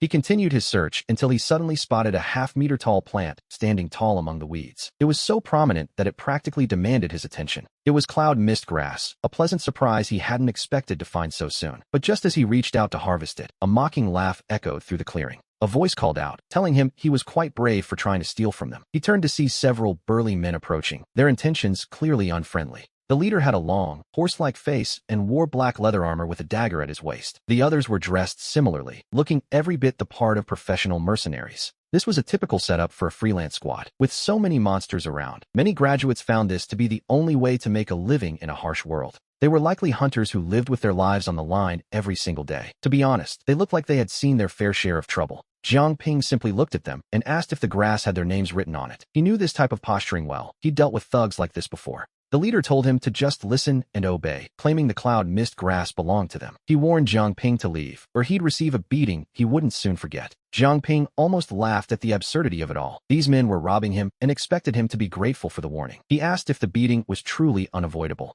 The man confirmed it, noting that Jiang Ping looked like a typical student. He claimed it was their duty to teach the boy about the harsh realities of society. He told the boy to hurry up and get lost. Hearing this, Jiang Ping actually felt a sense of relief. Dealing with people like this was, in a way, much simpler than hunting monsters. Since this group only robs and doesn't kill, Jiang Ping's lips curled into a smirk as he told them he truly appreciated their restraint. In an instant, he activated his protective chi and his wind-walking technique, swinging his blade to unleash a terrifying streak of blood-red light. The mercenaries were completely stunned by his decisiveness. Their leader shouted for them to back off, doubting a mere brat could possess such power. Before the man could even finish his sentence, a loud boom echoed, and he simply vanished. His subordinates were left trembling in absolute terror. One of them stared in disbelief, wondering where their massive leader had gone, while the others glared at Jiang Ping in a mix of fury and fear. High up in a tree, the horse-faced leader was pinned against the trunk. He weakly wheezed for his men not to move as they finally spotted him. Seeing the human-shaped dent in the tree, the subordinates were shocked. They asked how he was, though the leader likely wished he could disappear. The leader wanted to slap himself for his arrogance. He thought he was dealing with a naive student, not a ruthless master who showed no mercy. He quickly cried out that he was wrong, his face pale as he shouted his apology. Jiang Ping, to be honest, was a bit taken aback by this. It was the first time he'd seen someone surrender so fast without even a hint of resistance. The man shook his head like a rattle, refusing to fight. He knew they weren't even in the same league, so admitting defeat early was his only choice. In his line of work, flexibility was a survival trait. Of all his peers, he was the only one still alive because he knew when to bow. His philosophy was simple: never cause trouble, just take the money. The man kept pleading for forgiveness, leaving Jiang Ping caught between laughter and tears. The hearts of people in this society are truly complex. Jiang Ping hadn't actually intended to kill them, especially since they hadn't shown murderous intent. However, he wasn't about to let them off entirely.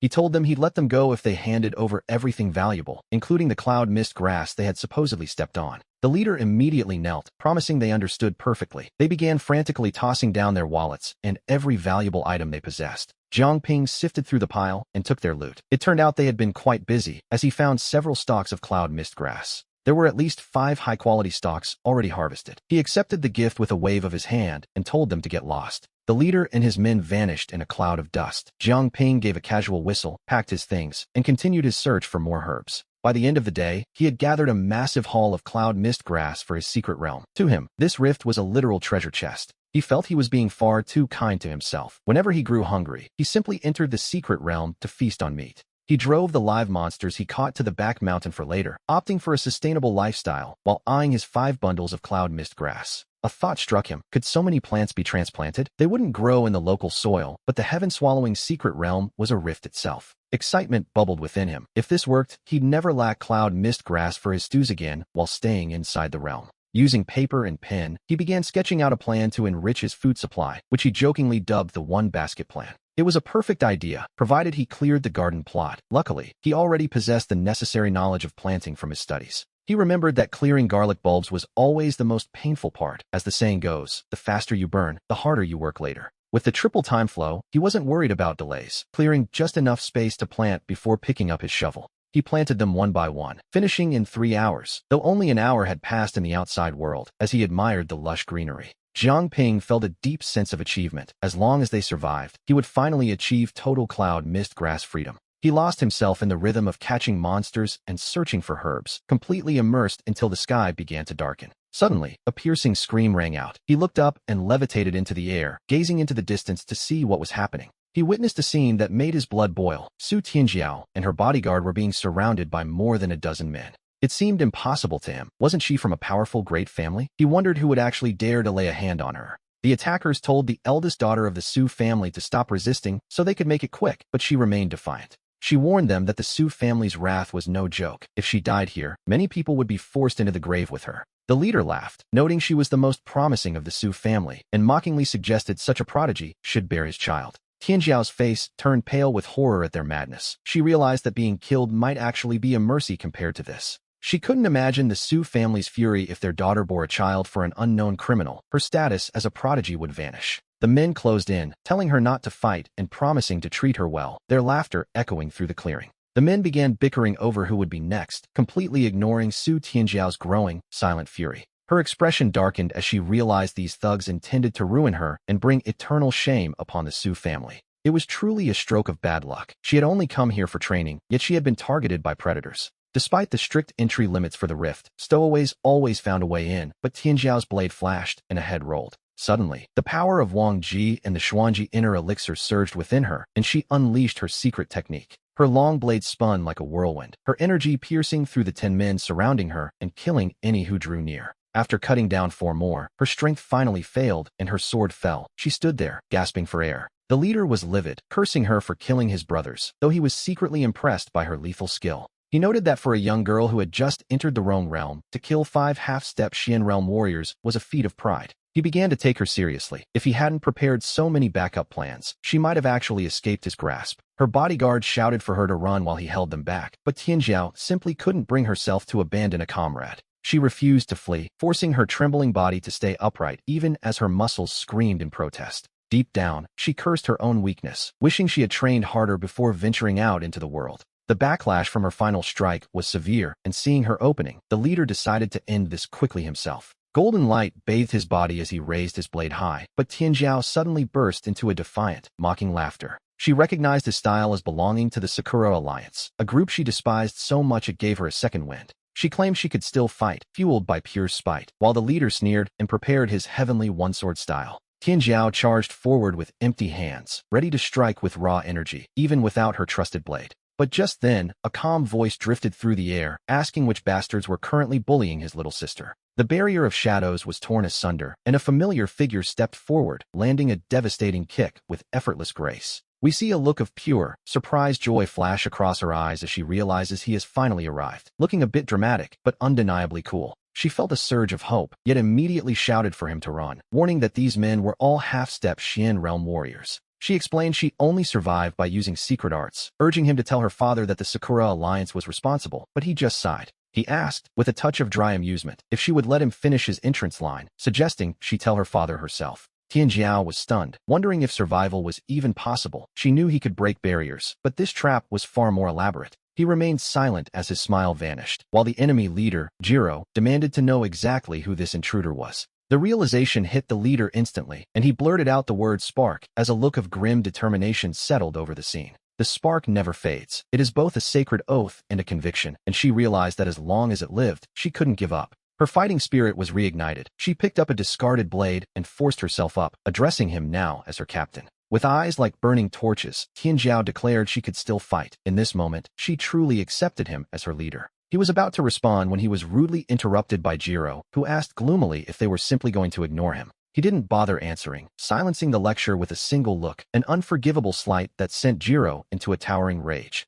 Jiro roared, asking what kind of look that was, while our protagonist stepped forward to teach him that battles are won with strength, not talk. This wasn't just bravado. As his aura manifested, a blood-red mist began to saturate the air, making the very heavens change color. His expression twisted as he unleashed a blood-red claw that caught the enemy's blade, coldly asking who gave him permission to interrupt. The blade shattered on impact, yet the claw remained, pulsing with a life of its own as he asked who allowed Jiro to touch his people. With a grunt, he shredded the flesh from the man's arms. Before a scream could even escape, he asked who gave Jiro such misplaced confidence. He demanded to know how Jiro dared to be so arrogant within the 13 cities, leaving the man screaming in terror with both arms ruined. Jiro was losing his mind, unable to comprehend how such a young man could possess the overwhelming power of the Xian realm. What should have been an easy capture had turned into a nightmare, while Tianjiao watched him dismantle the enemy with effortless, low-level techniques. He had effortlessly eliminated a foe she couldn't even touch, and to be honest, even he hadn't expected his full power to be quite this overwhelming.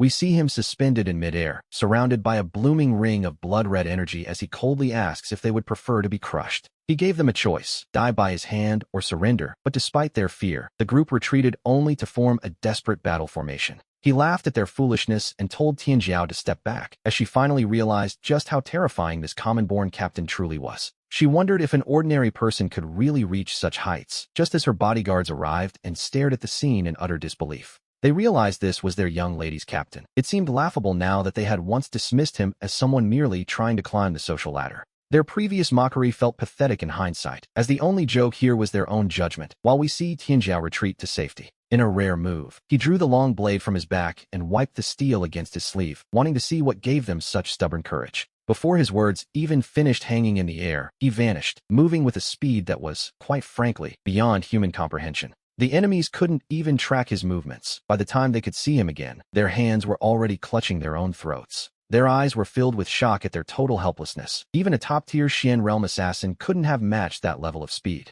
No one could answer him as he wiped his blade once more, slowly sheathing it with a small smile before asking Tianjiao what she was staring at. He prompted her to start the interrogation, causing Tianjiao to blush like a flustered schoolgirl before quickly regaining her composure.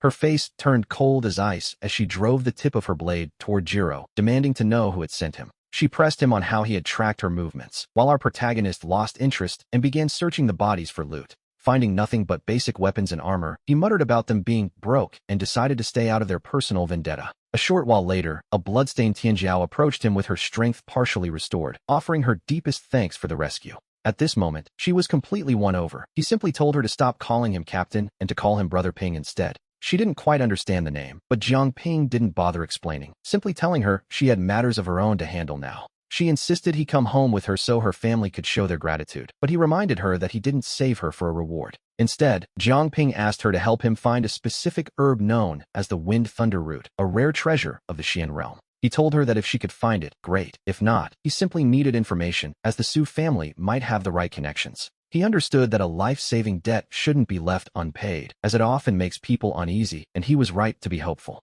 Tianjiao was visibly delighted and promised to set her family to the task immediately, handing Brother Ping a high-level VIP card. She insisted he couldn't refuse, so he took it, and they began walking toward the exit, their blood-stained appearance scaring off anyone nearby. No one dared to block their path, and after leaving the rift, the three of them decided it was time to go their separate ways. He headed to the Su family hotel and showed his card. The staff immediately treated him with the kind of reverence usually reserved for ancestors. It was a rare chance to experience true aristocratic luxury, yet we soon learned that things back at the Su household were far from peaceful.